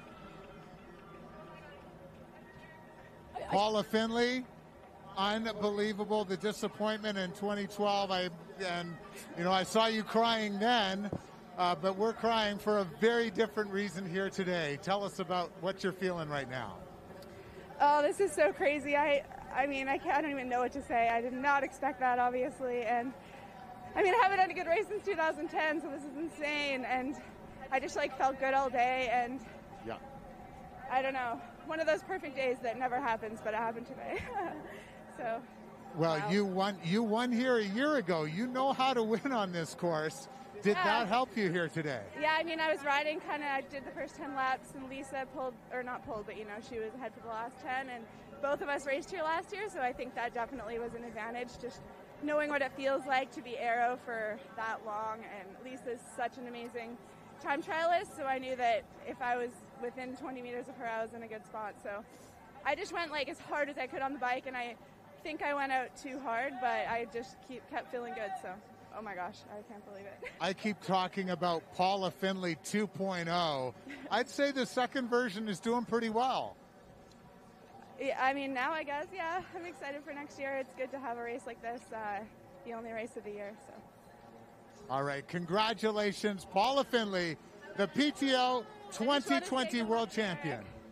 Eric is racing. Good luck to him. I'll be cheering really hard. And also, I want to say hi to Lulu if she's watching. There we go. Good luck to Eric. Hi to Lulu. And any second now, Annie Howard's going to be coming on through. Here she is now. Second, Annie Howard. The glasses will come off. You'll see the smiles. What an accomplishment. Even with the penalty, Annie Howard finished second in this just star-studded field of athletes. This just shows the caliber athlete of Annie Howard, Such a true professional. Brushed the penalty aside. Second place. She's over the moon with that second place. That was an incredible race for man. Two of the world's best. I was thinking the same thing. Just a complete professional. A lesser athlete would have just totally panicked with that 2-minute penalty, and she did not at all, and went out and just had a spectacular run. And you hear us talking about penalty. Communication back and forth between 1 and 2 here. All right, I'm here with Annie Howard's second here today. Annie, can you tell us about the race, and do you know what happened out on the bike? No, not really, because I really tried to be fair, and I had a whole bunch of people to overtake, and I thought I was the 3 meter ahead, and it was the outer corner. And I was pushing and pushing and pushing, and suddenly I got a penalty. So I don't know, because after lap 5, I was continuously pretty much the whole race on my own.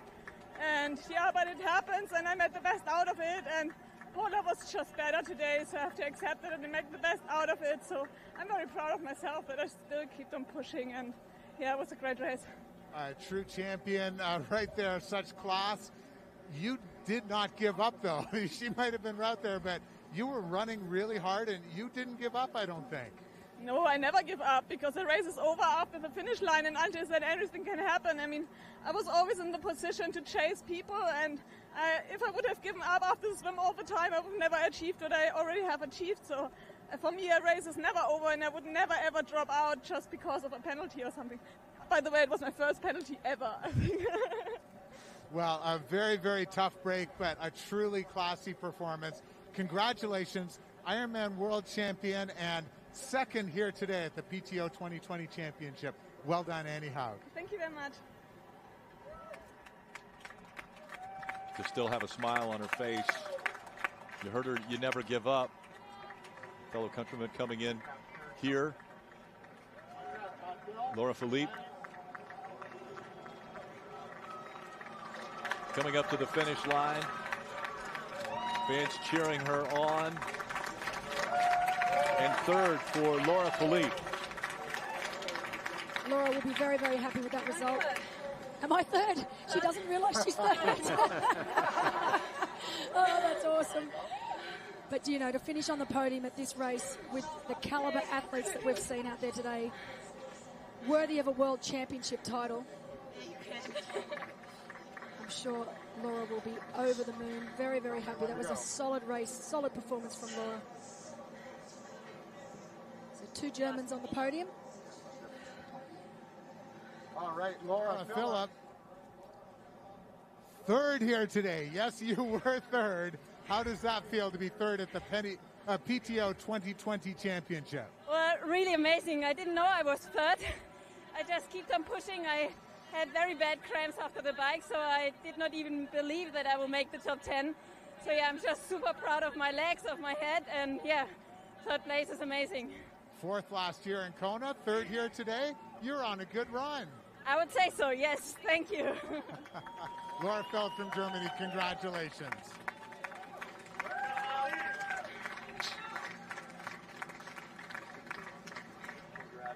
Thank you so much. Thank you. Of course, there's Bill Christie, CEO of Challenge North America, presenting the finishers medal to Laura Philippe. It was hard. One thing I love about Bill Christie is he loves the sport as much as I do. Oh, yeah. He really does. What a man. A triathlete. I mean, he fell in love. He fell in love with it, and that love has taken him to this point now. As Holly Lawrence finishing up in the 4th position. Solid day for Holly. And, oh, Amelia Watkinson. Yep. What a finish from Amelia. Right on Holly Lawrence's tail. That was a terrific race between both Holly and Amelia. Amelia will be very, very happy. Top 5 in this race. Wow. And Sky Munch right behind. First American, that's right. Yep. Really good. And again, 6th place at this race. Very, very solid day for Sky today. I really was impressed with her run as well.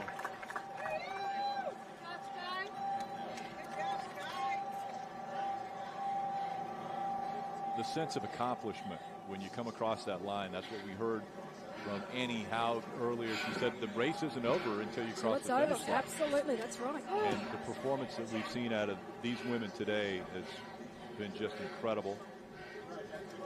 As we said, for some of these women, it's been the first and only opportunity they've had all year to race. We're in quarantine. Oh, yeah, quarantine. Congratulations. Lovely to see. They are coached by Cameron Watt, so they've both got the same coach. And we've got Fenella Langridge also coming into the finish chute right now. Another strong performance. Fenella will be very, very happy with this performance. Amazing.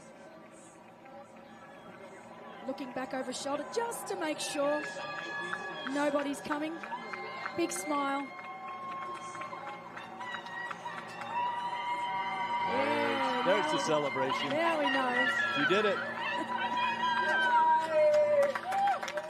Fenella. She's a comedian. I follow Fenella on social media, and she's very, very funny. Well done, Fenella. Great race.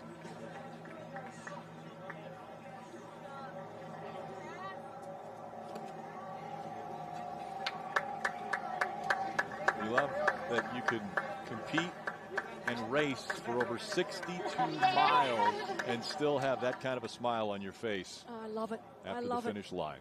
There is no better smile than to see someone cross a finish line and realize that they've just achieved what they may have thought might not be possible. I love it. There's no better thing to watch. A beautiful venue here in Daytona Beach. As we see these athletes coming in together. Nicola Spirig. And that looks like Elizabeth Correador just slightly in front. This could be interesting. We might have our first sprint finish. Will we have here. a sprint? I hope so. Nothing better than a sprint finish. And I'd be putting my money on Nicola just because I know she's been in this position before. But if they're going to start that sprint, it's going to have to happen soon. They're about to hit the carpet. Looks like Elizabeth has got the better of her. Amazing. That is a terrific race by Elizabeth today. I mean, I know Nicola Spirig's one of the best sprinters in the business, but strong finish there for both of those women.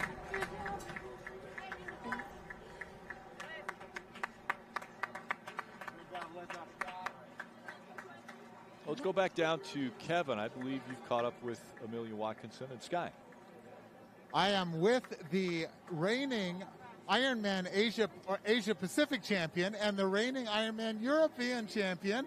So we've got Sky Munch and Amelia Watkinson, 5th and 6th here today. Teammates as well. So what was it like out there? Oh, I mean, it was definitely tough. That bike was just full on, and I think it really showed on the run. I don't know exactly what the run times were, but I feel like they were pretty slow compared to what we usually do. Yeah, sitting in aero for the whole time, where no point where you can really get up and just have 1 second of stretching out everything. So definitely it was a bit of a shock to the legs when we had to get off the bike and run. And can you tell us a little bit about being in a PTO event, what this has meant for you? Oh, this was an incredible opportunity. I mean, obviously we all know this year's been tough, and to be able to race so many of the best women in the world, I mean, it was so fun and just full on all day, and that's really thrilling to just be pushing so hard with the best women. And for me, I've been working really hard to be more competitive, so to be in the mix meant a lot to me personally. And then with training partner Amelia, I was hoping to hold her off, but when she passed me, I love Amelia, so I was happy for her too. I was expecting Sky to be right on my heels, but that was good. It's not often we get to race world-class events. It's normally a once-a-year thing at 70.3 or challenge champs, so to have this added to the mix, this is where we all get to really shine and see where we're at and put on a show for everyone else. And finally, $1.15 million. Like, does it feel pretty good racing for a big prize purse? Yeah, I mean, unfortunately, every second costs like a few $100s that you lose. But no, yeah, it's incredible to have that prize purse and, help really elevate the professionalism of the sport and help us triathletes make a living. All right, and thanks so much. Congratulations, Amelia, Sky.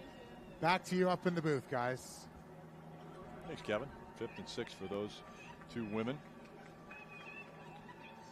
So let's look back on the day that started at 10 a.m. this morning. As far as the start of the swim, the ladies getting into the water. A wild start right there at the beginning. We talked about it in the water. A lot of fighting and scratching and clawing, but once you see Hall start to pull away with that great stroke, Belinda, head position nice and clean, just barely lifts up the sight every once in a while, and then out of the water she goes. Straight into T2. Very impressive at T2. T1, sorry. T1, I'm getting ahead of myself. Straight onto the bike.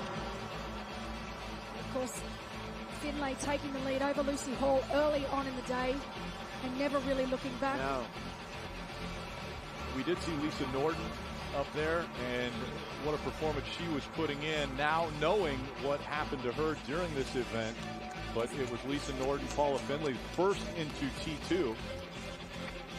And it's just a great transition there. Again, top 10 transitions all day long. Both transitions were great for Paula Findlay. Of course, disappointing to see how getting a penalty, but love the fact that it did not stop her. She got straight back down to business as soon as that 2 minutes was up. Didn't stress.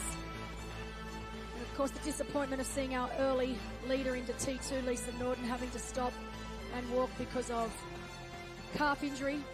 Always disappointing to see. Anyhow, was able to get by Holly Lawrence, moved up, and finally fought for that second spot. He was just brilliant on that run. And of course, Paula Findlay, it was her day from the start. Absolutely faultless all the way to the finish line. Love the emotion on the finish line. Defending champion, we see the top 10 results for the women. Paula Findlay able to finish that event in 3 hours and 24 minutes, 55 seconds. What a performance. She said it had been 2010, the last time she thought she felt like it was a great performance, and today near perfect for Paula Findlay, capturing the top spot and the $100,000 prize for that win. Annie Hout battling through the 2-minute penalty that was for drafting when they were on the bike. She finished in second. As we go back further through the field, of course, great to see Heather Jackson rounding out that top 20. Solid day for both Jackie Herring and Heather Jackson today. The fun thing about this event has been the stage was completely owned by the women, and now it's time for the men to take over that stage as they will start at 2 o'clock. They're already in the water, starting to warm up, getting ready. And we talked about the amazing field on the women's side. Surprisingly, it's better on the men's side. You have gold medalists, you have world champions, you have every athlete from the short course to the long course athlete. The best in the world are right here about to fight for this win, the 2020 championship at Challenge Daytona. Take a look at the contenders. Alistair Brownlee, he is the favorite coming in. Two-time Olympic gold medalist from Great Britain. His brother's in the field as well. A wild card athlete, Jonathan Brownlee down there. Gustav Eden, Norway, another one of the invites that a lot of people have been keeping their eye on. Vincent Louis from France. Sebastian Kienle. Lionel Sanders was the winner of this event a year ago, and maybe he watched what Paula Findlay was able to do just moments ago and says, well, it can be done. You can defend the win here at Daytona.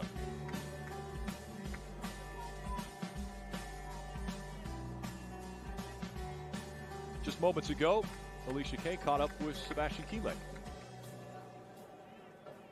Sebastian, thank you so much for taking the time before such a big event to speak with us. How are you feeling? Oh, it's always a mixture of excitement, a little bit of fear, nervousness. I just love this potpourri of feelings. Absolutely. Well, we're really excited to see how things go today. Did the women's race make you think about anything different from the men's race? Like, did it change how you think might things play out today? No, but it was definitely good to watch the women's race. I've watched the live stream. It was pretty exciting. Also because now we knew it's pretty straightforward, but it was good to see how everything goes, and it's pretty easy. It seemed like the bike mattered. Oh yes, the bike will definitely matter, but at the end it's all three disciplines, I mean, you have to bring the full package. Absolutely. Well, it was great to see that the bike absolutely counted, and that'll work in your favor today for sure. Thanks a lot. Thanks, Sebastian. You're going to continue to the next yellow on your right shoulder. Your second yellow, big yellow, right shoulder turn. Make your way across the back. Right shoulder turn on the yellow buoy. Yellow, yellow. They're reminding the athletes the different things about this unique course. and then swim the course Again, what an incredible event it has been already as we're getting ready for the men, the top 40 PTO-ranked male athletes right here in front of us, all fighting for a portion of that large purse, over $1 million.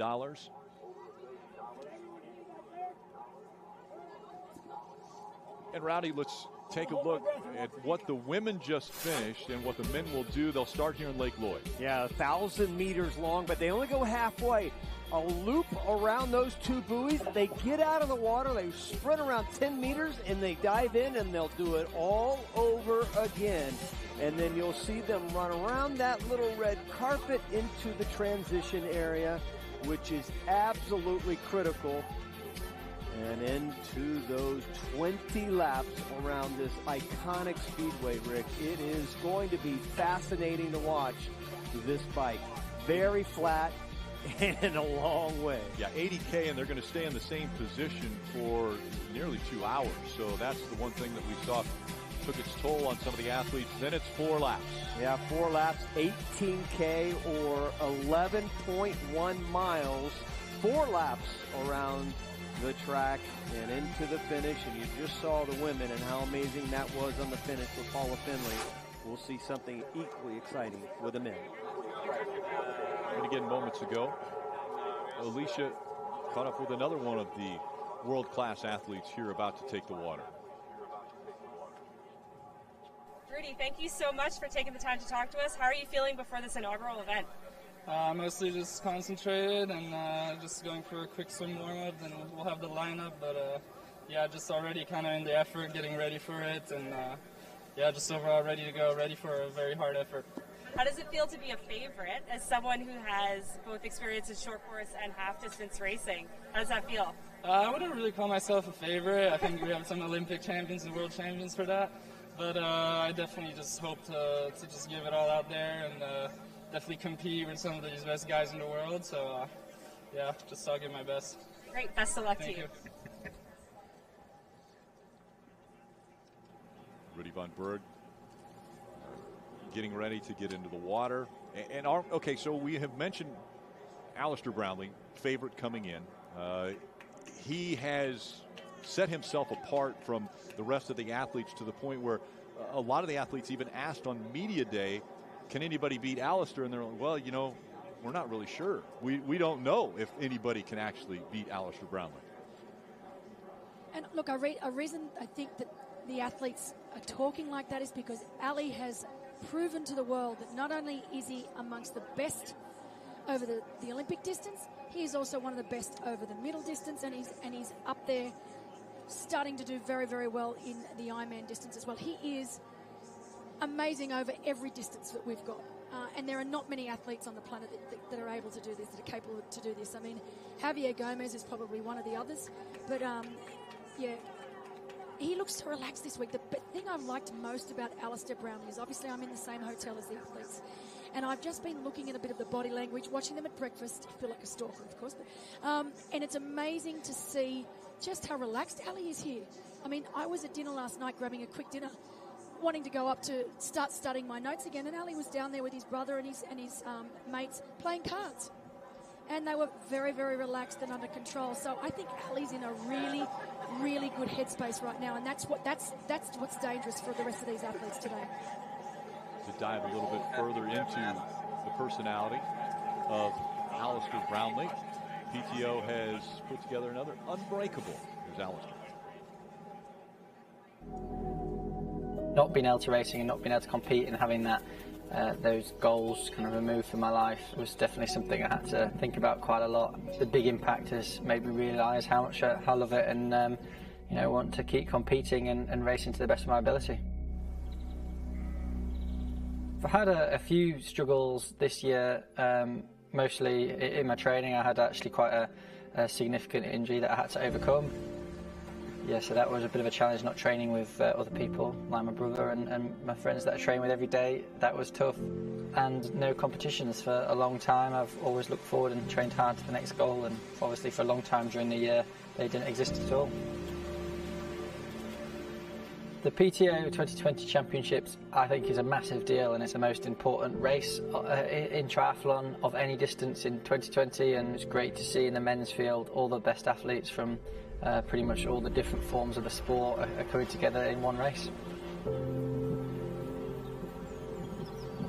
I think from the wider perspective, I'd really like the PTO to be able to show and demonstrate what a fantastic sport triathlon is to watch and be part of, so fans around the world can see a great race.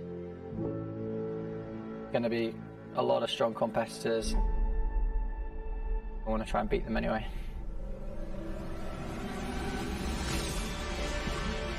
Focusing on trying to win the race. That is what you've trained hard for, it's what you're prepared for, it's what you've made those sacrifices for. It's going to be a fantastic race, and I want to try and beat everyone else. I think almost every other athlete in the field will be aiming for me in the PTO Championships, and yeah, I mean, I'm trying to beat them as well, so it's all fair. Some people really revel in being the person who's watched and the person who's under pressure, and I think that for some people that brings the best out of them. It's a tough sport that requires a lot of training. I think it gives ultra athletes a bit of a name for being a bit mad sometimes.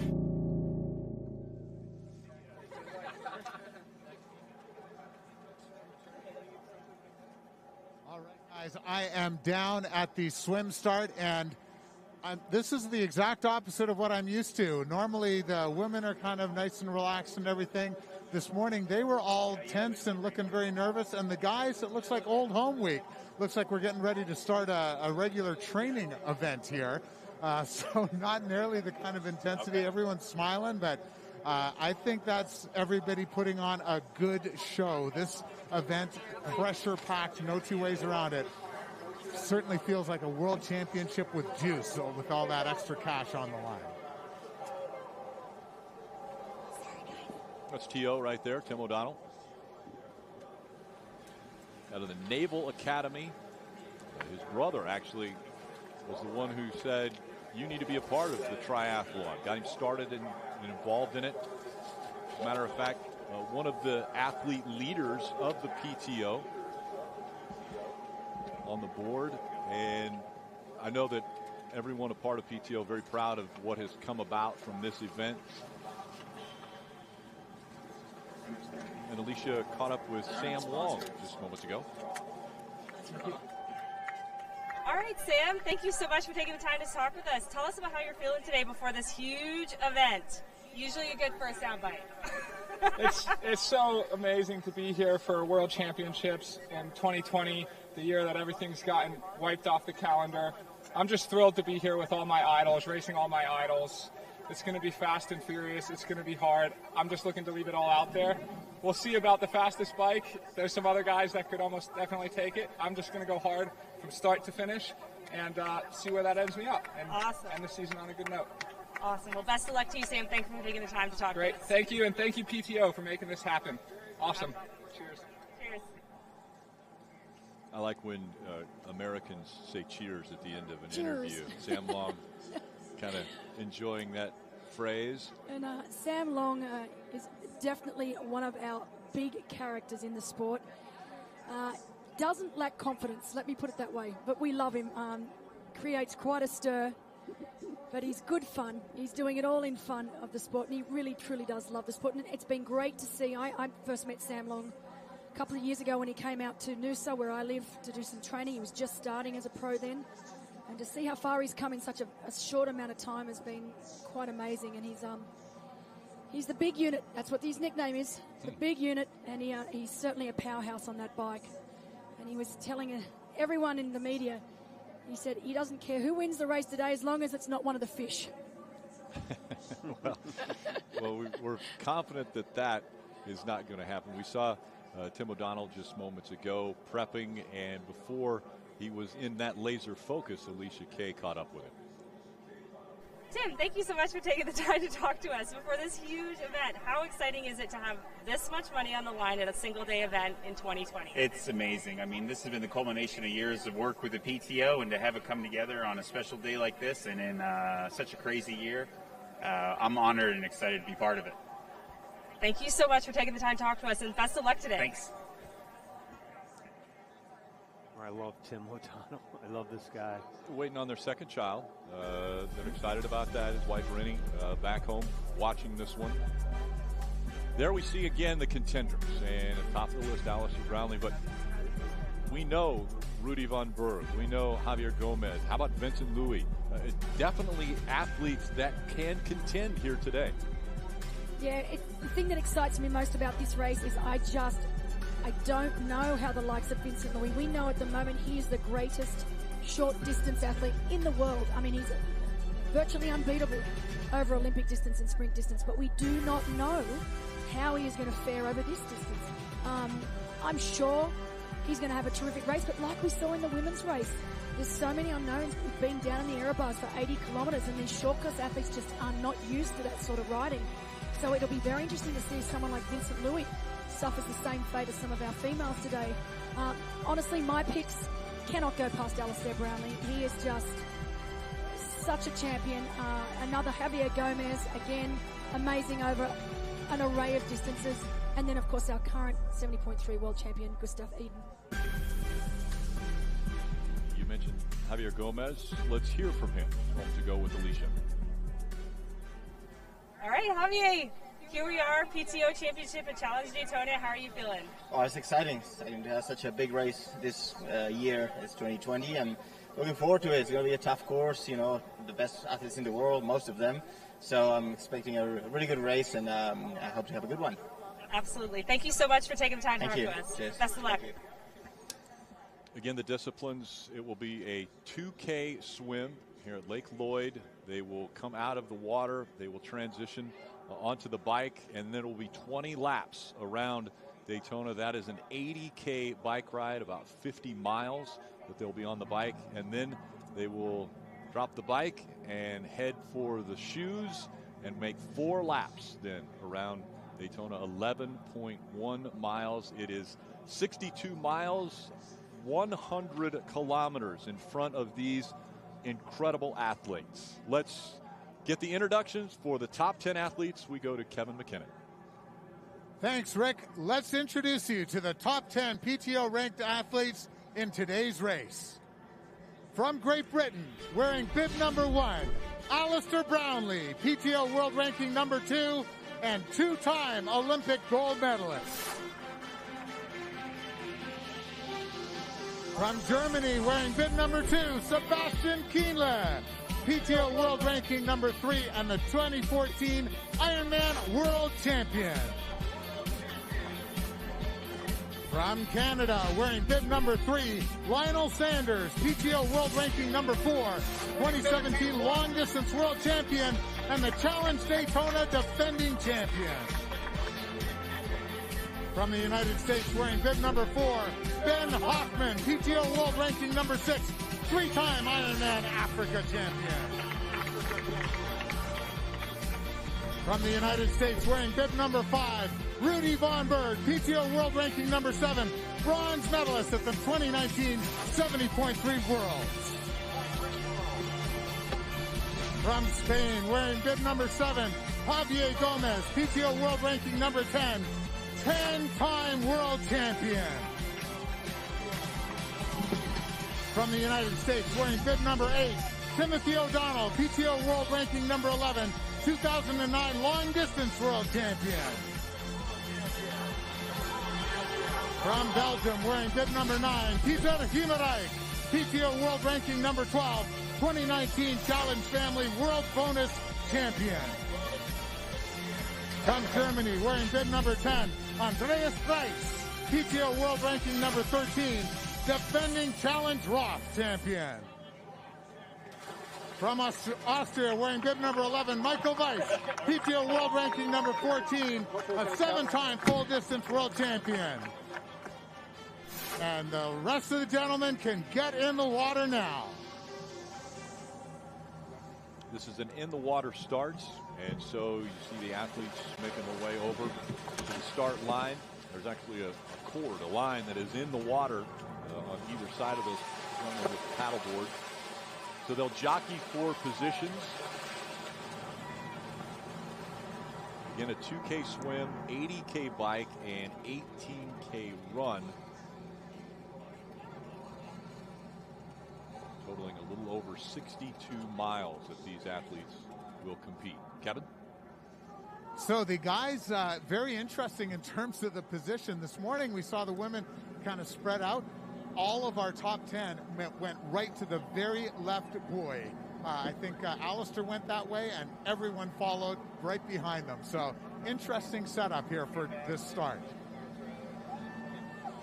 There's that line. You see all of the athletes, and surprisingly, as Kevin mentioned, a lot of smiles on the faces of these athletes down in the water getting ready for this first discipline. Jockeying for positions. They're looking around. They're looking at who's beside them, because honestly, the start of this swim is absolutely crucial. If they stuff this up and they miss the feet they want, it could be the end of their race. That's how important the swim is in this race today. The athletes are ready, and we're ready as well. Let's go back to Kevin for the start. We are very close to the start. Gentlemen, you are in the hands of the starter.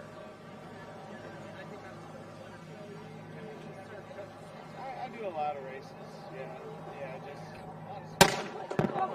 The cannon goes off, and I'm fairly confident that Belinda was about ready to jump out of the booth. She was so excited for the start of this one. Oh, it's incredible. I love the start of a triathlon race. I mean, look at that. It is... Rowdy, is that something you'd like to be a part of right now? No, thank you. I think I'll stick to that one person per lane there. But this is so exciting because there's just so much maneuvering and so much fighting. We talked about it with the women. Believe me, it's just as much with the men, trying to get out there and find some clean, fresh water. And Kevin, you've got something to tell us down there on the ground. What's it looking like down there to you? Yeah, so there was definitely a long lean there for that start. And, yeah, I was with you, Belinda. I was jumping out of my skin. Rowdy, I think you would be in heaven down there right now. They are having a blast trying to figure out the right position. And very differently from the women, they stayed very tight towards that first green buoy. And the second one, the guys are going way left. So I have a feeling there were a bunch of guys sitting at home this morning watching how the women went through this swim loop, and they were planning and looking at some maps and picking out the absolute best line. So a very interesting start this morning. Much more going on than in our women's race. Well, you're right, Kevin. It is really one of the most exciting parts of a triathlon, that very beginning. And the ability to change gears. You rarely have to start out with a sprint and then settle into some sort of tempo, which is what they're trying to develop now. And that's tough to develop after you've had such a fight to get out there into some clean water. And that's what they're trying to find right now. Find their stroke, find their technique. Think about technique first at this point, speed second. How about two groups here? Different groups out there, right and left, Alicia. Yeah, absolutely. We're already seeing two distinct sides of the start line that are establishing into two different groups. If the Brownlees split up on the start line, we could be seeing this happen. Or Henry Skuman and Vincent Louis, if they've gone on separate sides of the start line, we can see this happen. So I'm very curious to see if some of these guys can pull away, because right now it is one big fat pack. Well, they're going on two different sides. And I'll say, though, they're going to have to converge at some point, Alicia, because once they get to that buoy, they want to stay tight to that buoy. So regardless of the line now, everybody's going to have to tighten up here going into this buoy.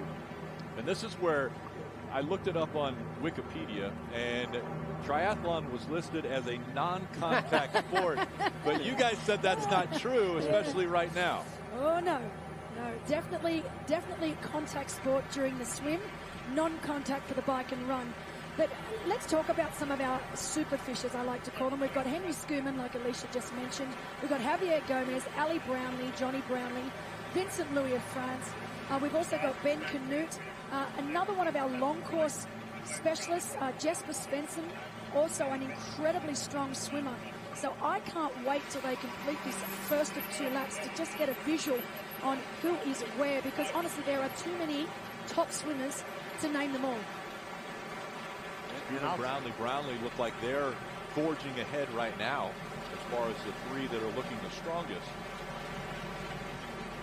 And I'll say it again, they have to start to settle in. For 2,000 meters, there's no way you can maintain that kind of sprinting except right out of the gate. So somehow or another, they're going to have to settle in, get into some sort of quick, comfortable breath control right there. And you can see that lead swimmer right now, that breathing, staying low, and not lifting the head up. I don't mean to beat a dead horse with your head, but again, it's so important to try to, wouldn't you say, it's a bit of a catch-22 in the fact that obviously you have to sight because you have to have that, the closest distance between 2 points is a straight line. But then again, as soon as you lift your head up, Belinda, you start to lose that alignment. And you can see that then with the lead swimmer, as you said, that head being down, and then go back, say, 20 meters, and there were so many athletes with their heads right up, trying to look and trying to jostle for position, trying to get on feet that they know they need to be on. And honestly, I don't think this swim is going to settle down towards the middle of this group till we get around at least the second turn buoy, because it's just chaos right now.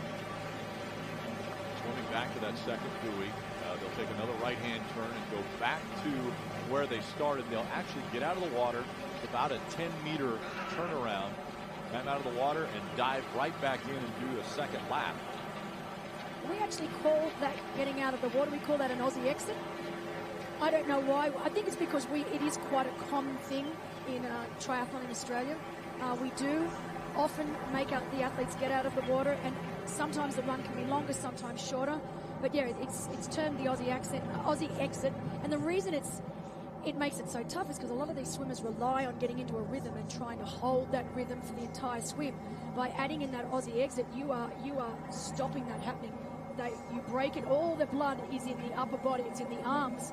It's in the lungs. And all of a sudden, you're asking an athlete to step upright and run really quickly. So that blood's got to make its way from the upper body down to the lower body. And often when you get out of a swim like this and you do the Aussie exit, you feel like what the term jelly legs, because you literally do not have control of your legs, because all that blood is pumping in your upper body, and you're praying for it to go down into that lower body. And then, of course, once you get back in the swim, you're out of breath because running takes so much out of you. And then it takes another couple of 100 meters before you are back in rhythm and back feeling good again. So it really does make the swim here today a lot harder. I think that's Schumann out front. I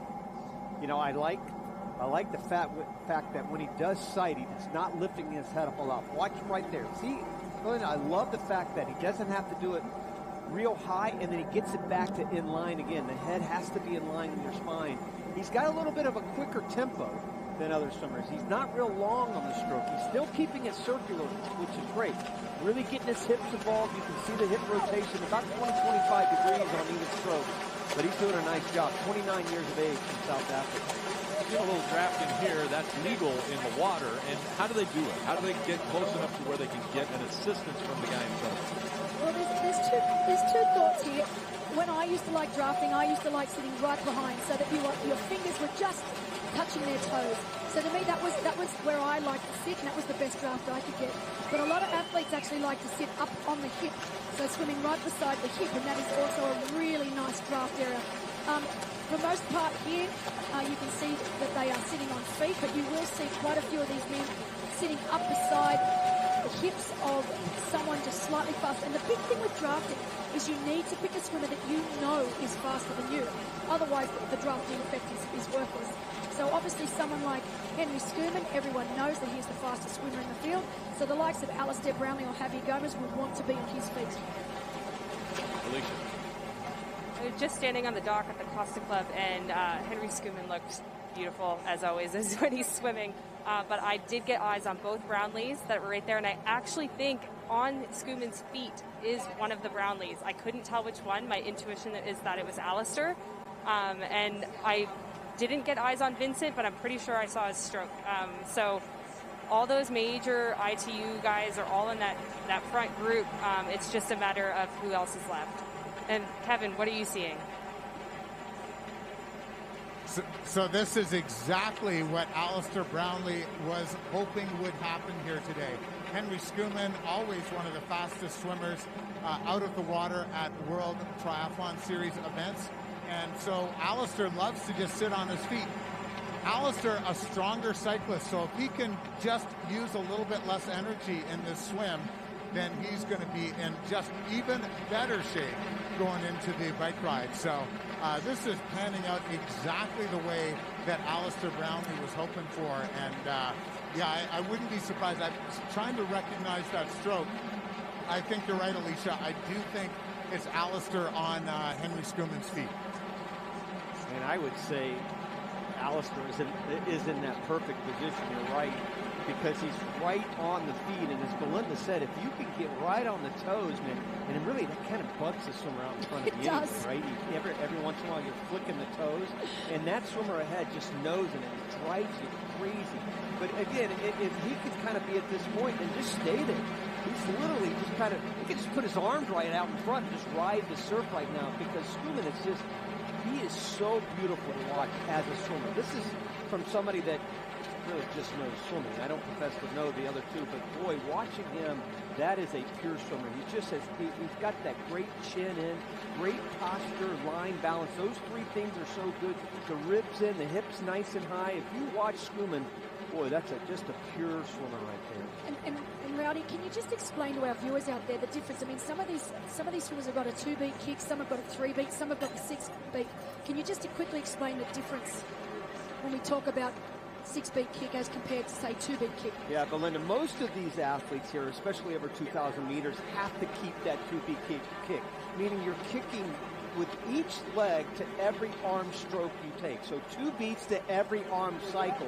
So as you see these swimmers, they'll stick to the 2-beat unless they start to go by somebody, or maybe right at the tail end to come out of the water, they'll go to a 4-beat or 6-beat. So they'll increase their kick, and you see Schoeman doing that right now. See the flow back behind you, a lot of chop, and that's where they're starting to increase that kick to get some momentum to get out of the water. They're headed right at you, Kevin, for this first transition.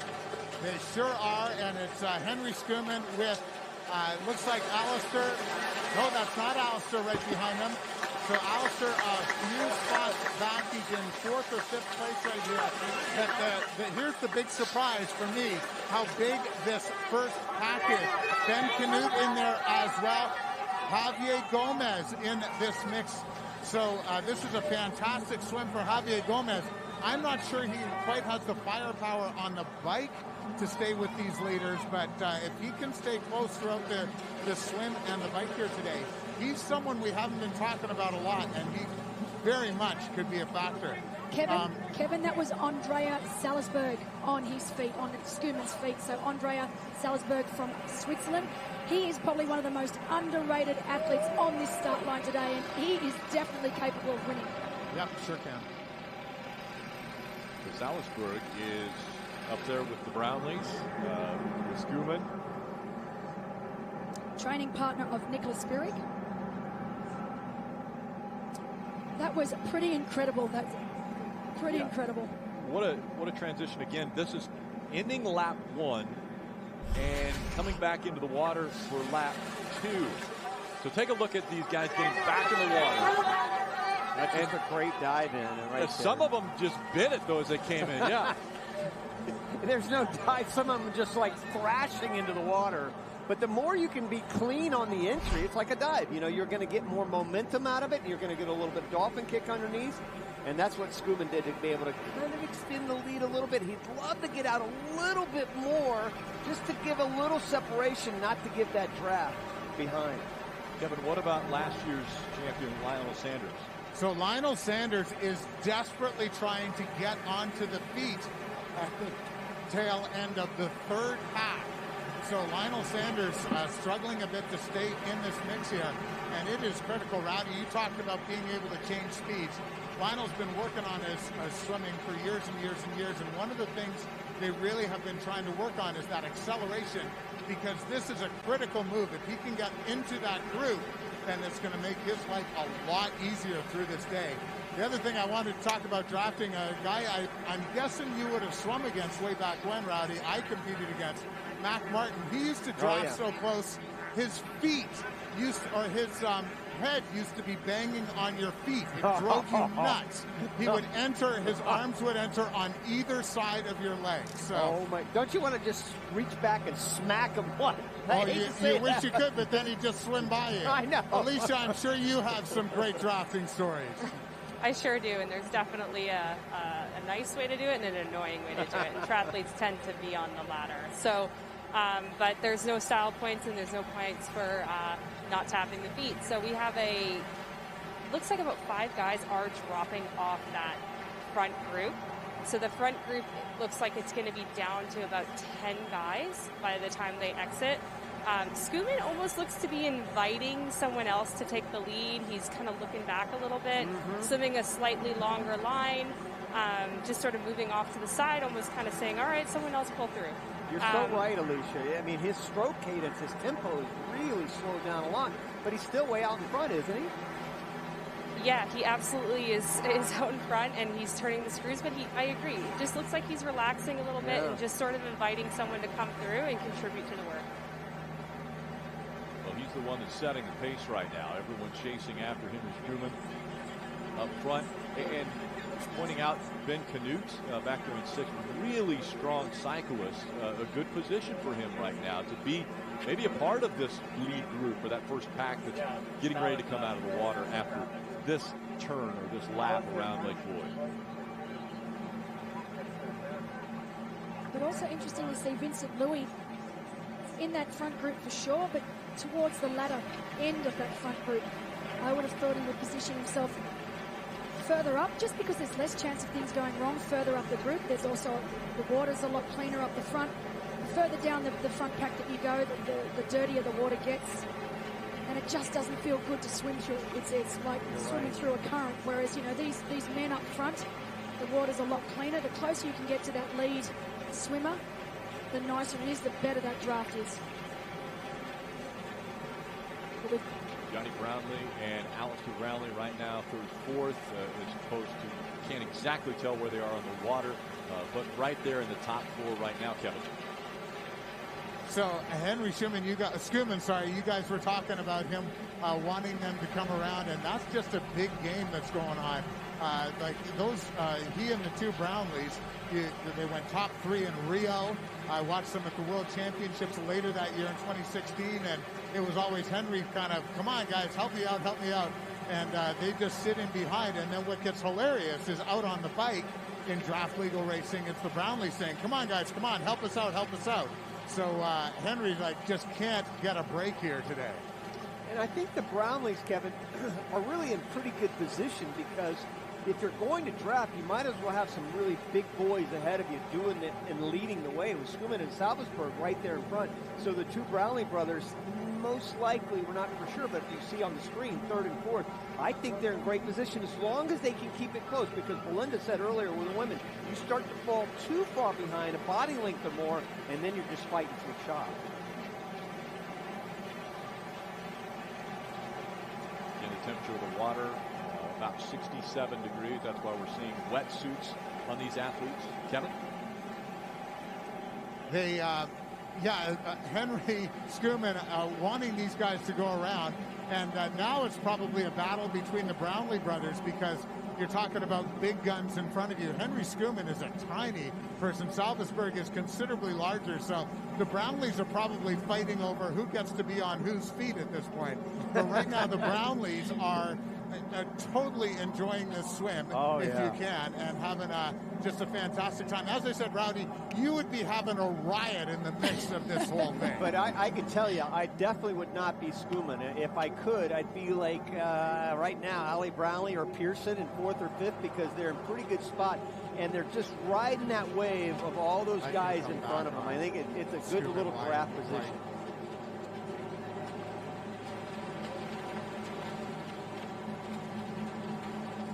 The way it all got underway, the start of the swim at the beginning of this for the men, the greatest field of triathletes all together fighting for a piece of the $1 million. And look at that chaos right when the cannon fired. We've got Henry Skuman with an early lead as expected, exiting the Aussie exit in first place, taking a quick look back just to see who's there. Andreas Salzberg in second, with the Brownlee boys right on their feet. Looks like penguins jumping off an iceberg. Unbelievable sight. And I've said all along that Skuman's got the most beautiful swim stroke. Everything's put together very well. He's maintained that lead literally just from the very beginning. Nobody is really challenging him. I'm not sure anybody really wants to challenge him right now, because we're in good position to just catch a little bit of a draft, especially Salzberg. That is a very big first pack up there, too, that we're seeing as far as the breakaway group, that second pack and then third pack. But a lot of athletes are trying to stay close as they get ready for this first transition. Kevin. So Skuman is in a no-win situation here. So he really needs to have a strong swim and to break out clear. He is absolutely not as strong as the big guns on the bike here. He is an amazing runner, but he needs to have some sort of a gap. But he doesn't want to do all the work. The Brownlees are quite happy to have Skuman be out in front, and so they've literally pushed him out to the front and said, dude, it's up to you. But that indifference has allowed a larger pack to stay together. So ultimately, this is just not panning out in Henry Skuman's way at all. This is not what he wanted to see happen. You're so right, Kevin, and that's the no-win situation. In fact, he's out front. He's going to come out of the water first, but by a second? I mean, come on, it's really not that big of a lead to jump out of the water, and he's carried everybody behind him with him. So it really is not a big win situation. The only way he could have done it better is to stretch that lead out to where you make the other guys behind you work. And he hasn't quite done that. He's brilliant on the swimming, no doubt about it. He's a great swimmer, but I know he would have liked to have that 4 or 5 second lead, not the 1 second lead. Rowdy, he would have loved even more than that. So the ideal scenario for Henry Skuman was that he and the Brownlees get out clear, and he gets Alistair and Johnny to take a few pulls around the way, and the three of them sort of open up a 30-second gap. Then things start getting fun. Now he's got 10 people that he's just towing along. Right. And this is not the scenario that he wanted in any way, shape, or form. But there's a bunch of guys who are very happy it's turned out this way. But Kevin, the difference between this race and any other race that we normally see in long course is that you've got your small group of great swimmers, then you've got your next group, then you've got your next group. But here, because we've got so many short course athletes and all the best long course athletes, there is no break, because they're filled. The gaps that would normally be there are filled with other good swimmers. So I always knew that there wouldn't be this 1 or 2 small groups out of the water. I knew that because we had so many fantastic swimmers that they were going to fill those gaps and allow that long pack to stay as one. So everybody wins then from 2 through 7 then, right? Exactly. I mean, that's who's winning this race right now. Not necessarily Skuman, even though he's out front. But we do look like we have got a group of 12. A lot of increase in tempo right now. So we do have that group of 12. There's about 8 seconds that separates them, and then we've got a small break when we've got our next group led by Fromhold and Jesper Svensson. Of course, we know Jesper Svensson is one of the best long course swimmers that we've got. The swim could be hurting right now. Gustav Eden, Rudy von Berg, athletes that aren't a part of that first group. These guys coming out of the water now, getting ready for the transition, Kevin. Henry Schumann out first, and then we've got Salvesberg. So Alistair, Vincent Louis out just ahead, and Gomez in behind Johnny Brownlee. So it goes Alistair, Johnny, Javier. So you've got the first three from the 2012 Olympics, and then leading the way third in the 2016 Olympics, along with the two winners. So we got a bunch of Olympians showing their stuff at the front of this swim. And of course, that's exactly what we expected. We know that our short course Olympic swimmers are the superior swimmer, but it is great to see, obviously, the likes of Ben Canute, Tom Davis, Adam Bowden, even Daniel Bakagard, who are our longer course athletes and are all brilliant bike riders. Great to see them up there in that front group. They're not able to get on the bikes and start riding until they get out of this transition period. There's actually a line that allows them to get on the bikes. You see the shoes are already clipped on to the bikes. They'll run barefoot right now until they get ready to jump on the bike. So the fact that Henry Schumann put all that work in, and all of these cyclists are going to be coming out right behind him, he's got to feel a little bit disappointed that he wasn't able to put a little more distance between himself and his competitors. This is an enormous group, but probably the biggest thing that we can take, and it wasn't up on our screen then, Sebastian Kinley, who arguably is the fastest bike rider on the course today, along with the likes of Lionel Sanders, is only 1 minute down. Now, I did not predict that happening. I thought he would be at least 2 to 3 minutes down on this pack. So very, very impressive. He's not up on our leaderboard, but we have been told he is only 1 minute down on this lead group of men. So that is a sensational swim. And I need you to remind all of the fans at home and the folks listening about the draft rule here. Now that they're on the bike, now that they're on the cycles, we know that it's an issue. You cannot be within 20 meters of another athlete unless you're trying to overtake them. Yeah, and you know, it's going to be particularly difficult for these men now with such a large group. We've got so many athletes that are going to be jostling for position before they get on to the track. Once they get onto the track, that 20-meter rule will apply, and they will be firm on it. So these men are going to have to pull back, and they're going to have to hold 20 meters. So you can imagine with a group this big, that is going to be one long train. Alicia, that transition area, was it as chaotic as we saw earlier? So exciting. I mean, I don't think the ITU guys got the lead that they needed on the bike, to be honest. I mean, they weren't even exited out of T1 before you had T.O. and Eric Lagerstrom and just that next group, Sam Appleton as well. And now I'm staring at Andy Dreitz and so many of the powerhouses on the bike that we're going to expect to really make some moves. The one shocker for me was Rudy Von Berg. Did not have the swim we were expecting to have out of him. So I'm looking at Sebastian Kinley. Gustav Eden is long gone. So expect him to make a move early on this bike. But yeah, this transition is just stuffed with very, very, very fast cyclists excited to be getting on their bike and taking off their wetsuit. It's such a difficult situation. And when I say that word, people are going to go, well, wait a second, it's a flat course. How can it be difficult?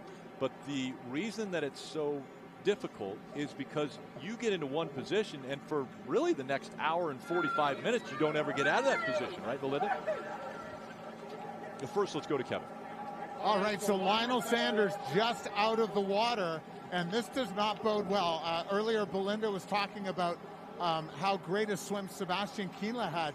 He came out of the water ahead of Ben Hoffman, who we're used to seeing in the lead pack in Kona. So what an amazing swim for Sebastian Kienle.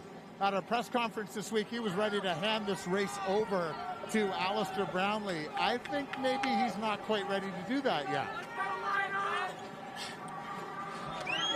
It was interesting to see Lionel Sanders, but also Sam Long on picture now. So Sam Long getting out of the water with Lionel Sanders, which is exactly what we expected. Of course, we know both Sam Long and Lionel Sanders, absolute powerhouses on the bike. They will not have a problem at all staying down in the aero position for 80 kilometres as we go back to our lead male, Alistair Brownlee, with Vincent Louis close behind. And then, of course, we've got Javier Gomez and Henry Schumann with Johnny Brownlee rounding out our top five. So you can see, if you look pan further back, you can see that the men are still trying to work themselves out, drop themselves back to that 20-metre draft rule. You can see Vincent Louis is holding that 20 metres. We have the cones spread out along the track, the entire track, so for just on 4 kilometres. There are cones spread at 20 meters, so the athletes know at all times where they need to be. Brothers working together as far as Alistair, and you know what? It looks to me, and while we're staying on the shot, what's happening with the string that's going from his foot across onto the bike there? Good, nice pickup. Thank you. So, obviously the men and the women start with their bike shoes clipped into their pedals to hold them in position, because often when you clip your pedals in, your bike shoes into your pedals, your shoes will drop, making it very difficult once you do your jump onto the bike to get your feet in. So they use elastic bands. They attach them to the back of their shoe. Normally, when you jump on, the elastic bands break. But Alistair's, he's got one that actually hasn't broken yet. Staying on. It's staying on. Does that affect him mentally at all? Does he realize that? He wouldn't even realize. No, he wouldn't even realize. Well, I'm glad I brought it up because he's listening. It's going through the public address system out there on the racetrack, and so now he is aware of it. But he's looking back a couple times. The 20-meter draft rule is such that anytime an athlete gets inside that window, they've got 45 seconds in which to make the pass or get outside of that 20-meter draft rule. It was actually called earlier. Annie Haug, one of the women competitors, was called for being in that 20-meter window for longer than the 45 seconds, and so she had a 2-minute penalty that she had to endure while she stood and watched all of the other athletes run away from her. But she did end up in the second position in the women's competition. But that's something that these guys definitely don't want to have to overcome today. And Annie even mentioned on the interview with Kevin, I believe, that she had never been penalized. So that was the first time. And luckily it didn't cost her, but in the fact that she was over 2 minutes, I think it was like 2 minutes and 37 seconds behind Finley. But boy, I tell you, you don't want to get into that penalty phase, especially if you're up here in the leader pack. It'll cost you not only places, but a lot of money. In this race, it will definitely cost you a lot of places, because we've got more men racing today than the women, just because of the way it worked out in the end with athletes actually making it to Daytona. But we've also got so many men that are at the same level, so you can already see it's virtually impossible for this group to split themselves up. That's the first of 20 laps that have been completed here at Daytona. Alistair Brownlee out in front. Johnny, his brother, Alistair has said this will be the greatest non-drafting triathlon event he's ever been a part of. And you think about that, as established and has awarded as Alistair Brownlee is as a triathlete, he has said this is going to be the greatest non-drafting event that he has been a part of. Wouldn't you say, Belinda, that Louis has got to be close in motion to go by him? Because Yes, indeed, and he is. I mean, as I said, you've actually got 45 seconds to make that pass. So boy, it just seems like he's been in that spot there for more than 45 seconds. Vincent Louis needs to make his mind up whether he's going right to go at ahead. 20 meters. He is. Yeah. He is right on. Like, if you look at the cones when they go past, So at the moment, he's still legal.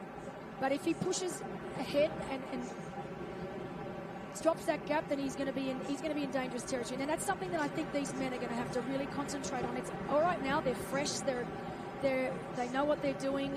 They're alert. But as you said before, when the race goes on and they start to lose concentration, that's when silly mistakes get made. So Vincent Louis, this is the first time at this distance. Yes, it is. For Vincent. And so maybe trying to get out of his comfort zone a little bit. It wasn't that long ago that he actually out-sprint Alistair. It was a couple weeks ago. They were in a short race, and the two battling and out-sprint Alistair, as we see third and fourth here.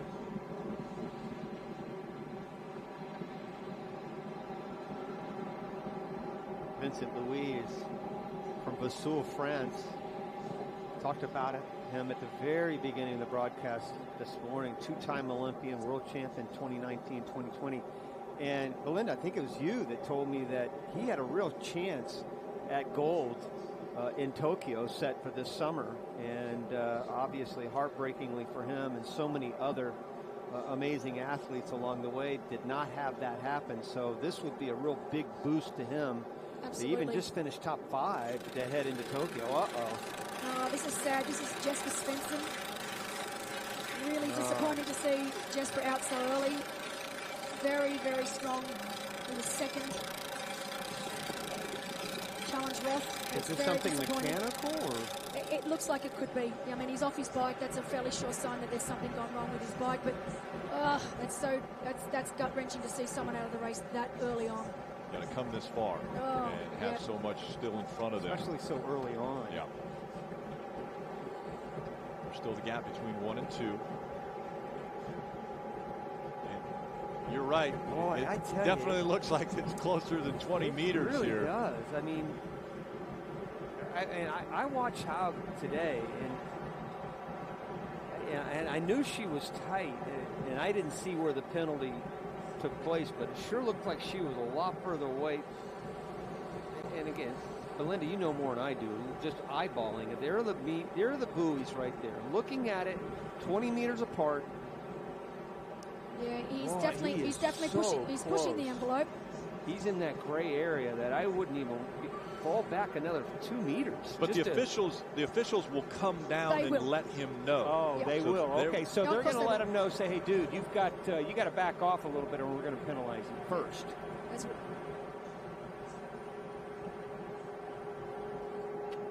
You see the field spread out here, almost 20 meters apart between the athletes. A little bit more as we go back further. Alistair Brownlee. Vincent Louis. I wish we could. We've got such an incredible production crew. At some point, I'd love to see this slow down because it's hard to see it at real speed. They're going so fast, it's amazing. You know, they're going so fast that, I mean, there you can obviously tell that's 20 meters. Yep. That's big. No, that's not Henry Schumann, just so you know. That is Michael Weiss. So I already know because he's one of the biggest in the field. So Mickey Weiss.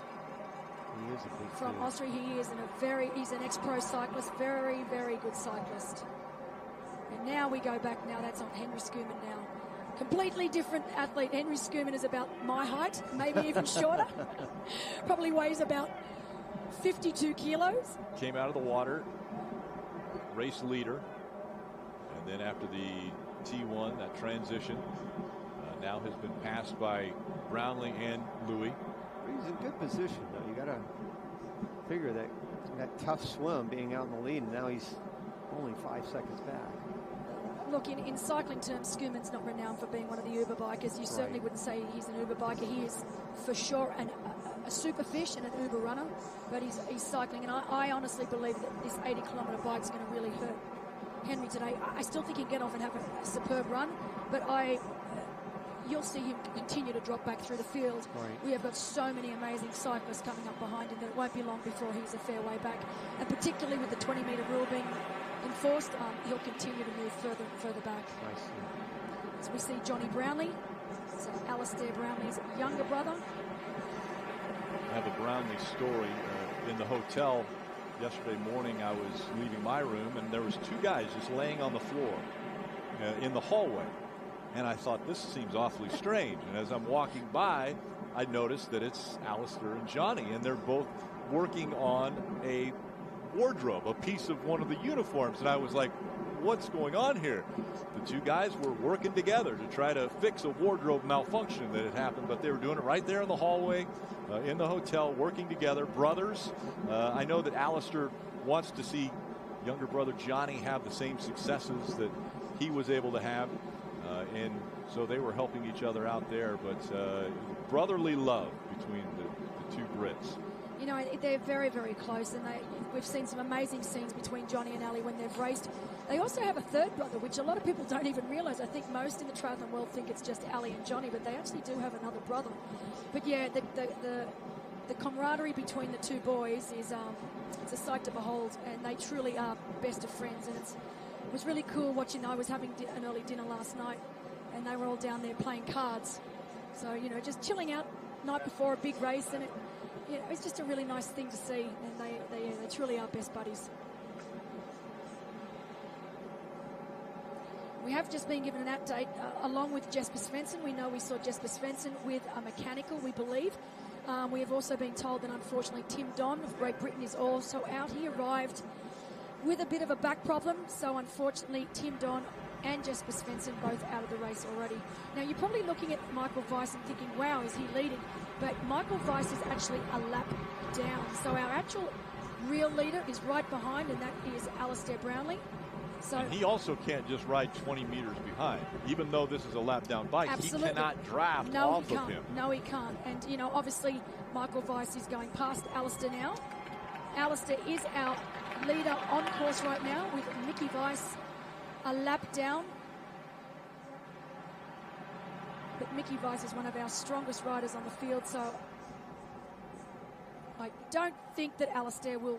Well, he may try and pace off Mickey for as long as he can. Kevin.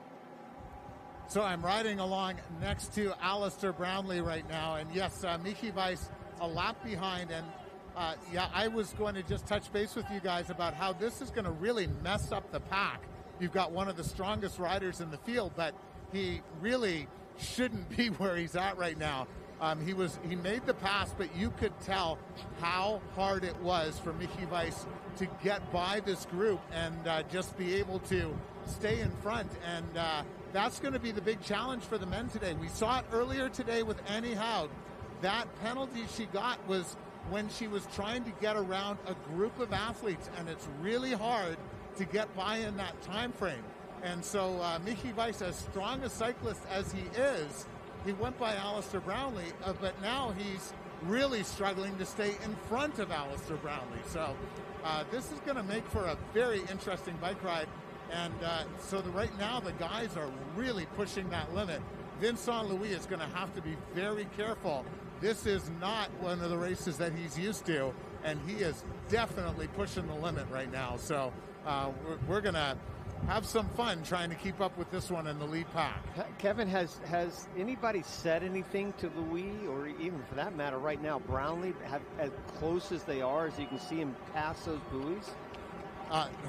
Any officials? Cones. You guys you're thinking swimming again, Rowdy. No, what did I say? What did I say? Buoys. We call cones. Oh my gosh, I am thinking swimming. My brain. You talked about buoys earlier in the women's race, and I was like, did I take a wrong turn somewhere? Oh my gosh, that's where my brain is. Right now, Rowdy, I have not seen any officials around these leaders right now, and typically the officials kind of work their way up through the group, so they start a little further back. So we'll see if any of the officials start getting in and mixing things up with this lead group. He is. Right, it's so misleading on television to see. I mean, up close, Kevin can tell better than anybody. But again, the athlete out front not leading the race, a lap down, and so still it's Alistair Brownlee right there. You see him with the kind of silver helmet. Vincent Louis running in the second spot now. Black helmet looking off to the side there.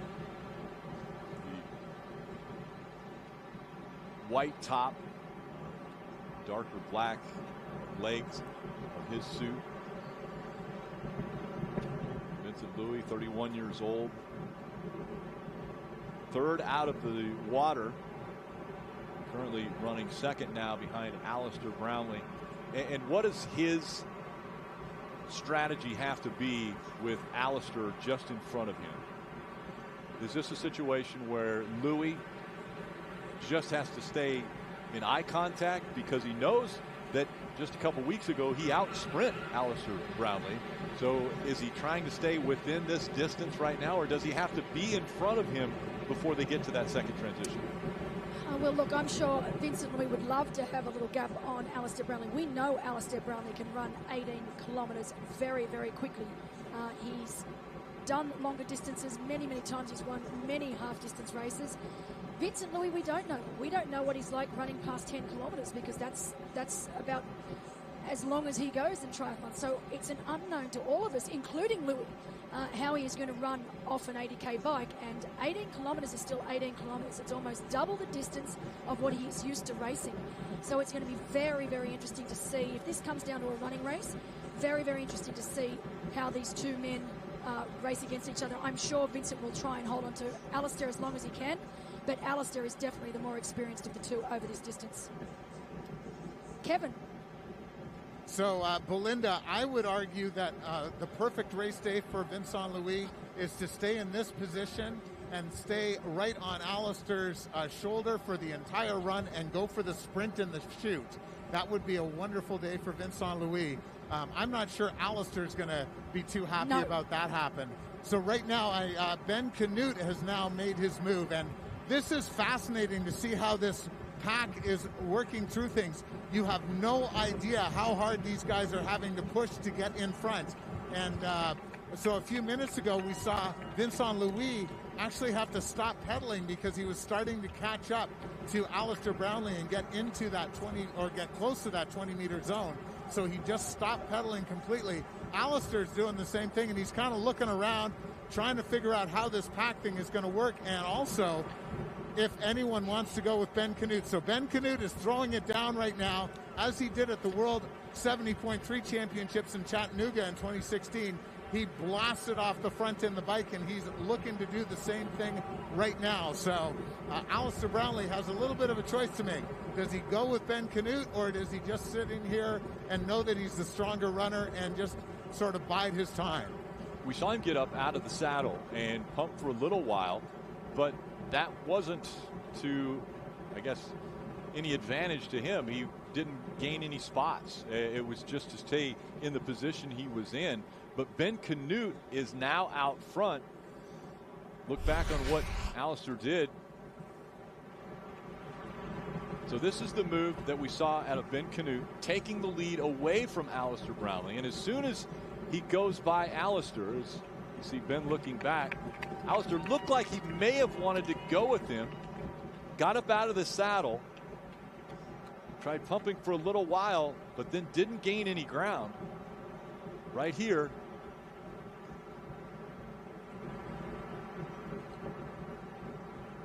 actually started looking back. Is he looking back for his brother, or who would he look back for? He would just be looking back to see who is still there. Obviously, it's still quite a large group. The idea would be to make sure that this group starts to split, and that's exactly what Ben Canute's done by going to the front of this group. Let's hope Ben Canute can keep this pace going, because eventually it'll string them back out to where they need to be, and we will start seeing the weaker riders after a couple of laps start to pop off the back, and it will be that smaller group that we will see. Now, what we're seeing now with Ben Canute on the front, obviously we know Michael Weiss is in second, but he is a lap down. But Ben Canute is riding out of his skin. This is a great ride, and I'm so glad that Ben's decided to do this, because it will break that group up now. But just to give you some sort of indication, these guys are riding so fast. I would love to get a speed. 30 miles an hour. Yep. Do you want to know what it is in kilometers? Yes, I do. I'm going to give you that too. 50 odd. You know, I was talking to Sebastian Kinley. I have to pull my app up again. Oh, good. Well, while you're doing that, I was talking to Sebastian Kinley earlier this week, and I said, what type of pace do you predict? And he said, I don't think we'll be able to be on 50k an hour, but so he said somewhere around the high 40s. Into the wind, 28.7 miles per hour, and that, I'll do the equation on that, and it turns out to be 46.18 kilometers per hour. Yeah, so that means with the wind behind them, they should be up over that 50-kilometre mark, which averages out to exactly what Sebi is predicting they will ride here, which is just under about the 48, 49 kilometre per hour mark, which is that is flying.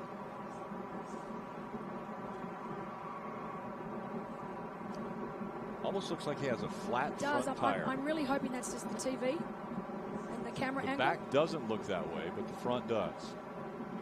It could just be the camera angle, and let's hope. Because but it looks different, though. Yeah, I hope not. We do have mechanical down on the. We do have mechanicals down on mechanics down on course. So if they have got an issue, they are able to stop and get a spare wheel, which is great. Boy, how much time does that take them? You know what? These guys have got it down pat, not long at all. Like NASCAR, Rick? It's very probably similar. Very similar. Probably similar, but it's only one person probably doing it as opposed to five. This is true. Kevin, what's the tire pressure for these guys? So that's been a big change over the last couple of years, Rick. Back in the good old days when Belinda, when I raced even before that, we used to hammer as much pressure as we could in our tires. And the latest research is showing that running less pressure is actually faster. Wow. So a lot of times these guys are now going with what we call tubeless tires. So similar to what you're used to seeing in car racing with tubeless tires. And they are running those at pressures of 60 to 80 pounds. And so, yeah, while you're kind of looking, it freaked me out as well when I first started seeing it. I kept thinking exactly what you guys were saying. Ben's running some flat tires here. He is not. They are probably dialed in perfectly to the pressure that he's tested will be fastest. And so he's looking fantastic. And we've got a pass coming now. So this is, I believe, one of the German riders going flying by. You can help me out. It's Florian Engert. There we go. So Florian Engert now taking his turn at the front. So you saw earlier in the race, Alistair kind of looking around. We are now setting into the old pack stuff that we used to see in Kona. Everyone kind of taking their turn, riding down the Queen K out in front. And because the wind here is really playing into a factor here, the fastest we saw Ben Canute go in that last lap was 31 miles an hour, 50K an hour for you, Belinda. Thank you. Which I know everyone's kind of going as fast, but he was slowing down to 26, 27 at different times into the wind. So the bike course is not as fast as we're used to seeing right now, and I think it's just because this wind is gusting up and it's really causing some havoc. They don't have that normal monstrous tailwind down the backstretch, and they're having to work really hard on the backstretch. Sorry, on the home stretch, no tailwind. On the backstretch, they're having to work really hard. Gustav Iden, one of the stronger bikers in the field right now in 16th, Alicia. Yeah, Gustav looks really, really good. He's sort of in a difficult place right now, and he's really going to need to close the gap. And he's leading this group. He's got 80 Potts right behind him, but they are a smaller group. And that front bunch with Ben Canute and the Bradley brothers and Luis and Skuman definitely have that advantage in numbers. So Eden's got his work cut out for him, but he's looking strong. He's keeping his head tucked, like just super disciplined with his position. So I'm excited to see how this unfolds, but he's got to make up ground to be a factor in this race. We've also seen Sam Appleton, Tim O'Donnell. They've rode up to that front group. And interestingly, we mentioned earlier it's a non-drafting event, but the athletes are almost taking it on like it is, where they're positioning themselves just at that 20-meter mark. And maybe that's what Alistair Brownlee was doing, looking back like who's going to take the turn going up front, this train, because that's really what it's looking like right now, a train of cyclists working their way around this track. Yeah, and look, we always knew with this caliber field that was going to be the case, and that we were going to get a long train. The cones are out there for a reason. They're all sticking that. You can see now it's finally settled down, and they've worked themselves up. They are all now at 20 meters. It was always going to take a little bit of time, and I think that's why the officials were a little lenient at first. Give the boys some time to just sort themselves out and get into it. And now it's looking really nice and clean. They're working at the 20-meter rule. Florian Engert is having a great ride here today, and he's actually extending his lead on the front. And it's very, very interesting to see that Alistair Brownlee is almost wanting someone to overtake. He wants someone to, well, he was always in second, but it's almost like he wants someone to overtake and come around him. But very, very difficult to do so because Florian is just on fire right now, riding up front. We've got Alistair Brownlee riding in second. He has not relinquished second. We've got Michael Weiss currently looking like he's in third, but remember he is a lap down. So we need to ignore Mickey Weiss there. As we're watching Florian Engert and we talk about the incredible athletes that these are, when you're training and you think to yourself, well, maybe I should get out there and try the triathlon. That's exactly what these athletes would love for you to do. And I will let you know that Florian is like everybody else out there. His favorite cheat meal, I love burgers and fries. So it's not different than those of us that watch this and hope to attain greatness like we're seeing right now on the screen. Engert as well as Brownlee running 1 and 2. Kevin. Florian Engert looks fantastic, and just coming into this backstretch, they are doing about 28 miles an hour. He got up to 31.32 on the home stretch. So we're really seeing a difference. That's a lot. Oh, sorry, 50K an hour, 51.6 for you, Belinda, on the high end, and then 47 or so. So that is a big difference going around the track. So they're really struggling with the wind at different points on this course, and it is wreaking havoc. You were bang on, Belinda. They have settled in terms of the distance in between. Vincent, it seemed like he was really uncomfortable for a couple of laps, figuring out where he should be sitting and staying, but he has dialed that in now, and seems to be in and around 25 meters seems to be his comfort zone. And Kevin, obviously we're concentrating on the front of the race right now. We know our Uber bikers are a little further back, but we have been given an update that Lionel Sanders, Magnus Ditlev, and Sam Long have already caught and passed Kinley. So we know that those four men, Kinley, Sanders, Ditlev, and Long, the four powerhouses of the field, are now riding together, and they are actually riding 45 seconds faster than the leaders in the first 16 kilometers. So they are flying. Yeah, absolutely no surprises there, Belinda. My only surprise is how quickly they caught up to Sebastian Kienle, because true. he had a good gap on those He guys. did, just over a minute. Water. So, but that is great news for Sebastian Kienle. And so this is what's going to be the interesting play here as we see different people kind of go to the front and keep things moving. It is now a matter of who can keep the pace up to stay clear of those Uber cyclists. And because I kind of get the feeling Alistair is just happy to kind of keep going near the front. And so a great scenario for him is the Uber bikers have to really lay it all out to catch up to him. So the quicker the pace can stay up here, the better for Alistair Brownlee for sure. So Florian Engert is certainly trying to help himself out with this move up to the front. But the guy who's really benefiting from keeping this pace moving is Alistair Brownlee. Brownlee running in the second spot. Last year's winner, Lionel Sanders, about 2 minutes and 34 seconds back, but they have definitely made a move, haven't they, Alicia? Yeah, I mean, these two are like two peas in a pod, Lionel Sanders and Sam Long. They are just moving along really, really well at a legal distance, of course. But Lionel looks great. He looks like his usual self.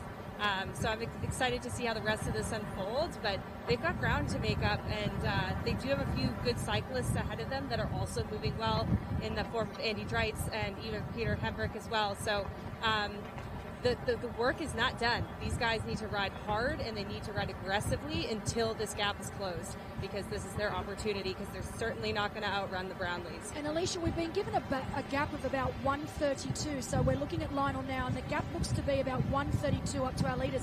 That's not that far so early on in the bike ride. Not at all. I actually thought it was 2:30, so that's amazing that they're only 90 seconds back. But I think they're going to need a gap to have a chance against these ITU guys. But like you said, Belinda, I cannot wait for lap 14, 15, 16, 17, where this bike and the effort that they're outputting is going to start to get real, where we're going to start to see the cramping, people getting tired of holding their TT position. So that's, I think, where the ITU people are going to start to fade.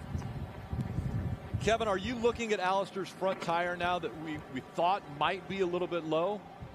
I sure am, and so while I was talking about pressure earlier, I just saw Alistair kind of stand up and seem to be trying to adjust some stuff. So I'm not sure what's going on there, but it doesn't look that much lower than the rear tire, his disc.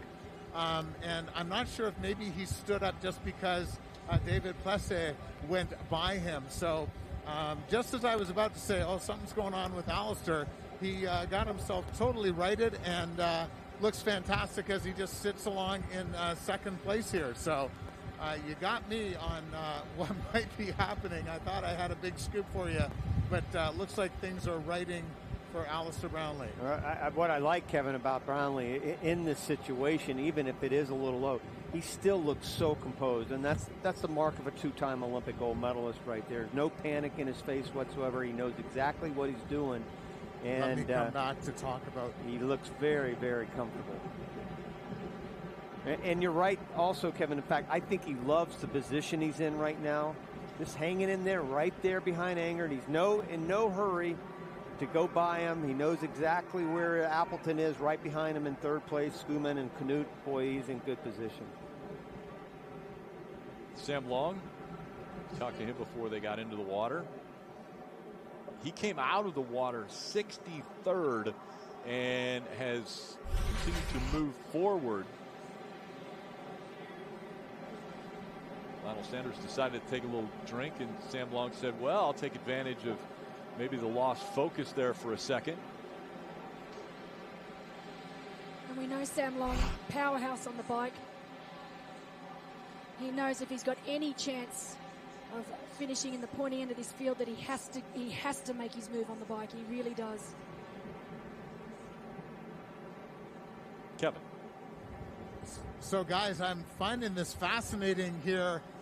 The biggest challenge for Alistair Brownlee is maintaining that 20-meter gap, because he just seems to be so strong. He keeps catching up and then having to ease off. He's looking behind. He's kind of hoping that somebody else wants to take their turn, trying to hammer away at the front. But you kind of have this feeling that he's getting ready he's getting antsy and he wants something to happen here.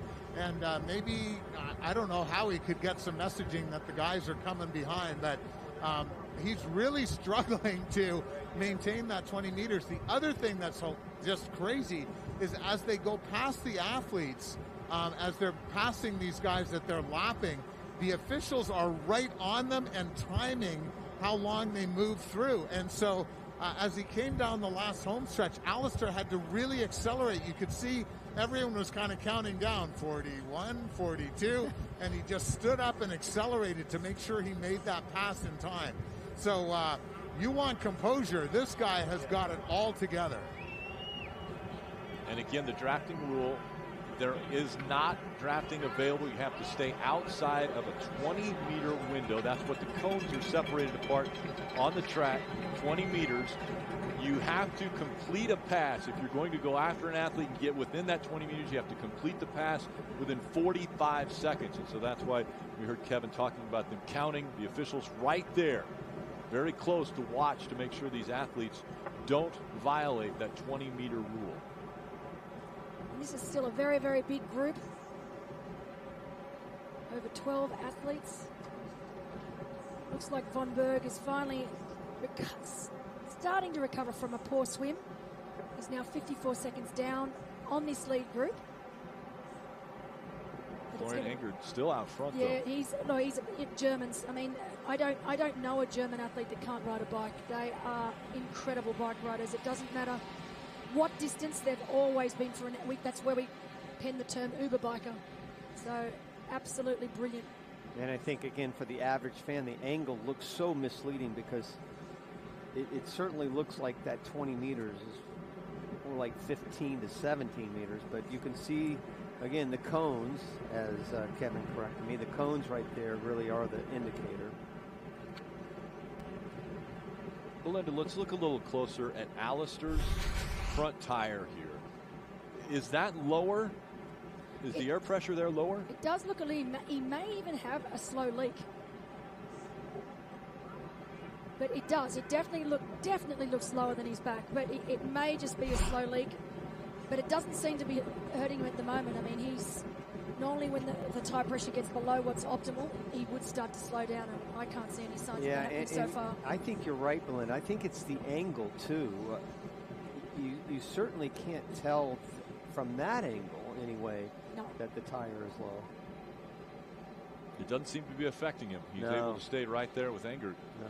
But incredible to think that, to me, this race just started and we're already on to lap 8. We're almost at the halfway mark. It's just past an hour into this competition. And you're right. That's just because how frantic this race has been. It's been full on since the beginning. It's I haven't seen a race like this in quite some time, to have so many incredible athletes, both short and long course. We knew it was going to be a big front group. I don't think I thought that it would stay together this long, but again, I don't think we'll see any real moves made until probably around lap 15 or 16. That's when things are going to head south for certain athletes that have just been pushing that little bit too hard to stay in this group. Ingert, Brownlee, Appleton, Skuman. And of course, for me personally, great to see an Aussie up there in the top 3, Sam Appleton. Of course, you have favorites? Well, I'm not supposed to, but let's be honest, I do. I'm always going to go for the Aussies. And of course, little Sammy Appleton, he's from Australia, but now bases himself in America. Married a beautiful American girl, so he is now situated here for a majority of the year. The 30-year-old from Sydney. A great training note that he has said that I've heard many times from athletes: more is not always better. Absolutely, and that is Appo in a nutshell. It really is. You know, it's funny. He's got lots of great friends back home. Of course, 2 of his favourite training mates, Timmy Reed and Tim Van Berkel, who had also qualified via the PTO ranking to race, but unfortunately were not able to come just because it was very, very difficult to leave Australia under current circumstances.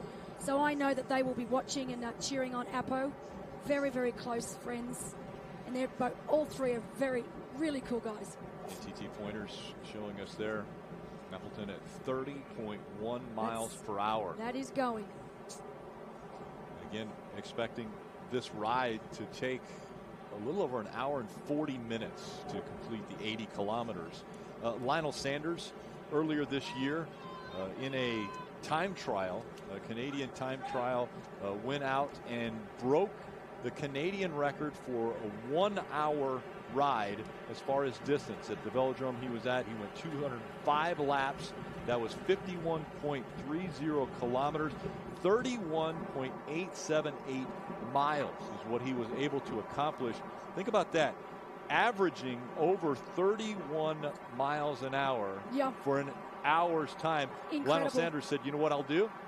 I know that this event is longer than that, obviously. I'll need to ride for more than an hour. He said, I'll just continue on until I can't anymore. So that's what we're seeing right now out of Lionel Sanders. He's the second fastest bike out on the course now. And it is interesting to see that the fastest out on course now is Magnus Ditlev. He is our youngest athlete in the field, along with Freddie Funk. They are both 23 years of age. So Magnus Ditlev, he was here last year, finished in fifth place. Youngest athlete, 23. Our oldest athlete, 44. Which I thought was impressive because you have 19 years different in age competing against each other out here on the same course. It's incredible. And so, of course, as I said, Freddie Funk and Magnus Ditlev, our fastest bike rider out on course right now at 23. And then, of course, we've got Andy Potts and Nico Llanos of Spain, both at 44 years of age. That's the difference between the sport of swimming and triathlon is the fact that it tends to skew about 10 years younger as far as the oldest athletes in the sport. 34, 35 is about the oldest you'll see in swimming that is at this kind of level. It does go down in swimming to 16, 17 years old from there.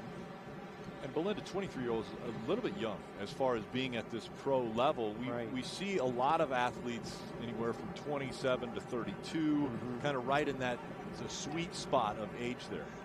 Not only in the longer distances. So if we're looking purely at short distance, so Olympic distance and sprint, that's when you get your younger athletes. So you're anywhere from 17, 18 all the way through to your mid-20s. And usually what you find is towards your late 20s, early 30s, that's when they will make that transition to the longer distances. So the fact that Magnus never really did short course, he is a long course athlete and has been for quite some time. It is very, very young. And the same with Frederick Funk as well. He's within 20 meters now, folks. We've got to make sure we point this out. He's going for the lead, so Alistair Brownlee's going to go by. And that's exactly why he's come into that 20-meter zone. He has 45 seconds to pass. And he has now decided, as Kevin said, he was looking a little antsy. He was itching for something to happen, so he has now overtaken Florian Angert for the lead. As we've got Michael Weiss. And Weiss is a lap. Weiss is a lap down. Not a complete lap now because he's in front of the race leader, but he is one lap around the course down. And Weiss is in the dark suit right there. There we've got Tim O'Donnell right where he wants to be. He's in a perfect position right now in 5th place. thing I love about T.O., he's probably one of the most experienced athletes out on the field over all distances. So he comes from an ITU background. He's been doing a long course now for quite some time. Of course, we know he's an absolute superstar over the full distance. Having a great race today. Yeah, and 40 years of age. As I talked about him earlier, graduate of the Naval Academy, just in discipline is just incredible. Oh, I love how they've put, he's from Boulder, Colorado and Noosa, Australia. Nice one, T.O. Favorite training location. Yeah, he likes Noosa, Australia. They're expecting their second child, he and his wife, Rennie. Izzy, he said, it's changed his life. Yeah. Such an incredible parents. They are. And a hero. What I love most, we talk about balance. T.O. and Rennie, so Marinda Carfrae, obviously, multiple Ironman world champion. The two of them got a terrific balance. As we said, they're now parents. They're expecting their second, but they just know how to live life and still very successful professional athletes. But T.O. loves a good drop of red wine. He does. He actually is a wine connoisseur. He is indeed. So I've had many a great night with T.O. Drinking some fine reds, as I'm sure we will be doing on tonight. T.O. Really? Well, okay, but I'm sorry. okay, I got distracted there when you said that. But T.O. going by Schumann now. Schumann now, that's right. He's taken over the fourth Actually, spot. That's over Sam Appleton now. Something I have just heard, which just to let our audiences know that our USAT officials are doing a terrific job out there.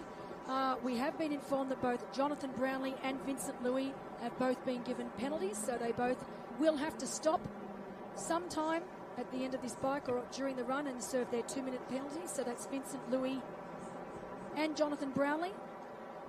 It sure looked like that going in. Going back to O'Donnell for just a second, I think it's a story worth repeating. The fact that last year, just weeks before Kona, he broke his foot and decided to compete in the race, finished second, which is it's just mind-boggling how you break your foot. I was asking about that before, Belinda. How is that possible to compete in an Ironman just weeks after a broken foot? But he finished, not only that, but he finished second, lifetime best, and one of the few in history ever to break 8 hours. That's what's so incredible about this young man. Young man, 40 years of age. He's still a young man to me. Me too, don't worry. But Rowdy, you bring up a very good point.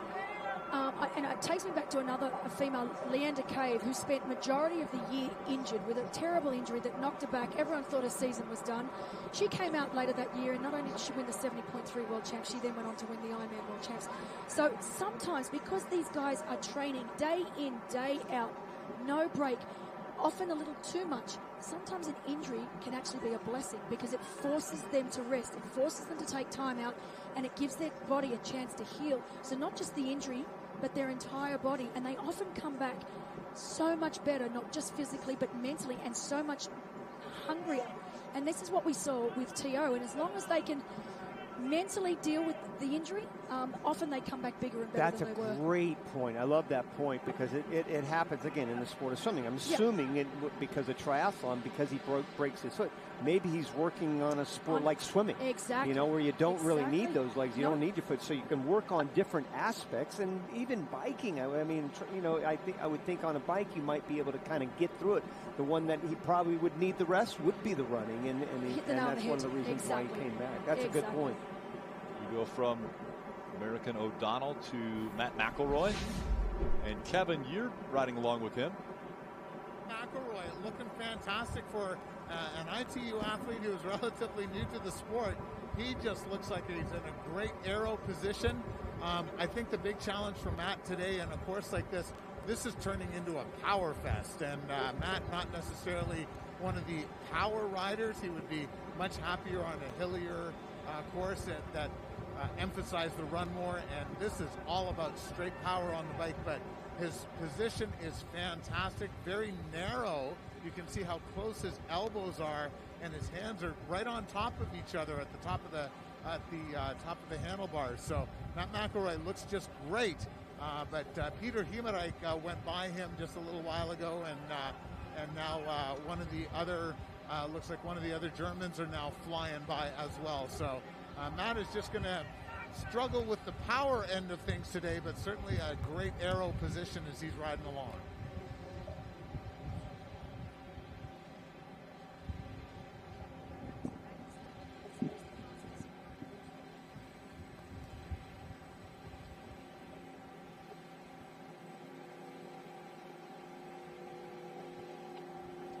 It does seem like the guys that are on the bike that really are at their best, like Kevin said, are so narrow. It's almost like they could go through a wind tunnel that's about a foot wide, how close in and tight they are. And exactly that, aero, as we call it, streamlined in the sport of swimming. They are certainly streamlined, the very best. And we saw that in Finley earlier for the women on that bike. We still see the top 5 speeds all over 30 miles per hour is what they're averaging into this ride, just starting on the 10th lap. So on the halfway point of the bike ride here, again, 80 kilometers, about 50 miles that they will be riding, and they're averaging 30 miles an hour.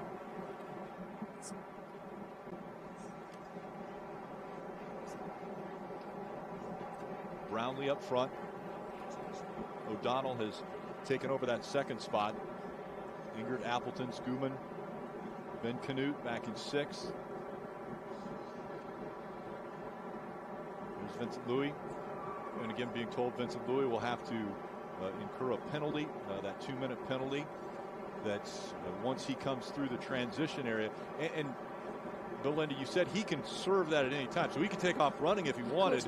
And maybe on the last lap stop to serve his 2-minute penalty to see. Where would you take it, Belinda? Straight away, because if he saves it to the end, he may think he has a 2-minute lead over the rest of his competition, but as soon as they take a sniff, drives you crazy mentally, right? Imagine as soon as his competition takes a sniff, they will find another gear, and all of a sudden, they only need to 159, don't they? And they'll be there. So he's better off taking, particularly because he's a phenomenal runner, he's better off taking it right into T2, get it done, and then start just like we saw Anne. So he's got to leave it behind him now. He's still got he's only halfway through the bike. He needs to forget about it and just concentrate on what he's doing. So many of the other athletes said Vincent Louis, if the Olympics would have taken place this year, he would have been a lock for the gold. And you see how something like coronavirus, COVID-19, has really changed someone's life. A situation where he could have been a gold medalist right here this year, 2020 Tokyo, but because of what has taken place, maybe he's going to be the favorite next year when they run the Olympics, but we're not sure. But because a year is a long time, as far as you don't want to get an injury, not be in the tip-top shape that you could possibly be in, or potentially have something like this happen, where he has a penalty that happens in the middle of it. Yeah, we talked about it earlier with the women, and in fact, I think emotionally, mentally, it's even tougher than physically. And obviously, I talked about my experience with the 80 boycott. That was a 4-year wait, and even 1 year is a long time. So many things can happen, and so many issues can take place. And well, that's why you see the athletes, Vincent Louis and Henry Skuman, even here. I mean, if the Olympics had taken place this year, there's a good chance we don't know if they would have showed, because this was the one and only championship event that we could give to the athletes this year. So it's great. In some ways, it's great for us because we get to see them racing here today. But what will be interesting, as we said, they are in unknown territory. We do not know how their body's going to behave after 80K in the same position. We've spoken about in the women's race, and we saw what had happened to some of the women after they'd been down on those aero bars for 80K. I know for a fact that we are going to see some colossal blow-ups when it comes to this 18K run. I can't tell you who it's going to be, but I just know that there will be some blow-ups. This will not be one of them. Here is a young man, it's 23-year-old Magnus Ditlev. He knows how to time trial. He is a phenomenal cyclist. He was 5th here last year after riding the entire course with Lionel Sanders. He's also had some incredible races this year where he's beat the likes of Sebastian Kienle. So we are talking about two of the best cyclists in the world. Yeah, the Swiss rider. And Ditlev was 40th out of the water. Yes. Yeah, so it made up quite a bit of ground. Kevin. Magnus Ditlev is answering a lot of questions here today. We were kind of wondering he's had these great bike splits, but we weren't sure that he could do it in front of a huge crowd and part of a huge audience and field. Boy, is he answering the questions. He is flying. We were coming down the home stretch. He hit, are you ready for this? 34 miles an hour. That's in around 55, 56. That's how fast we were going to stay with him here. And it just looks so easy. He's just cruising along here. The cadence is very much under control, and we're going to see it. And that's what happens when you try and grab water at 27, 28 miles an hour. There's a reason we say you need to slow down. But, Magnus Ditlev is going to have to try and get some hydration along the way here.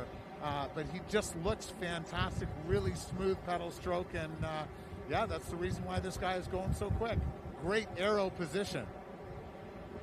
Yeah, and I'm watching Jonathan Brownlee make a serious move. He was getting really frustrated at the back of this group. There's a lot of jostling going, a lot of guys having to sit up and wait. So he's just gone by 4 guys. This is guy number 5. I don't think he has too many more people ahead of him. You could just see the frustration. This is the difficult part when you've got a pack. As Belinda knows, you got to go straight to the front if everyone is evenly spaced. So Johnny is, I just think, going and going and going until he can find an opening where he can slot himself in. Did the penalty hurt him to the point where no chance for Johnny now? Because if he also has to serve that 2-minute penalty that we heard Vincent Louis does, right now we're seeing Johnny Brownlee about 16 seconds behind brother Alistair. Is that just too much to overcome? Oh, that's a good question. Look, again, we're in uncharted territory. He's a phenomenal runner. He's one of the best runners in ITU, but that's over 5 and 10K max. This is 18K, and I think this bike ride's going to hurt him.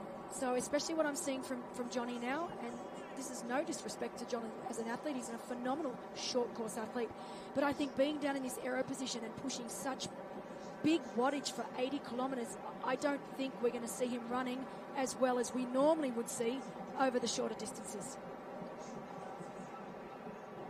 Again, if he's going 27, 28, 29 miles an hour and we see the rider going by him, you know that these bikes are getting upwards of 32 and 33 miles per hour when they're making the passes to get by the other riders. It's incredible, and that's what you have to think about before you commit to making a pass.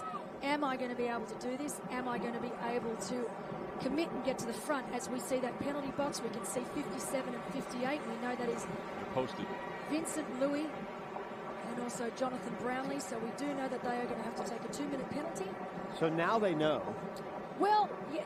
Most likely. If they look at the board, they know that board's there and they know that numbers are going up on that board. But whether they get a good, clear look at it, I'm not sure. But I'd say they would know. How about Vincent Gomez? Hanging on to the Javier group? Gomez? Oh, Javier. Yeah, Javier. No, I know what you mean. Javier, we just had a talk offline about that because we haven't talked about Javier because he hasn't been up the front, but he hasn't been down the back. So he's actually a very, very clever racer. And he is in a position right where he needs to be. He's out of trouble. He's riding in the top 10, as we can see Javier now. He's keeping 20 metres distance.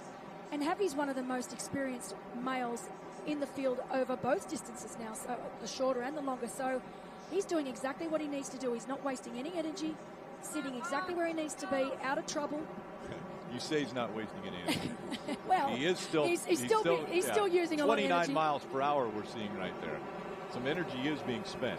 Yeah, that's definitely right. But you can see that he's keeping a good 20 metres from the athletes in front, but he's keeping an eye on them. He's not letting that elastic band snap. Kevin, what do you think? How does Javier looking?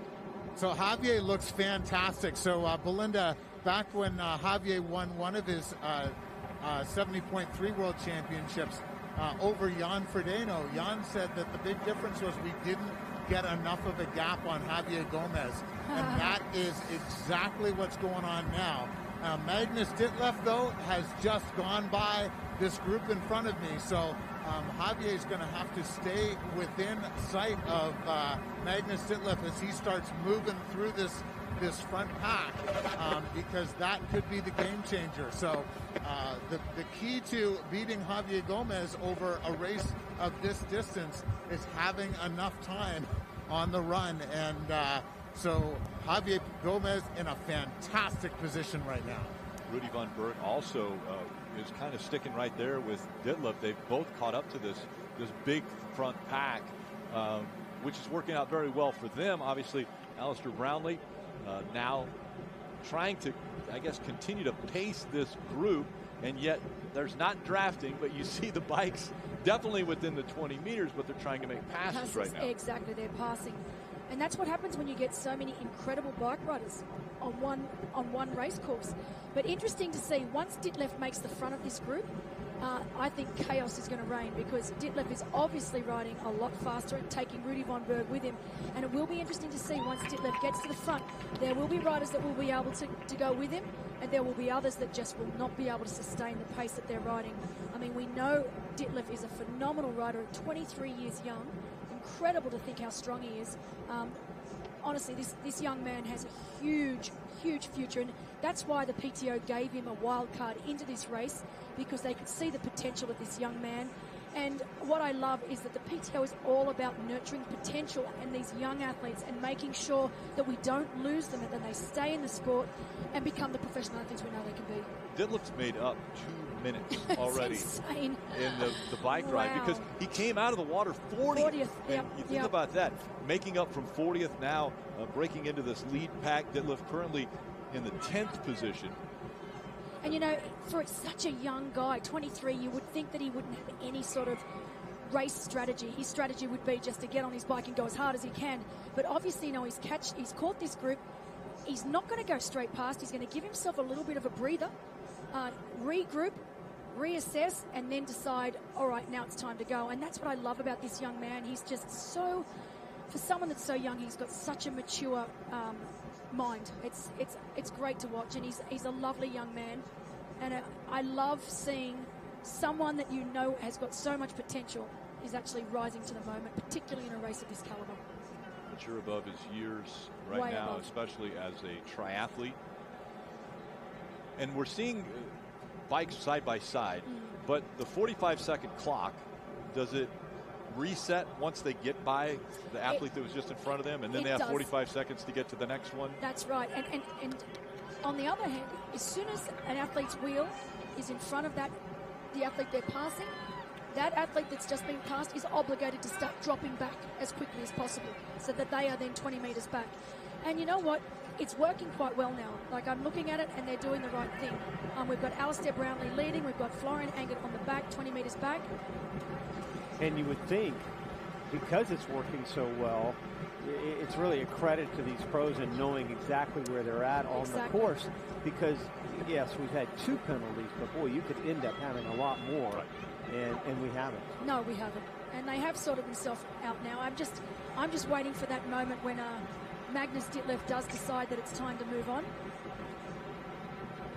Well, I know the officials, at least from my experience in the NASCAR world, they don't like to make rules where they have to decide on things. So if they do have to penalize a rider, it's definitely not what the officials are hoping for. They're hoping that they don't do anything wrong, that they don't even have to ever step in. You see Brownlee continuing to go by riders, lapping these riders now. That's right, these riders are lapped.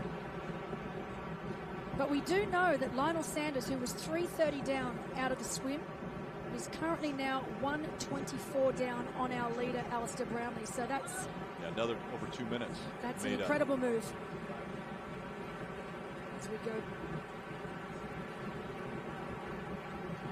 And of course, just so our audience is aware, Alistair Brownlee is leading. He is overtaking riders that are a lap down on him.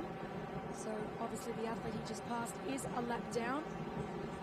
I don't think we can say it enough. Magnus Ditlev, what an amazing performance right now on the bike, as he now is up to 6. Think about that. Came out of the water in 40th and has made his way all the way up to 6th, and no sign of slowing down at all for him. No, and here he comes now, and look at him. He's so smooth on the pedals. Beautiful cadence. Alicia, tell us what he looks like, but from what we're seeing, he looks absolutely fantastic on the bike right now.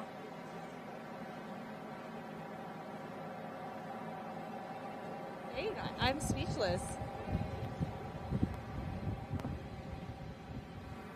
Well, you know, when you talk about Magnus for 15, 20 seconds, and I've just watched him go by the entire field. I'm stunned to see someone riding like this.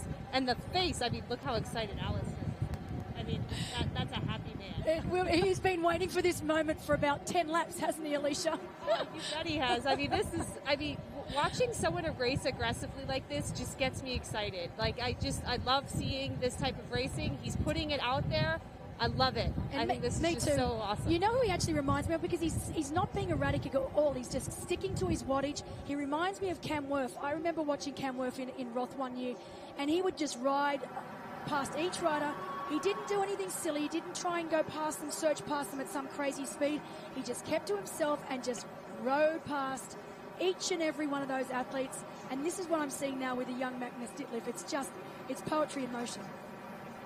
And he's not going to slow down. Now, he's out front. He wants to put as much distance between himself and the pack as he can. Everybody else was staying within 20 meters. Now it's time for Ditlev to continue on this pace and try to stretch it out so that nobody can stay with him. And Ditlev, you mentioned being 40th out of the water. You put it in perspective from a time-wise. That was 2.5 minutes behind the leader. That's a lot. Yeah, and it's only lap 13 of the bike right now. He still has 7 laps out here that he can continue to stretch this out. Yeah, he's definitely putting on a performance. I spoke to his manager and also his good mate, Casper, and he told me, he said, you know, Belinda, Magnus is in absolutely perfect shape. He's coming into this race the best he's ever felt. No injuries, no sickness, and he's hungry. And can I ask you a quick question, Belinda? What does this do, though, as we head into the backstretch now with the biking with the run? Could we see something that could happen where all of a sudden, like Norman for the women, where it really took a toll on her on the bike? Now, obviously, she was dealing with an injury, but true. What about Ditlev and what looking ahead to the run? Well, if you had have asked me this a year ago, I would have said, you know, Ditlev wasn't a phenomenal runner. It wasn't a great runner. It was certainly not a strength. But after watching him this year and seeing how he's improved so much in such a short amount of time, I'm not sure that he's up for the win. It really depends if the likes of Alistair Brownlee and a few other of the renowned runners can stay with him. But, I mean, if Ditlev can get a good enough gap, then we could see a similar scenario that we saw with Paul Finlay. He definitely has improved his run. There's no doubt. Alistair's not letting him get away. No, he's not. Alistair is staying right there with him. Ditlev, maybe 30. That's what he needed. Yeah. You know, so they had, go out there, let me chase you for a while. Exactly. Sam Long, second fastest. There we go. Sam. Sammy, big unit. He is a character in our sport. Talking about Randy Johnson. Randy Johnson is a pitcher. Was also she doesn't know the Randy nickname. Johnson. Yep. Randy Johnson now is a photographer. We see him around the country. One of the Randy great Johnson. baseball pitchers there. Oh, okay. They call him Big Unit. Well, this is our triathlon version of the big unit. There you go. He's also very young.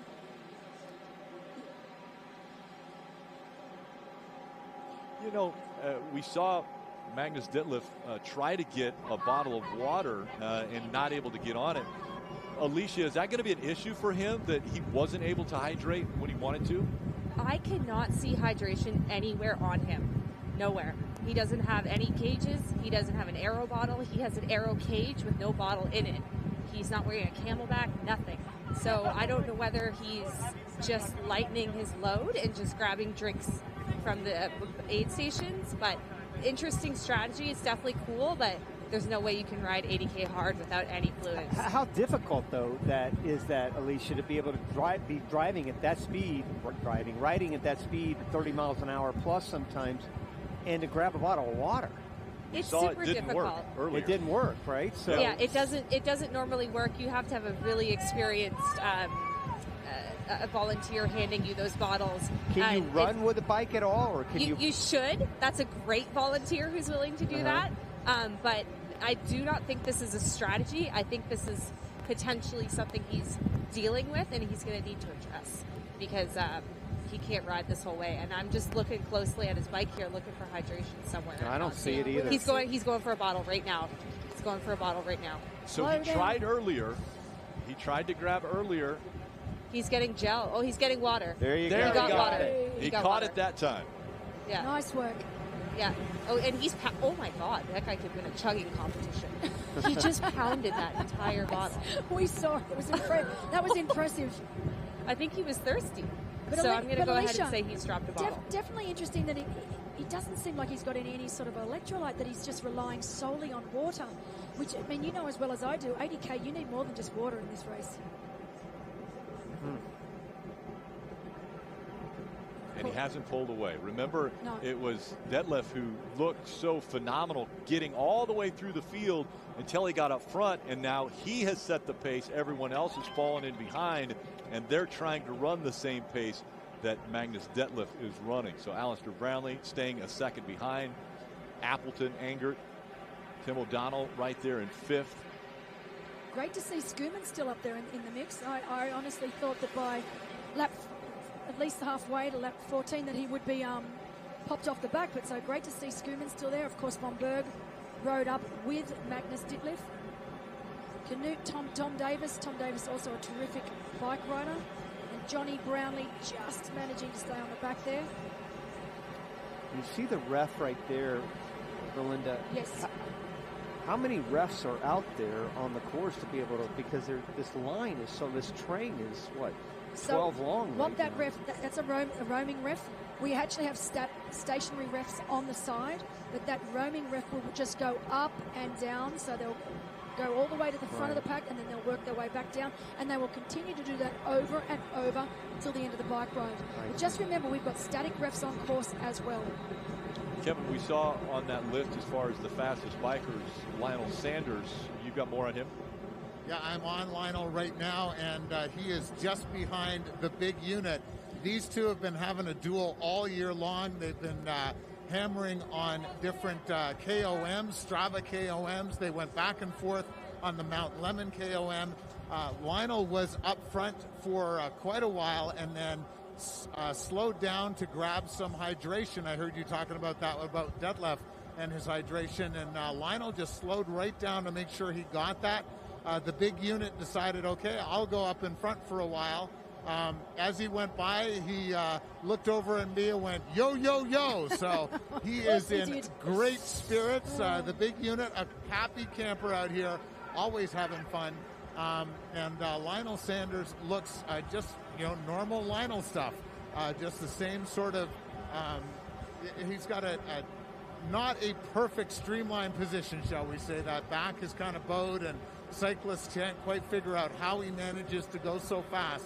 But he is doing it today as we're used to seeing, and looks fantastic. But the downside for Lionel Sanders is I feel like he can run with an Alistair Brownlee, but I don't know that he can catch up to an Alistair Brownlee. So he's definitely working hard to try and get up to the front of this bike race right now. And Kevin, can you give us an update? Where is Sebastian Kinley? We really expected him to be with both Lionel Sanders and Sam Long, but we haven't seen or heard from him.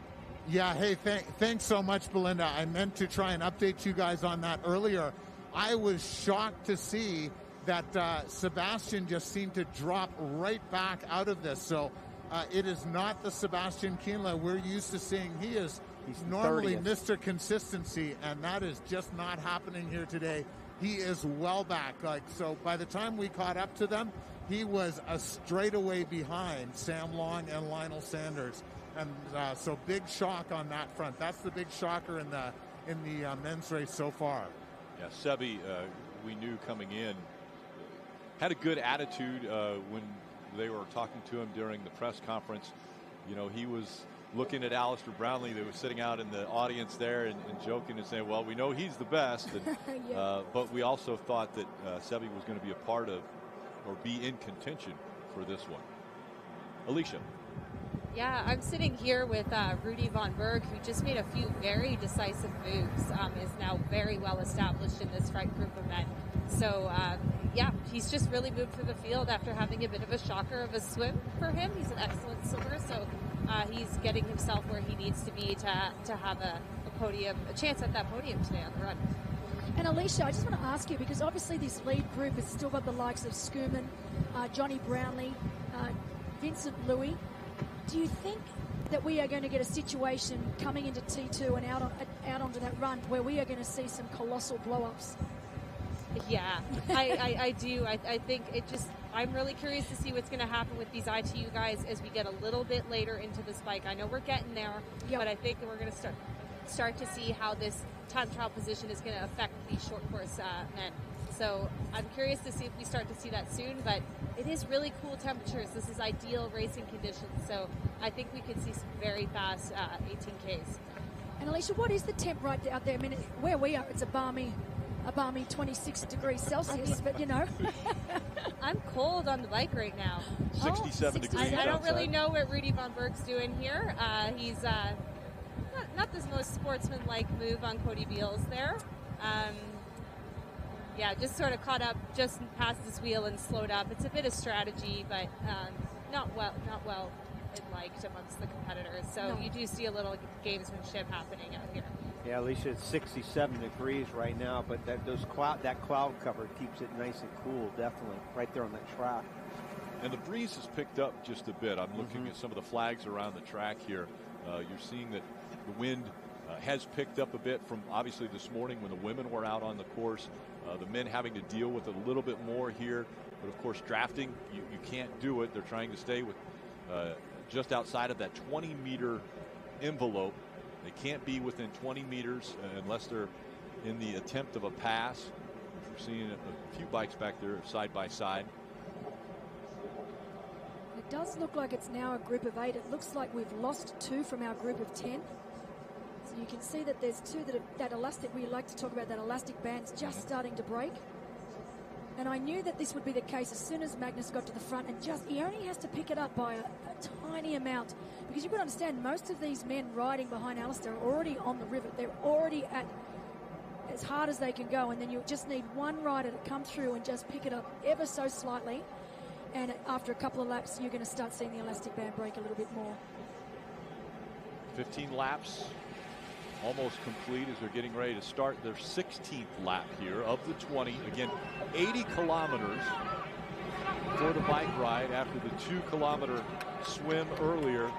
And then they will finish it out with 18 kilometers of running around this track. Rick, I want to ask Belinda another question. 60K in now, so we're 3/4 the way through it.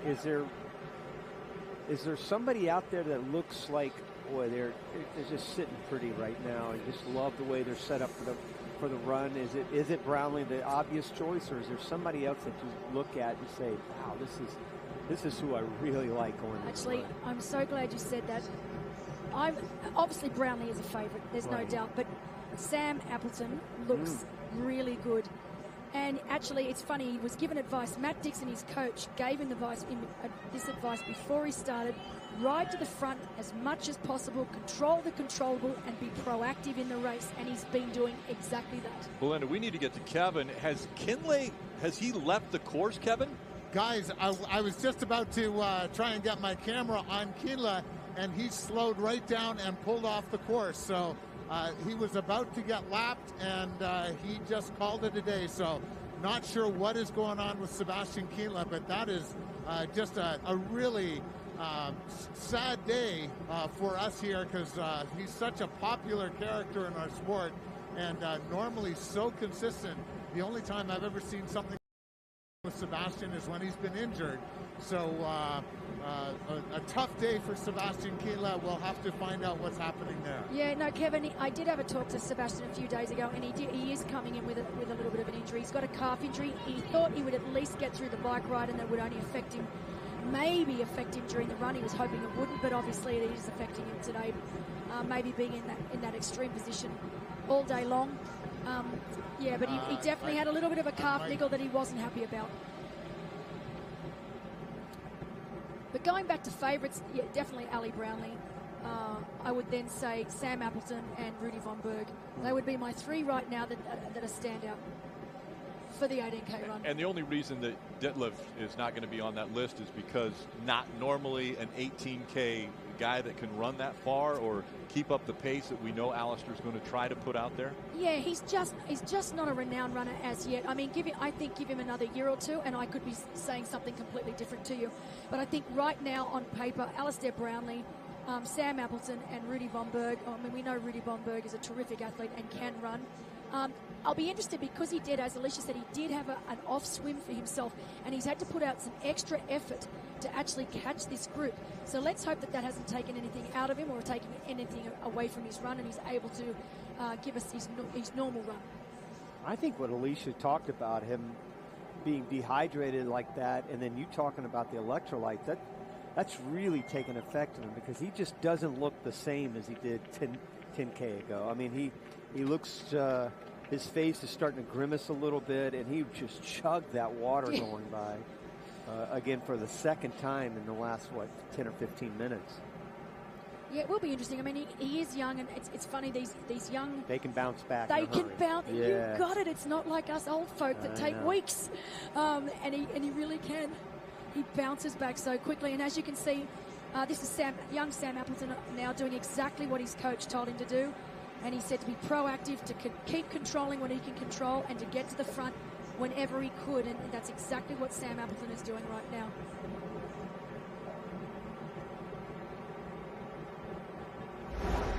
They came out of the water, and the transition zone, that first transition zone, saw Alistair Brownlee in a great position out of the water, able to go up and set the pace.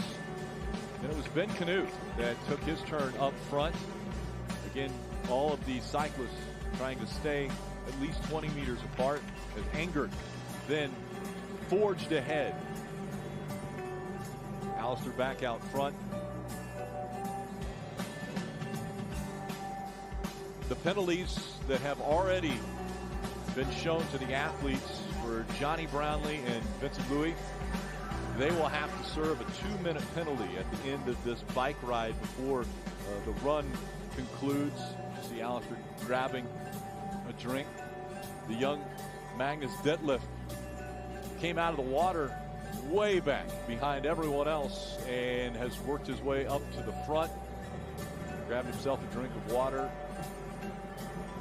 And then it was Sam Appleton who has taken over the top spot now and is going to try to pull away.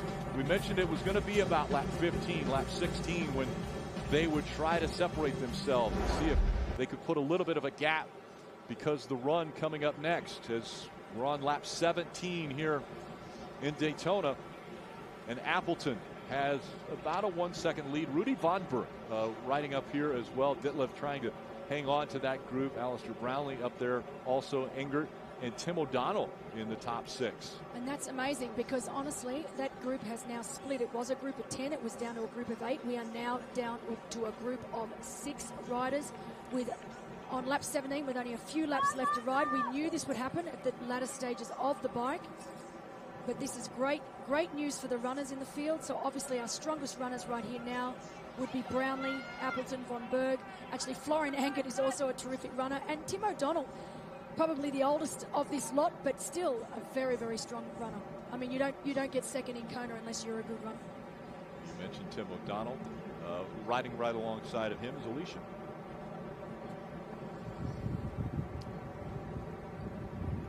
Hey, I'm down on the track here. Florian has looked so good. A couple different people I've seen move through this group, and Florian has responded every single time. Rudy Von Berg has moved through this group, and Florian has responded, and he's always seems to be able to match the efforts that are happening in the group. So he is clearly feeling good, racing aggressively, so I'm excited to see how he runs. I don't know much about his running prowess, so maybe Belinda, you can shed some light on that. Yeah, look, Florian Engert is definitely a great runner. I mean, he's not the caliber of a Brownlee or a Javier Gomez, but he is definitely a very strong runner. And particularly being in the position he's in now, he's got every chance to finish definitely on the podium. We can tell Alicia was going a little bit too fast, telling the gentleman that's riding the bike there, slow her down a bit. Yep, there it was again. I love it. There's Tim. So, big shout out to Rinny. Hello, Rinny. I wish you were here. I know you weren't able to fly. Of course, it was within the time frame of flying. She's about to give birth. Well, not about to, but is pregnant with their second child. So, Rinny, hope you're watching. Tio is having a great race out there today. I'm sure you are screaming at the computer or the TV right now.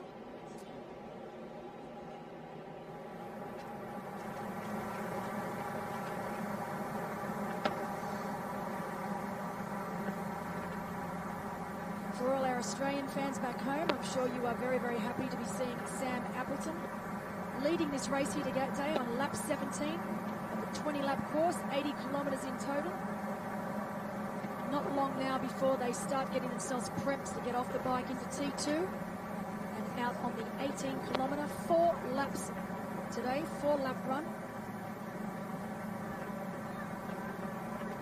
You mentioned earlier how Daytona almost looks as though it was built for a triathlon. You have Lake Lloyd that's right in the infield here, the apron where they have been running, they've been biking throughout the day. This venue has been used obviously for more than NASCAR. You see the long list there, the Rolex 24, which will run in January, Supercross, AFT, triathlon, fishing tournaments, which takes place in Lake Lloyd, running events, soccer, football, concerts, American Ninja Warrior expos, and also movies. Numerous movies have utilized this facility to film from here. Take a look at NASCAR versus the bike ride as we look at the 2020 Daytona 500 average qualifying speed. They're going 189 miles per hour. And by the way, there's no drafting that takes place during that. 189 miles per hour. So the men's bike, 49.7 mile an hour record, 1 hour 43 miles. You see NASCAR would complete 130 laps in that time. So, oh, that's crazy. That's crazy. Yeah, Daytona 500, 200 lap race here. 20 laps for the bikes, for the triathletes, as they're coming up on the 18th lap. Bill Christie and the folks here at the Speedway have just done a phenomenal job with all the volunteers putting this event together. The lake was in just perfect condition. This place is. The lake alone is 44 acres. It's just literally a perfect place to have a triathlon. And Rowdy, you've swam in that lake. Yeah. You and Bill, I think, tested it out. We did. I've swam in it a few times, and Bill and I have actually swum it together a couple of times. And, you know, when we swam, it was a downpour. We swam. It could not have been raining any harder, but it was a summer day, so the water was, beautiful, nice and warm. And it's very clean, very clear, very clean. And the folks have done a wonderful job stocking it with fish, obviously, but done a great job in cleaning it up and getting it into race shape. And I say race shape, triathlon shape. I don't know what your side of the story is, Rowdy, but Bill always tells everybody that he beat Rowdy in a swimming competition in Lake Lloyd. I don't know. He must have cheated. I don't know. He must have cheated. I might have to dispute that just a little bit. Just a touch. He might have been embellishing just a touch. He may not have said that side of the story. But, he's actually a very good swimmer. I would tell you if I ever was in a pool anywhere near you, Rowdy, I would probably say that I beat you in whatever competition it was, just to try to say something of that, the caliber of athlete that you are.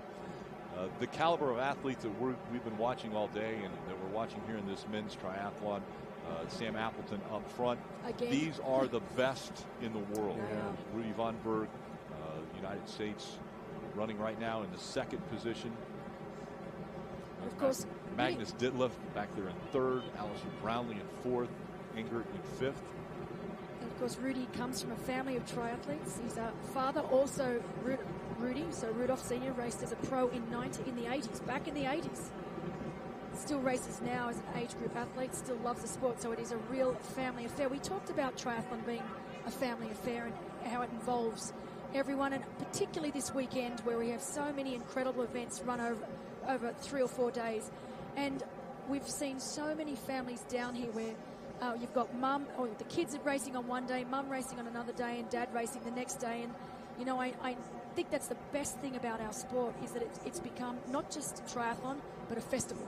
So it's not just a one-day event, but a festival of events that everyone can be involved with, and there's something for everyone. All inclusive. All inclusive. But, yeah. Rudy Sr., if you are watching, your son is having a terrific race here today. Up the front with Sam Appleton. Those two know each other very, very well. And still no breakaway. You see the top 6 all just separated by about 9 seconds. I would be surprised if that changes. I would say that these 6 will stay together all the way into T2. Oh, look at this. Oh, no. Salzburg, yeah, and we saw Salzburg was second out of the water earlier. Did he fall? I'm trying to work out what happened. Did he? Oh, hamstring Hearing cramp. a potential hamstring. Yep. And this is one thing that Alicia has been talking about throughout the past few days, because she knows better than anyone, having raced here the very first year, the inaugural year, if there's something that was going to go wrong, it's hamstrings on this. Just being down in that position for so long. Hamstring, groin, and hip flexors. It's just brutal. It's been about an hour and 35 minutes, 30 minutes that these bikers have been out there pedaling at what we've seen almost 30 miles an hour average. No Think about break. that. No brakes. No, it's just no hills that they can coast down or brakes when you get ready to turn. None of that. This has been constant pedaling for almost going on an hour and 40 minutes now. It's just insane. But I must say, both Rudy Von Berg and Sam Appleton looking terrific right now. Not showing the effects. Oh, we're looking also Matt McElroy out. Did we not say that about 18, 19 laps in, we would start seeing them drop? And the ones that have just gone too hard for too long, that haven't taken care of themselves with a sufficient amount of electrolytes and nutrition, and this is what happens. And it doesn't start today or No, yesterday or the day days before. before. This is Weeks before. Weeks before that you have to prep your body for what they're trying. They've made all the deposits, and now they're trying to withdraw in this event here. Exactly, that's right. And some are taking far too much. They're overdrawn, believe me. But also a lot of these, as we said, a lot of these athletes haven't raced for months, some of them a year, and you're rusty. You forget what you need to do pre-race. You forget that you need to start looking after yourself weeks out, not just a few days out. A lot of these athletes have travelled a long way. We're not used to flying. I mean, the flight here was the first international flight I've done since February. So it's a whole new ball game for a lot of these athletes, and they're just not prepared or in the right frame of mind, physically and mentally, to cope with a race that's this tough. And the ones that have done it right, we're now starting to see them shine. So the likes of Appleton, Alistair Brownlee still up there, Von Berg, Ditlev, Florian Angert, and Tim O'Donnell, of course, the most experienced in the field right now up there. And on the 19th lap now for Appleton out front as he comes off of pit road, which is here at Daytona International Speedway. They'll stay on the apron all the way around this 2.5 mile super speedway. And again, it sure seems like there are two distinct groups going along now as you see the battle for first place. But you've got that top 7, as you mentioned a few minutes ago, Rick, that 15 seconds separates those 7 swimmers. But it drops off after that. Schumann's still in there after that great swim at 8th, but he's 48 seconds behind the leader. And then it starts to really drop off after the top 10, after Sanders there in 10th. Is there any chance, Belinda, that group from 10th No, we're running out of time. 20th? We're on the, not for the bike. No, I'm not talking so for about the bike. run. Getting it into the run? Well, we've got so many great runners up in that front group anyway. And one young boy worth mentioning is Tom Davis. Now, he's not renowned for his running, but he's certainly not a bad runner. But he was sort of floating in no man's land between the two groups for quite some time. But he has clawed his way back up into that top group, which is great to see. Young boy from the UK, but he's having a terrific race. He's actually ranked, I believe, 64th in the PTO ranking, so quite a way down. So really great race from Tom Davis so far. But obviously, Sanders only being a minute 5 now down in 10th, as we see Tom Davis having a great ride. So he's really pushing to get that group. He had dropped off the back of that group and he's clawed his way back. So excellent ride by Tom Davis right now. Only 15 seconds behind, so he's not that far behind. And of course, Lewis and Schoeman are sort of running in no man's land now, so that is not a position that those two would like to be in. Well, especially Lewis, because he's got 2 minutes and 51 seconds. That's right. So they will not be happy being there, and that's not a good position to be in going into T2. Of course, we've got Sanders Dreitz, Adam Goodwin, and Ben Canute, and of course Frederick Funk, our youngest, another one of our equal youngest riders. But Gustav Iden down a 1:13 back, obviously a very, very strong runner. And unfortunately, Allie's brother Johnny is now dropped down to 17th, 18th now, and he has to serve that he's got the penalty as well. But Sanders getting up to up to 10th. There's a situation where last year's winner, we saw it out of Paula Finley. She knew what kind of a ride it was going to be like and what the run was going to be like. Is Lionel Sanders relying on that history, that knowledge that he has of being able to win this event a year ago. Now within 1 minute of the group in front of him, or at least the leader, is he putting himself into a position where he could defend his title? Look, the one thing I know about Lionel Sanders is you never, ever count him out. Because honestly, if I can give him one thing that he is the world champion of, that is hurting himself and going above and beyond any pain threshold you have ever seen. I have never seen an athlete that can push their limits like Lionel Sanders. Not in short course, not in long course. Honestly, pretty much in any sport I've ever watched, he is an absolute animal. And so I can't wait to see the look on his face when he gets off the bike with, I'd say it'll be under the minute. It's going to be incredible. This is going to be also very different from what we saw on the women's side, because the women, it was 2 women that broke away on the bike, and one of those was Paula Finley. She was able to separate from the rest of the field by almost 4 minutes. We're seeing great runners that are all within a minute of each other that are going to be getting off their bike and transition to T2 and throwing the running shoes on and getting out there, and they're going to be fighting every single stride to try to stay up with the group and to win this race. There's $100,000 that goes to the winner of this race. That's a big incentive. Big incentive. And honestly, in some ways, obviously it's a great position for these men to be in, but it's also the worst position because they're not going to run out at the pace that they would normally want to run out at. They're going to all go out at lightning speed. Some are going to run faster than they possibly should. It's going to be those that trust themselves and that trust their own ability and stick to the plan that are going to come out on top here. So I cannot wait to see them coming into transition right now. And this actually will be the start of the final lap. So they are now on lap 20. Yep. They have 2.5 miles until they come back around. They'll get off the bikes, put on the running shoes, and then they'll have 4 laps around this track. And again, the top 6 separated by just 10 seconds. 7th back there. Tom Davis in the 7th position is 12 seconds back. A great pack right here. And Kevin, that transition is going to be chaotic.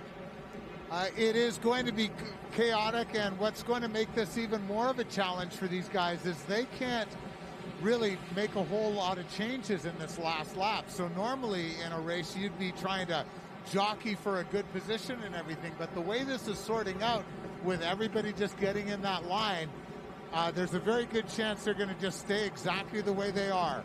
If you're Alistair Brownlee, though, right now, you've got a big grin on your face, and you're one very happy camper because these guys have been just doing a fantastic job for you of keeping this pace rolling, and you haven't had to deal with Lionel Sanders catching up to you by the time you get to the second transition.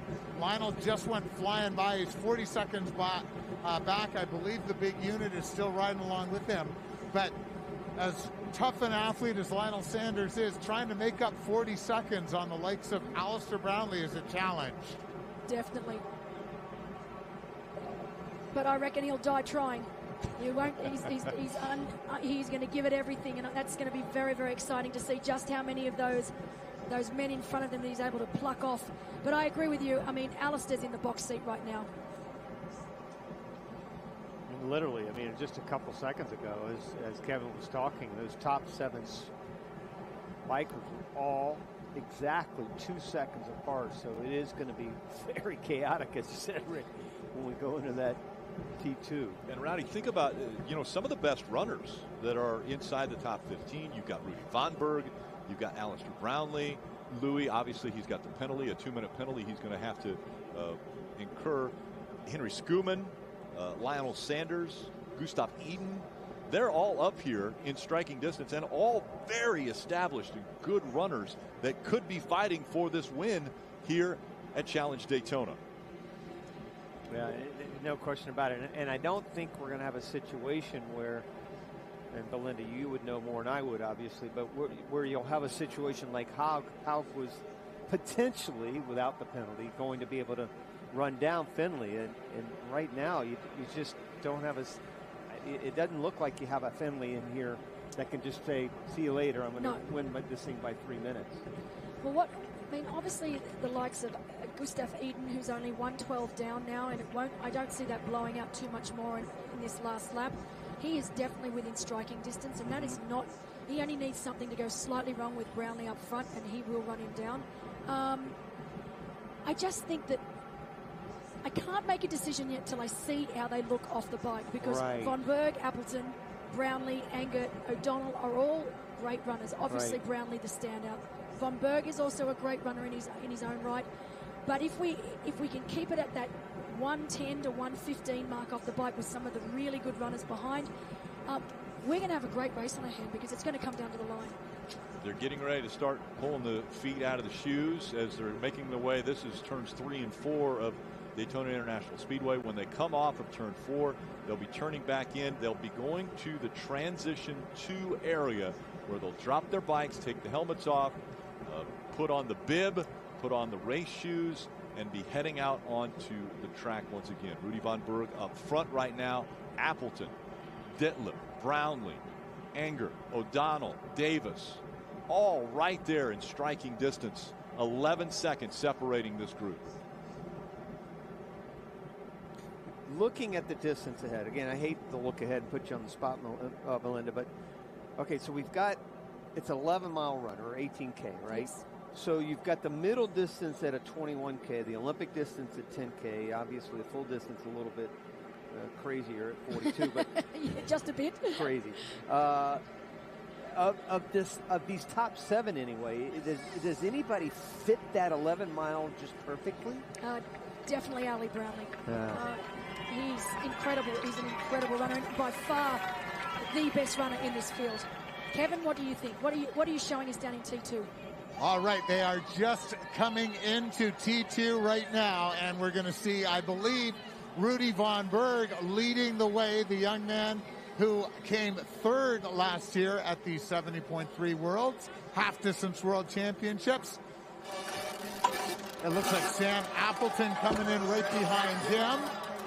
Ditlef, and Alicia's got Sam Appleton. Yeah, absolutely. Sam looks fantastic and was so aggressive on the bike, responded to every single move, made moves. So I'm just thrilled to see how he heads out on the run here. He's putting socks on very quickly. He's wearing shoes with elastics to help those go on quickly. It's always difficult to get those heels on. And then he's going to grab his number belt and any nutrition that he wants to have on the run. And back over to you, Kevin. Alistair Brownlee sort of a little shaky as he was pulling those shoes on. So this bike ride seems to have taken a little more out of him than we thought, but he has quickly righted himself and got things back rolling. Tim O'Donnell looks fantastic as well. So very exciting for Tim O'Donnell. And now we've got the second group coming on through. So the action continues. What are you seeing up there, Alicia? Yeah, I'm seeing Sam Long, Andy Dreitz. We got Lionel Sanders, Vincent Louis. I mean, we have Henry Schoeman, I believe, as well. Nope, that's not Schoeman. So we have a mixture of some short course athletes and some long course Uber bikers. This is where it's going to get absolutely insane. This is going to be a very, very fast 18K run. I cannot wait to see what Vincent Louis does over this 18K and how quickly he closes that gap. And we have Eden as well coming off, as well as Schoeman. So really exciting group of men here. And Lionel Sanders looks fantastic as he gets started here. So the defending Challenge Daytona champion, came in and they made up some time in that last loop. And you could see a lot of jockeying with that second group. So Lionel Sanders on his way and actually in a better position than we had anticipated. So yeah, we've got a few people heading to the penalty box. I didn't get a chance to see the numbers. I knew they were high. We know about the penalty of Jonathan Brownlee. It's also Vincent Louis in there right now. Vincent Louis and Jonathan Brownlee are now spending the next 2 minutes of their lives and thinking about their decisions on the bike course. So they are parking it. They are currently in that penalty tent. Yeah, Louis in there now. We haven't seen Johnny Brownlee get into the tent. There we see Gustav Eden heading out, along with Boris Stein heading out from another great German heading out onto the run. I know this is petty, but and I don't know what I'm talking about, obviously. But wouldn't it have made sense just to grab his shoes and then put shoes on in the tent? Can you do that? No, you cannot. You can't drink and you can't eat in the penalty tent. Okay. Just to show you that it's just much easier to sit down. You wouldn't normally never see people sitting down like that. It looks like Johnny Brownlee doesn't realise he's not taking his penalty yet. Wow, he's going to do it later. So he's decided he's going to do it later. Okay, well, he's got that right.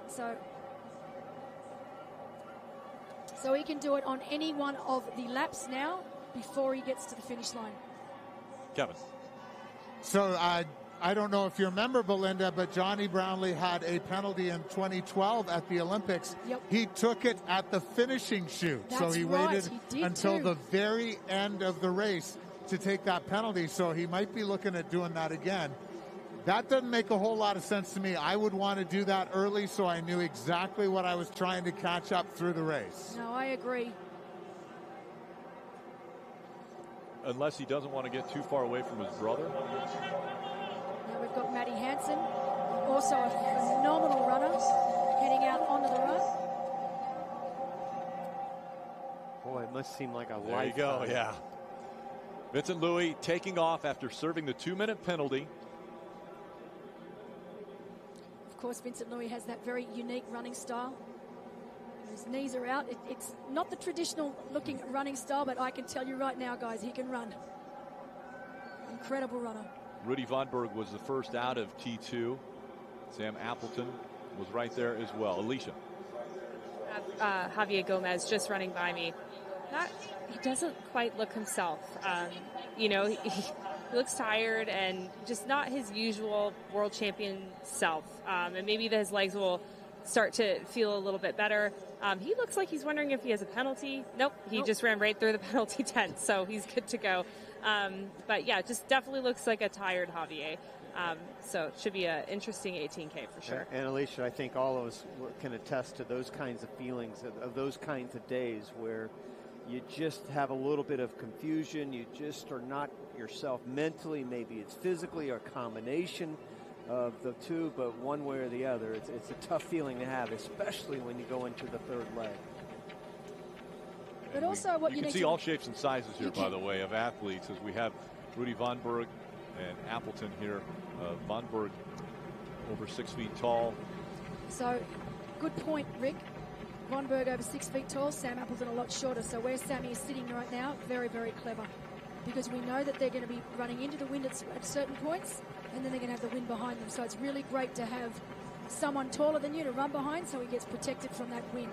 So Sam Appleton in prime position right now where he is. But going back to not being your day, what you've got to understand with a lot of these athletes too is that no one feels good getting off the bike. Often it can take you a few kilometres, so I wouldn't write someone like Javier Gomez off yet. He may take a couple of K to find his stride, but I've seen athletes look like the walking dead off the bike, and then by a few kilometres in, they are flying. Hit that second wind. Exactly. And again, it was a pretty close gap between the runners, and you see there, Alistair Brownlee, Ditlev, all kind of right there in a group that came out of T2. Tim O'Donnell is also right there in that pack.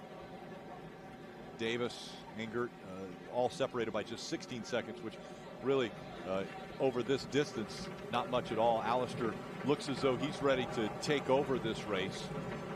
One thing I can say, I mean, obviously Alistair is looking fantastic, but It's interesting.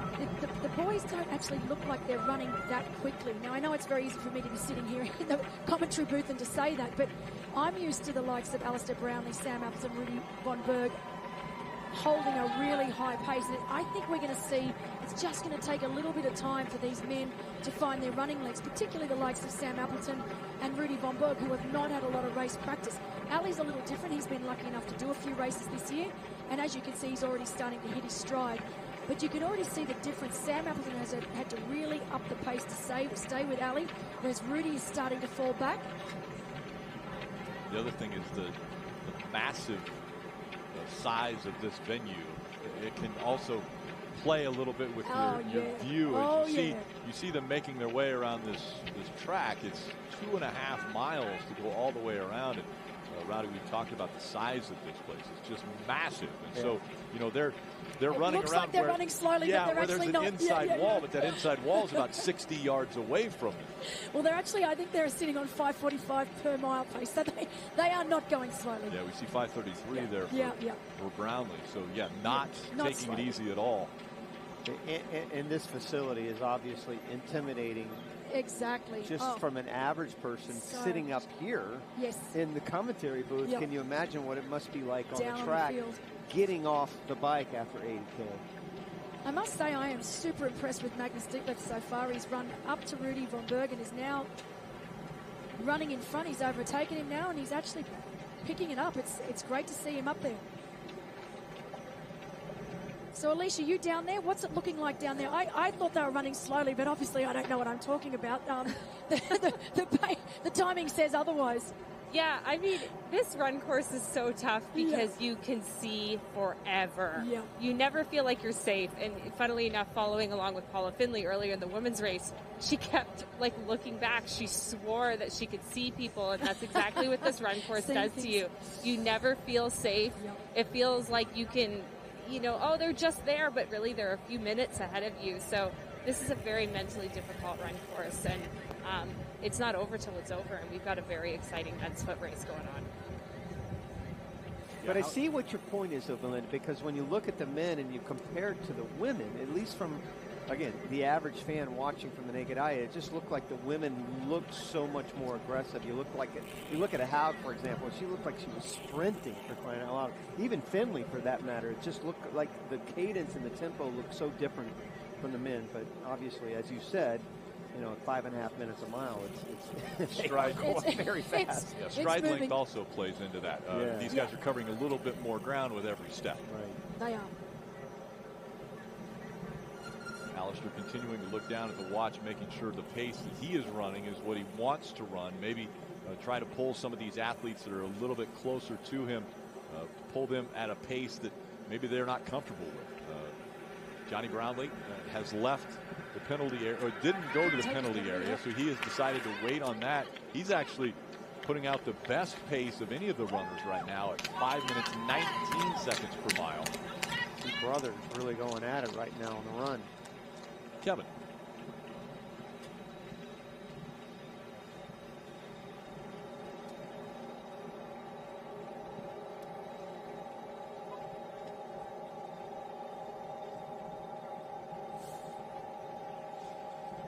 We'll get back to Kevin in just a little bit, but you see, again, the fastest pace, the Brownlees. The problem with Johnny being the fastest right now is he's going to have to outrun this field by 2 minutes because he has that penalty that is looming for him. Gustav Eden, 5:26 pace. We saw there Lionel Sanders, 5:27 pace. How about Henry Skuman at the 5:18 pace? And back to Johnny real quick. He's 1 minute and 43 seconds at this point behind the leaders. So you throw in those 2 minutes, and he's going to have to really keep up a great pace to close the gap. But it is interesting to see, we've got Eden, Skuman, and Jonathan Brownlee, our 3 short course superstars. With the fastest pace out there now, we expected that. It's very early on. Obviously, we're in lap 1 of 4 laps. It'll be interesting to see once we get to lap 3 and even lap 4 what type of pace that they are able to hold.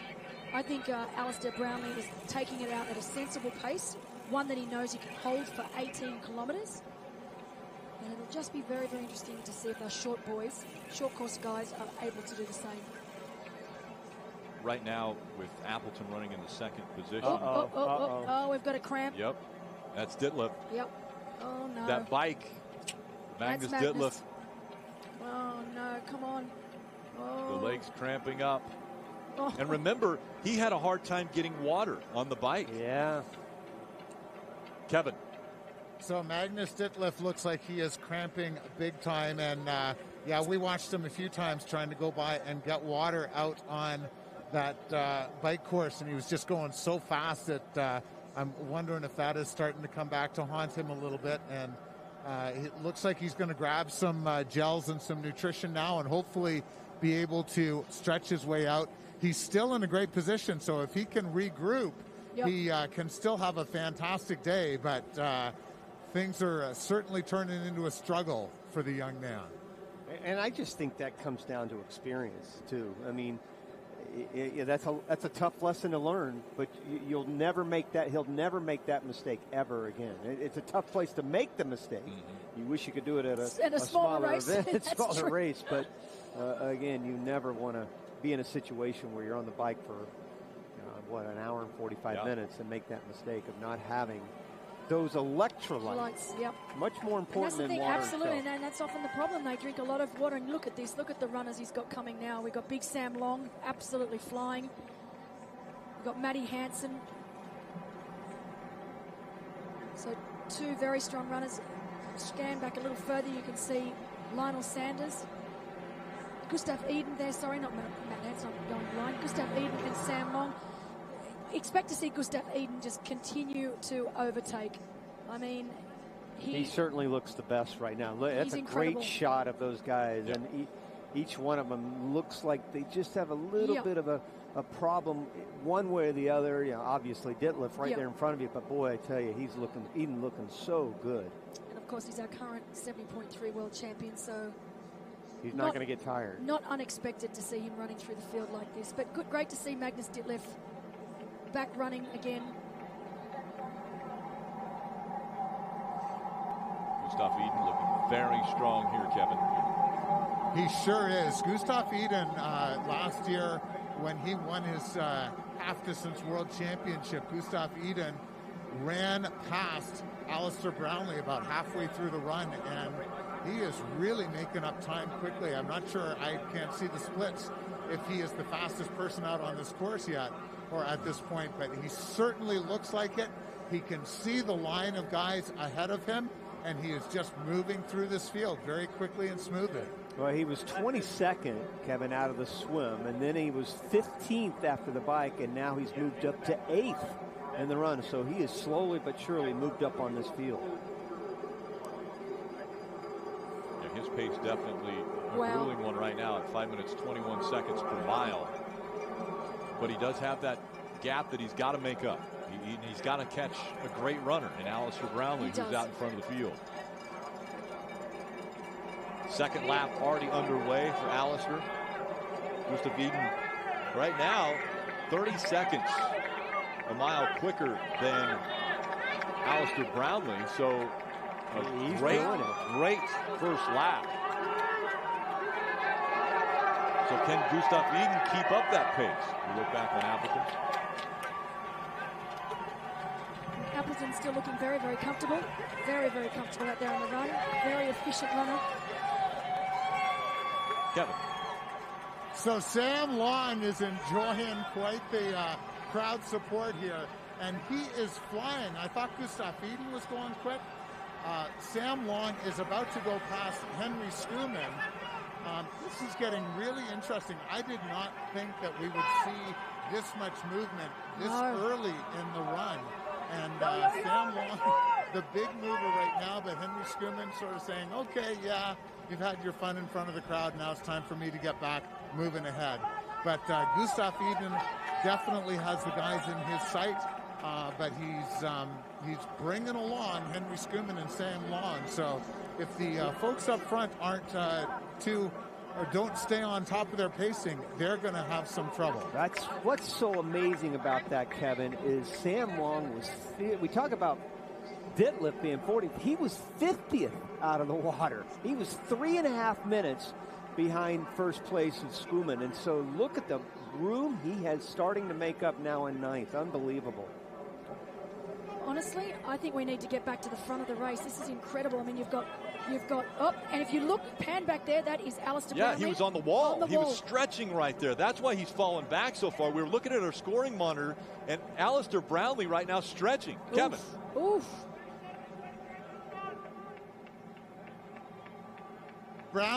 Alistair Brownlee pulled over to the side, did some stretching, and looks like he is struggling a little bit right now. Andy Dreitz from Germany goes flying past. He's going to take this opportunity when he can. But yeah, it just looks like Ali's suffering from cramps. I mean, I knew this would happen. I did not think it would happen this early on in the run. I thought we were going to be looking at lap 3 and maybe lap 4 before we saw this sort of thing happening. But this is incredible. But you can just see that he is not comfortable. It looks like he's sick in the stomach. That's what it looks like. He's holding his stomach. Doesn't feel so good. He's down there talking right now with Kevin. So Alistair said he pulled his calf. Oh, There's nothing okay. he can do. So okay, that makes sense. Are you planning on finishing?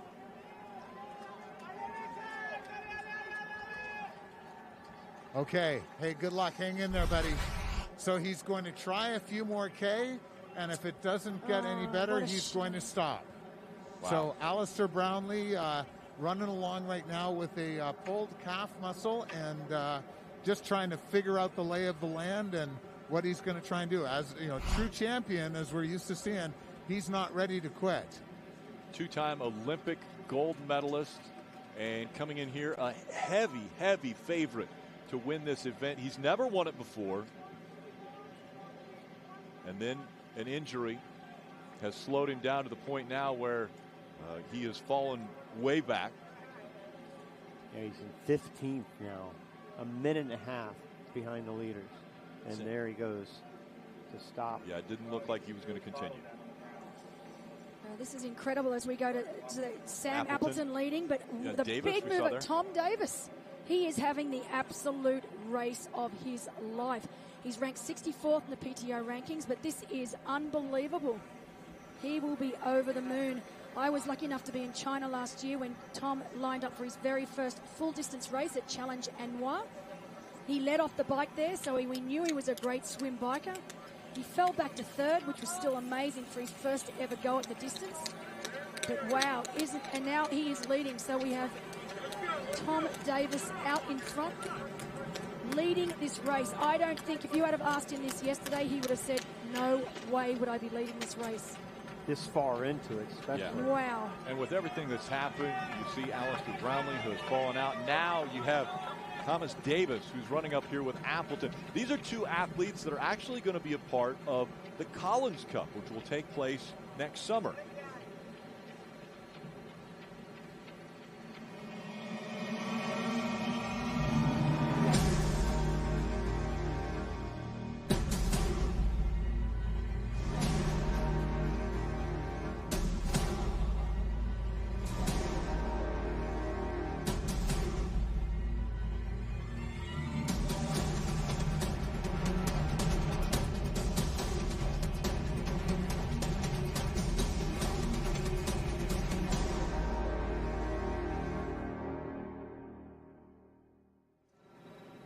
Wow, and I cannot wait for the Collins Cup coming up in Samarin, Slovakia next year, May 29th. It is made up of 3 teams, so very, very similar to the Ryder Cup. We've called it the Collins Cup, obviously after Judy and John Collins. But we have 3 teams, Team USA, Team Europe, and Team International. 12 athletes per team, 6 men, 6 women, 12 events, 3 athletes per event. It is going to be the most incredible event we have ever seen. $2 million prize purse, which is by far the largest in the sport's history. I cannot wait to get over there. It's in an incredible location, almost built for triathlon. Samarin, Slovakia, ex-Bionic Sphere. Absolutely cannot wait for that event. Should be a lot of fun. This may be a precursor to what we could see got it. in the summer. You've got it. Thomas Davis out in front, but Appleton has decided he's going to let him pace this field right now. And we saw Alistair just stop, and it looks like it's the end of the day for Alistair Brownlee. As much as I love this sport and I thrive on situations like Paula Finlay where they have the race of their life, it's the most gut-wrenching. It can give you the highest of highs and the lowest of lows. And just to see this happen to Ali when, he was in the box seat, it's just devastating. I really feel for him now. Alicia, what about Vincent Louis? Yeah, I'm here with Vincent Louis and Matt Hansen, and who are just a pleasure to watch run. Matt just runs recklessly, which is what is just so fun to watch him race. And Vincent is just, we already know he's one of the fastest runners in the world in this format. So these two are flying. So I'm excited to see if they're able to close some gaps here. Yeah, these two are together, and I expect them to stay that way and hopefully take some turns with the lead and putting their nose in the wind. So, Kevin, where are you at on the run course? So I am with the leaders right now, and any second now we're going to have a brand new leader. The half-distance world champion, Gustav Iden, has run his way right through these guys, and he's about to pass Sam Appleton and Thomas Davis. Thomas Davis, as you guys were talking about, the race of his life is pretty amazing. And Gustav pulling way wide to go past them. So he does not want anyone jumping on his shoulder. He's pulled way wide. He's made a big, strong move. And so by the time he pulled back, he had a gap of about, 5 or so meters. So using his running experience to make sure that no one came with them and was trying to pace off of him. He looks literally like they're standing still. Exactly. Like he didn't do the swim or the bike. He came out here and he's like, hey, I'll just do the run part. But no. Incredible. And these are great runners. He just passed it. And look at that. Look at the gap after 15, 20 seconds that he has. Unbelievable the pace he is at right now. Interesting, last year's winner, Lionel Sanders, said, the guy who motivates me, Gustav Iden. Youngest ever half-distance world champion, 23 years of age. He's now 24. Got a pretty cool story about Gustav Iden, actually. He was doing a test event in Japan last year. Found a cap on the side of the road, liked the look of it, took it home, cleaned it up, actually wore it at the 70.3 World Championships in Nice last year. Of course, didn't think anything of it, just liked the look of it. Well, he became an overnight sensation in Taiwan because it just happened that cap was from a small Taiwanese temple. So anyway, it was really, really funny that the temple was sold out of hats because everyone thought, well, surely this cap is good luck. He's just won a world championship. So they sold out, I think, 4,000 caps they ended up selling because everyone thought that this particular cap that he's wearing, and I think he's actually wearing it now. Yeah. I think he is wearing the same cap now. So that cap apparently brings you good luck. It's certainly bringing him good luck today. Gustav Iden out in front and pulling away. We just saw the pace there. Just over 5-minute mile pace. 5:15. A grueling pace. Even if you hadn't already done a 2K swim and an 80K bike, he's out there setting the pace. 5:15 per mile is what he's running right now, and he's going to try to keep that up over this 11.1 mile run portion of the triathlon. Grabbing a quick drink. And as you pan back, you can still see this race is on. Maybe first place is almost a done deal, but you can pan back where you've got Tom Davis and Sam Appleton, but then you can still see 5 or 6 runners all within close proximity. So this race is not going to be over until we get to that finish line. It's incredible. And can Sam Eden keep this pace up? That's the other question. You know, this is an incredible pace. We know he is, Gustav is a great runner out here in front. Can he keep that pace up for the remainder of this race? This is only lap 2. He has 2 more laps that he has to keep up.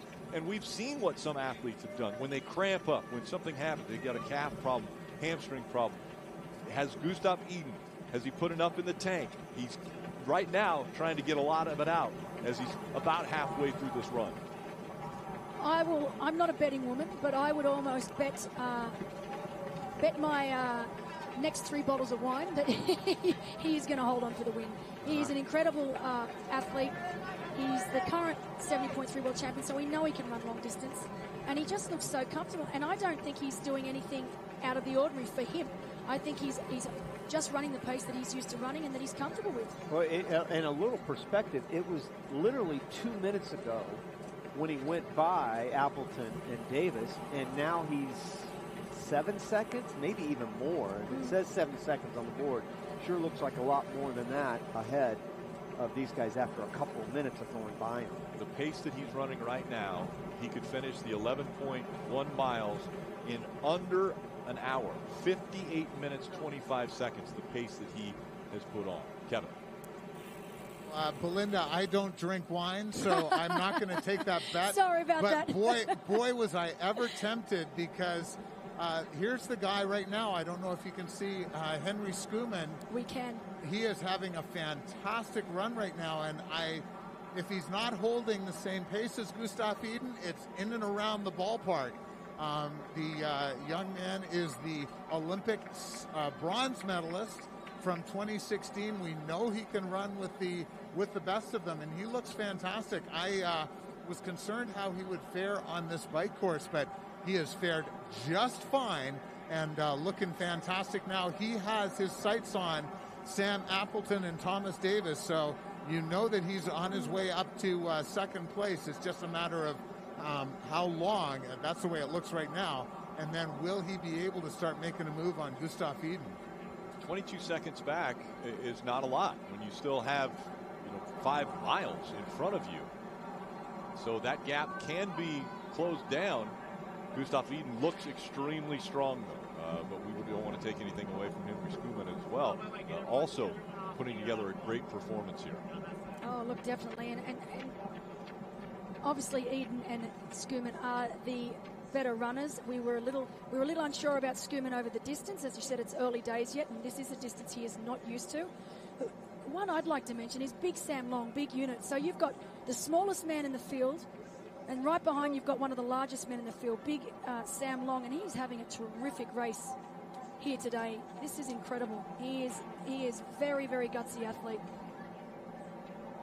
Sam Long currently in that 5th spot, again about 33 seconds back, with Rudy von Berg right there running off of his shoulder. Kevin? So Sam Long and Rudy von Berg having a little duel here, and Sam, why am I surprised with his character? He's been going back and forth here. 1 second looking like he's flying, and then it just seemed like he dropped back. Now he's back into full flying mode. And so this race is very far from over. There's a bunch of guys who seem to be ready to make moves. So Gustav Iden obviously in the perfect position. If you want to be anywhere right now, you want to be leading and having everyone come and try and catch you. But there's a bunch of folks ready to make that move. And so Gustav cannot back down one bit. And it's a matter of whether or not these guys can up the tempo a little bit. The big difference here, is Skuman has the quicker tempo of all of the guys in the top 4 right now. That's why I kind of feel like he's looking so good. But whether or not he can make up the ground in the second half, we're coming up to the halfway point of this run. This is where it's all going to come down to, I think, this next lap. And Sam Long getting his energy hit once again with the crowd. So watch 50. I bet he's going to catch up to Skuman in this section, and then who knows if he can keep it going. Did you see that, Kevin? The crowd literally spurred him onto a completely different tempo on that run. I mean, he just started almost sprinting down the stretch down there. And Rudy wanted to stay with it. He's like, hey, I can feed off of this. Yeah. If Sam's going to feed off of it, I can feed off of it too. And he stays right in stride with it.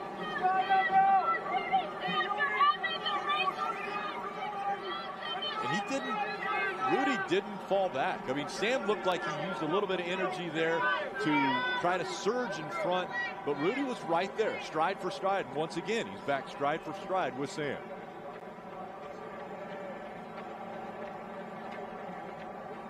Matter of fact, Rudy looks like he might even think about pacing this duo for a while.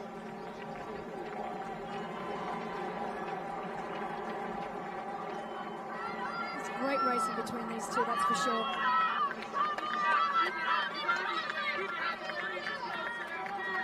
Big Sam, he spent some time in Noosa a couple of years ago when he first started on his pursuit of becoming a professional athlete.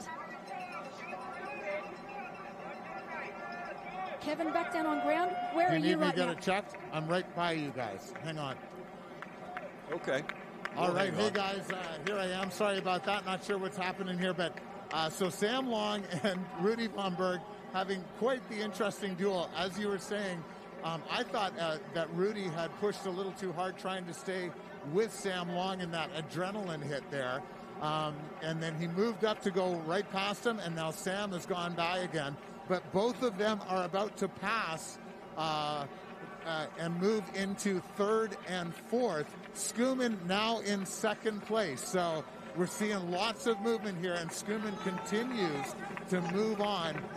You guys will be able to help me out with the splits. I don't know if he's catching up to Gustav Iden, but it certainly looks like it from our vantage right now.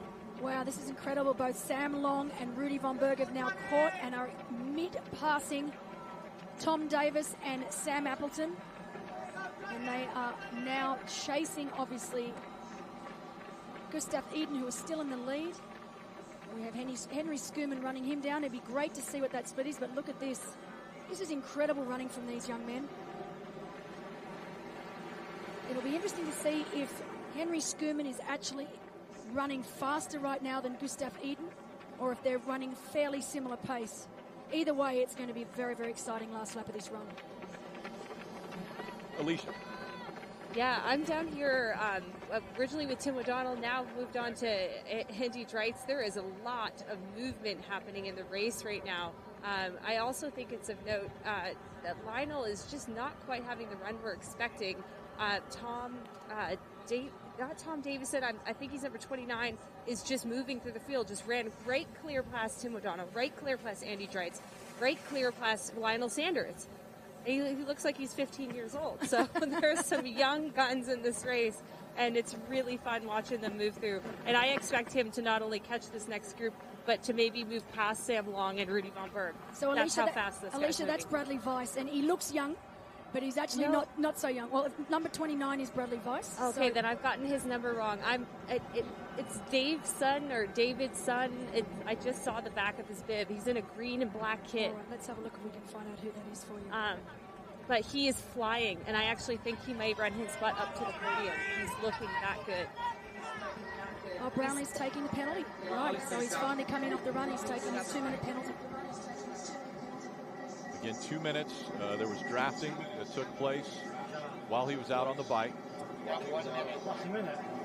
So after running already 2 laps, he decided that it was time to come in, serve that 2-minute penalty.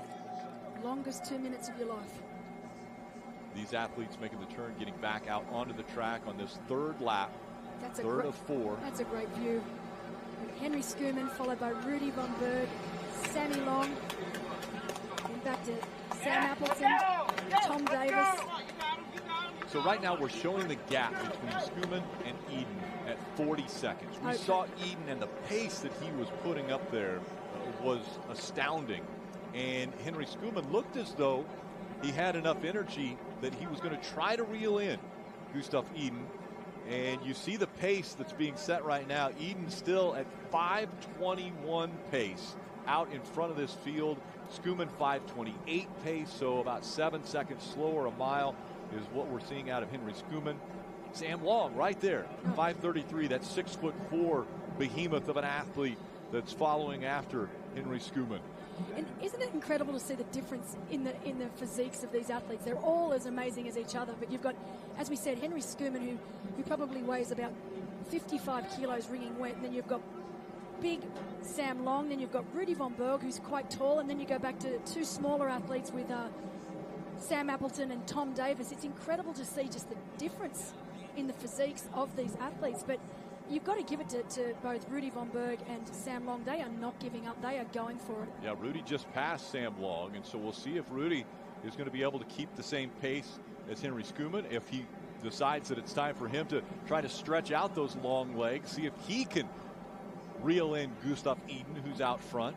I still like the way Skuman has run this race. I mean, here's a guy that was first out of the water, and then I think we all kind of thought, well, this guy had a good swim, but that he had a good day getting out of the swim, and then he just kind of hung in there on the bike, and now he's moved back into position to get on the podium here in the total race. I love that. And back to the Collins Cup real quick. I have to say that, it's really cool because I'm looking at the top 15 as it looks right now. That Collins Cup is going to be pretty cool because you've got, 6 or 7 Europeans, 4 Americans right now, exactly. And 4 international kids all in the top 15. So it's a real well-balanced field.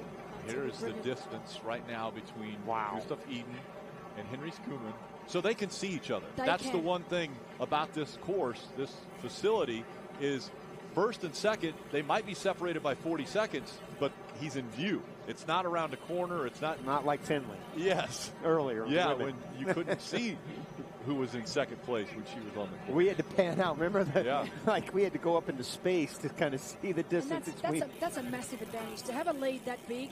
So none of your competitors can see where you are. But he's being hunted right now. And, of course, we know he is running faster than any of these men back here. But still, as soon as these men get even the slightest sniff, it's going to be truly incredible. And I am so impressed with Rudy von Berg right now. Obviously, not giving up, not saying, oh, well, Henry Skuman, on paper, you are a faster runner than I am. He knows that he has got the advantage of being experienced over this distance. Skuman doing it for the first time. And Rudy is just giving it to them all, and it's great to see. Yeah, so Rudy has moved up into the second spot now. Henry Skuman back into the third position. Sam Long trying to fight there in fourth. You're right, Skuman, he's tiny. A slight fellow, he's tiny. Isn't he?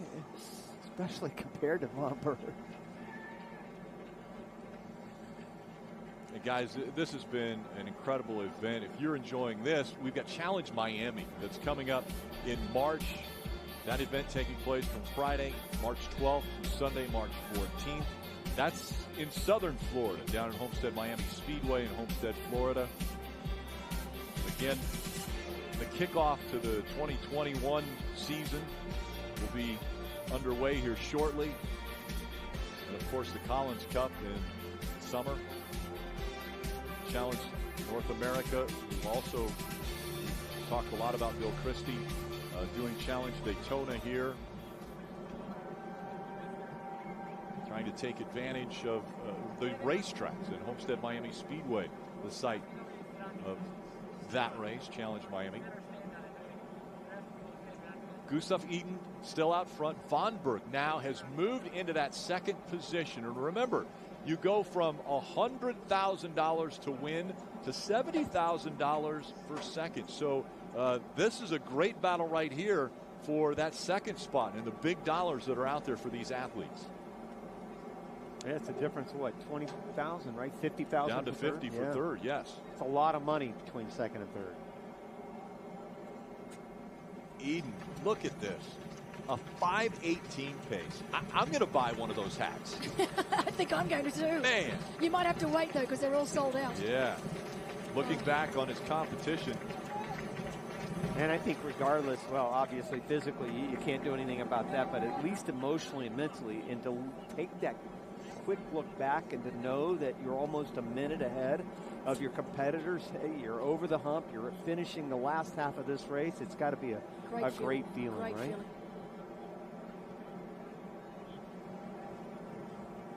Kevin? Well, guys, this is looking like it could turn into a 5K foot race for positions 2nd through 5. Gustav Iden is just cruising out of their sight, like he's way up the backstretch at this point. As you guys mentioned, Rudy von Berg has moved in front of Henry Skuman. Henry Skuman looks like he's just in a track race or something. He's just tucked right in behind. Quite happy to let Rudy break the wind at this point, and then I wouldn't be surprised if he sort of starts to make a move. Sam Appleton is looking fantastic. He's been the big mover over the last, I would say, 2 or 3 minutes here and just starting to look more comfortable. So it'll be interesting to see if he works his way up and to join these other two, and then it'll be fun to see if he just tries to go by or if these guys all say, okay, this is Gustav's day and we're going to be racing for the rest of the spots on the podium, and this is going to turn into a tactical last loop. So really interesting stuff here. It's lots of fun to be watching this. That's George Goodwin, by the way, in the green top that's coming into this picture. Haven't talked a lot about him, but he looks really strong right now as he's coming into this pack. Maybe he heard us talking about what you get for second and third and wants to be a part of that factor that comes into play here. But George Goodwin, a great run here from Great Britain. Yeah, George Goodwin, he's renowned for his running. He's a very, very strong runner. Was able to get by Long, or running side by side with him now, just passing Sam Long, trying to close in on Appleton. 30 seconds separate second through eighth. So you're right. That's a big difference in money between second and eighth. And of course, eighth place being Lionel Sanders, who is hanging on in there. A minute 29 back. We've seen just some really gutsy performances. Just behind Lionel Sanders, Matt Hansen, fastest run split so far, only a minute back from second. So Hansen trying to have a good kick here. Rudy Von Berg, the American, running up there in the second spot. You see him leading just in front of Henry Skuman. We talked about these bigger athletes.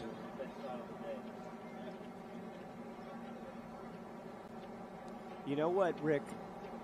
He was just looking at Eden was 15th off the bike, right? That's about as American as you get right there. Wow. Bald Eagle decided to watch over this race. Knew there was something going on today. Yep. Checking it out from one of the lights here. That's pretty cool.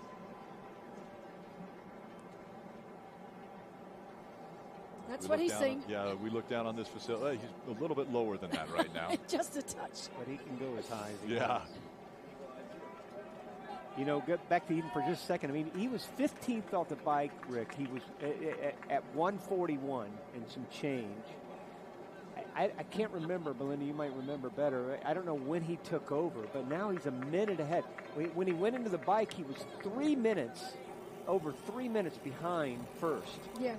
He started. I mean, he started taking great chunks of time out from the top. The minute his feet hit the ground into T2, he's an incredible athlete. He really is.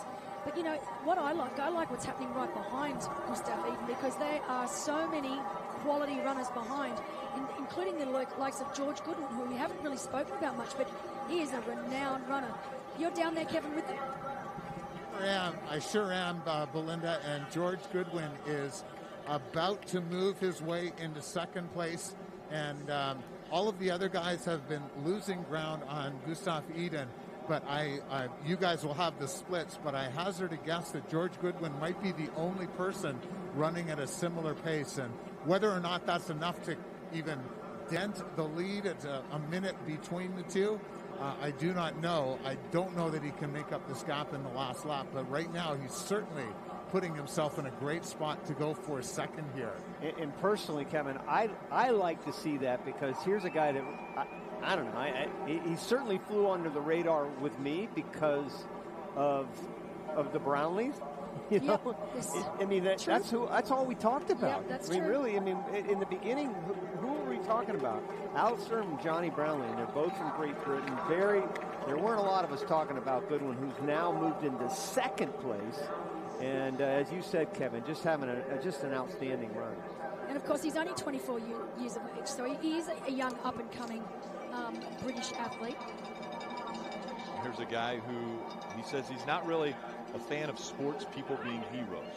A lot like Charles Barkley, who said, you know, I don't want to be anybody's hero. He thinks that the heroes are the people like the nurse, his mom, who is a nurse, and he looks at those folks and says they're the ones who are making a difference in people's lives every day.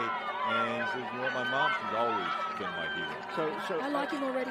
Yeah. So I'm getting texts that I glance down every once in a while after 7 hours, Belinda, and they're asking me what he's holding in his right hand.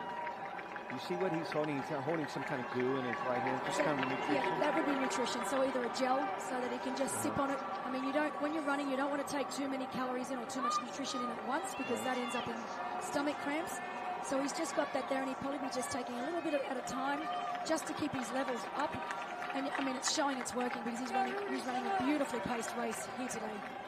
There was the gap we saw from leader all the way back to second.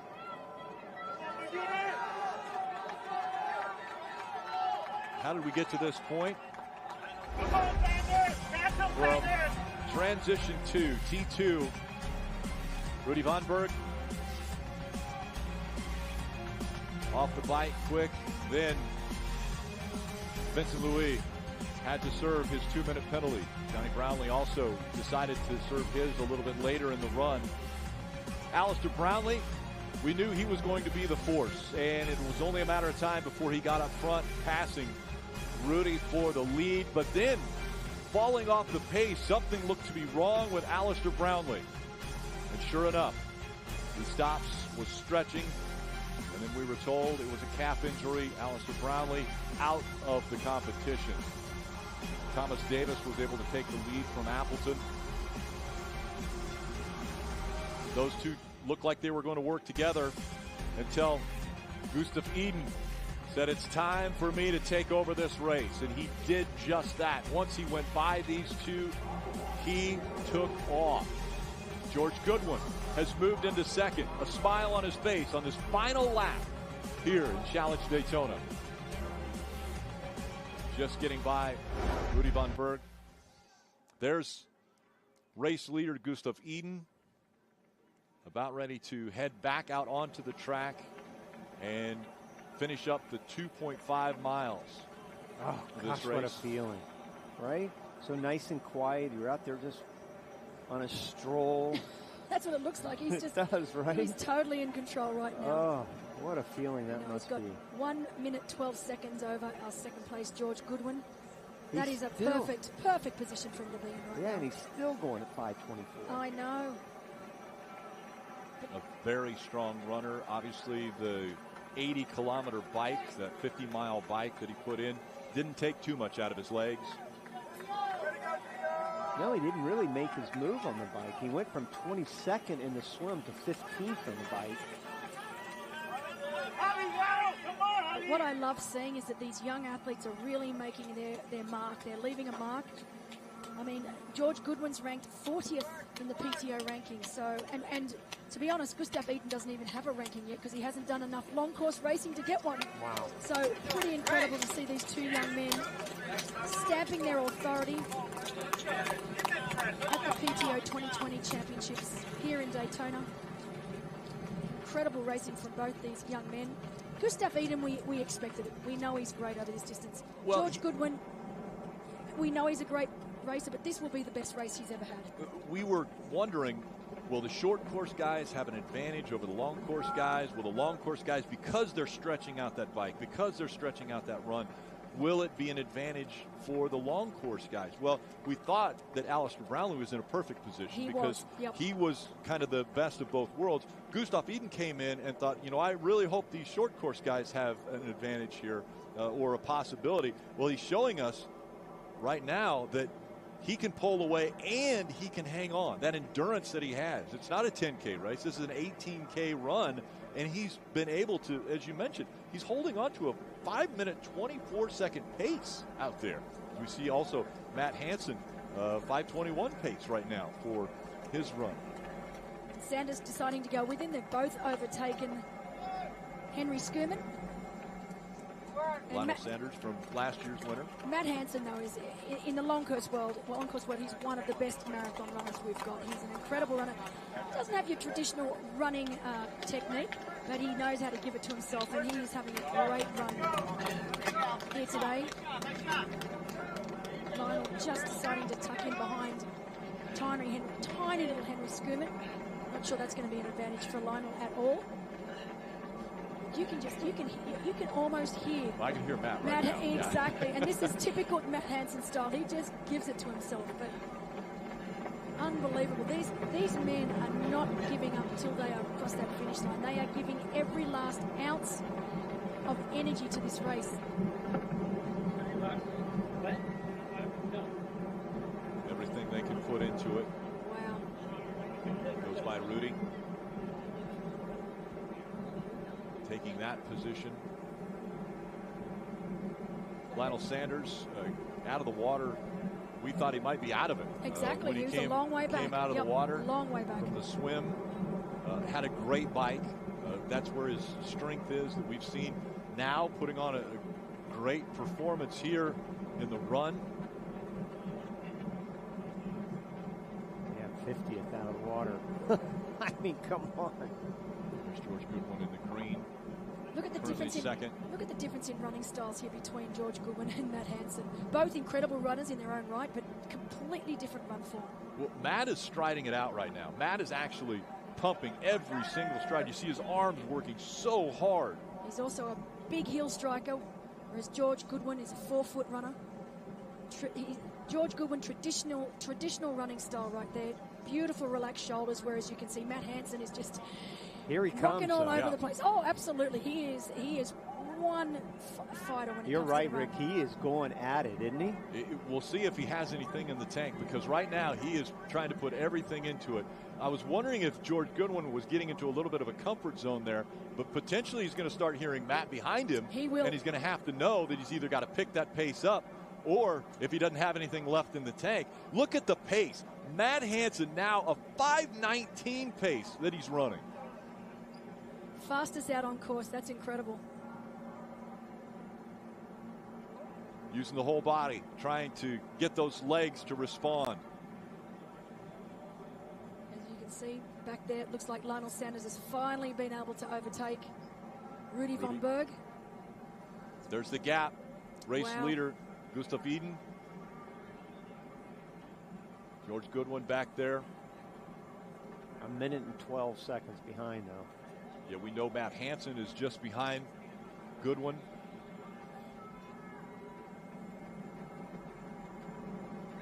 This is a long stretch here.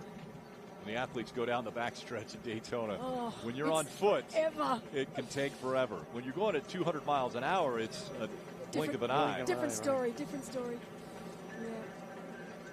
Yeah, but Gustav Iden looking invincible right now. Hansen still, you see him fighting. There's no give up in these guys. I tell you what, Lionel Sanders is fighting as well, and you know, I know it's hard from this angle to see it, but Sanders, you just know that both Matt Hansen and Lionel Sanders will give it everything they've got, to the point where they will both collapse over that finish line. You see that bank right there. I talk about the swim. I also got to go with Chip Weil, who's the president of Speedway here. He is CEO. He took me on that bank at about 150 miles an hour. Oh my gosh, it is unbelievable. I know you've probably done it. Well, I will tell you, it's fun to go at 150 miles an hour, but it's also interesting to stop in a vehicle on the banking. You feel like the car's going to, or whatever you're in, is going to tip over. He slowed down too to kind of give me that perspective. Yeah. Unbelievable. Yeah, it was 31 so degrees scary. of banking here is very steep. And is that gap shrinking? Well, Lionel Sanders, can he get there? The gap between he just looked. The gap between second and sixth is incredible, and it's going to come down. We're going to see a few sprints on this finish line. Honestly, I mean, obviously we know Gustav Iden he's basically got it in the bag. But so what's the difference between second and sixth money-wise, financially? Well, we know second is 70, and third is probably down in the 30,000. So you're talking about a difference of what, $30,000, $40,000 between second and sixth. And that's these athletes right here. Just look at these four. I mean, this is going to be an incredible last mile. This is triathlon at its finest in the first ever race for the PTO. I'm sure they could not have wanted or asked for anything better. This is exactly what we wanted to showcase. The best athletes in the world running head-to-head all the way to the finish line. Wow. I cannot wait. Look at their pace. That would show you that Matt Hansen should be able to catch Goodwin here. And maybe Goodwin is saying, I'm going to let you do what, because he looked back just a couple of minutes ago, and he looked back, he knows where he's at. Oh, yeah. So he's saying, go ahead and spend your energy now, because once we get around this corner, that's where I'm going to go. But you know what the most incredible thing right now, looking at these four athletes, and obviously we know we've got Gustav Iden up the road, we have got such an incredible mix of short course athletes with long course athletes. Matt Hansen is a long course athlete. Lionel Sanders is a long course athlete. And they are mixing it with these younger guys we know George Goodwin is only 24 years of age. Gustav Eden's 24 years of age. George Goodwin is about 20, I think 24. Yeah, he is actually 24 years of age. I mean, they're both How old is Hansen? young. Good point. Hansen, I will get you that in just a second. But just the fact that we've got young guys, yeah. Well, Yeah, I two see your young point. guys. The young guys, two good young guys out in front. And obviously Lionel Sanders and Matt Hansen are long course specialists. They are the full distance specialists. That's what they excel at. Hansen's 35. 35, thank you. 35. Wow. Thank you. But look at the 35. run he's putting on right here. Trying to catch George Goodwin. This is for second. He's putting everything into it. Lionel Sanders back there. Wow. Clipping it off as well. George Goodwin, you see, ready to pick the pace up if he can, if he's got anything left. This is insane. And he's making the pass. Look at that run. Quick look round for George to see where the next... That's almost he admitted defeat then. By looking around to see where the next athlete was, it's almost like saying, okay, you've got me. Really? You've got me. I don't want to fall behind the next guy. Can I stay in front of him? Hansen. This is what incredible. a kick here. This is beautiful to see. A 5:18 pace at the end of a 62-mile race overall. Unbelievable. I was talking to Laura Siddle earlier this week, and she picked it. She said Matt Hansen is in scintillating form. We were down on the track when they were doing some track laps, and I must admit he looked incredible, but I did not think he was podium material for this particular race today, just because we had so many other phenomenal athletes here. And because he is a pure long distance, half distance and long distance, full distance racer. Matt so to Hansen, see this, at the age of 16, he was challenged, he said, to make a list of 50 goals that he needed to complete in the next 10 years. And for some reason, one of the goals was to complete an Ironman triathlon. Well, he's taken that list pretty seriously. He actually took the list and has kept it. He carries it with him, that list. He kept it in his wallet for 10 years. And then at the age of 25, decided, you know what, I've got to start worrying about that Ironman triathlon that I've talked about as a goal. Yeah. And so he's got into the triathlon, and what a performance we have seen out of Matt Hansen here. Also, you see race leader here, Gustav Eden, has pulled away. He has a 1-minute 17-second lead over second place Hansen. The lucky hat has worked once again, it looks like, for him, Belinda. such a cool story. I love it. Can you imagine all of his triathlon fans in Taiwan now going off? They will be cheering. He's close enough now. He's about ready to see the finish line. The fans will cheer him on as he comes down for the final time. The 25-year-old from Norway, Gustav Eden, the 70.3 world champ, top draft legal triathlete, fourth at Tokyo in a test event last year.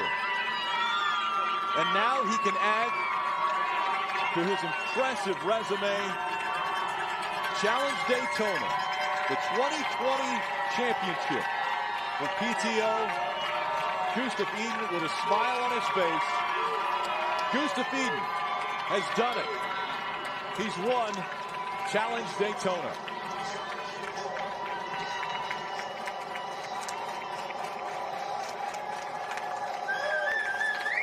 What an incredible race. Able to walk across the finish line. Current 70.3 world champion, and now our PTO 2020 champion.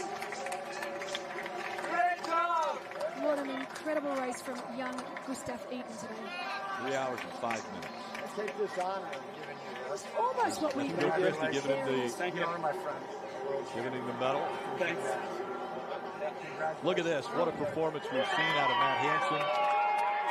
This is definitely, for me, the performance of the day. Absolutely incredible. He's running as though the boogeyman's behind him. He says that's the thing he's scared of. Hate that guy. Well, he's not going to catch you today, Matt. Matt Hansen, second in Challenge Daytona. Oh, and he's happy, as he should be. That was a wonderful, wonderful race from Matt Hansen. I have to interview you. Don't go anywhere. George Goodwin. Alicia laying down the line. Alicia laying down the law. Don't go anywhere. Lionel Sanders. Great race from Lionel. He look at the pain on his face. He gave it everything. Wow. Oh yeah. Now the reality starts to steady. Rudy Von Berg.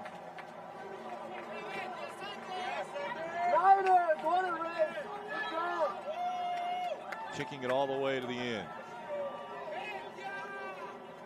What an event for these athletes to come in here this distance, 100 kilometers. Young Sam Appleton from Australia. Nice race from Sam. Finishing in 6th place. That's a nice payday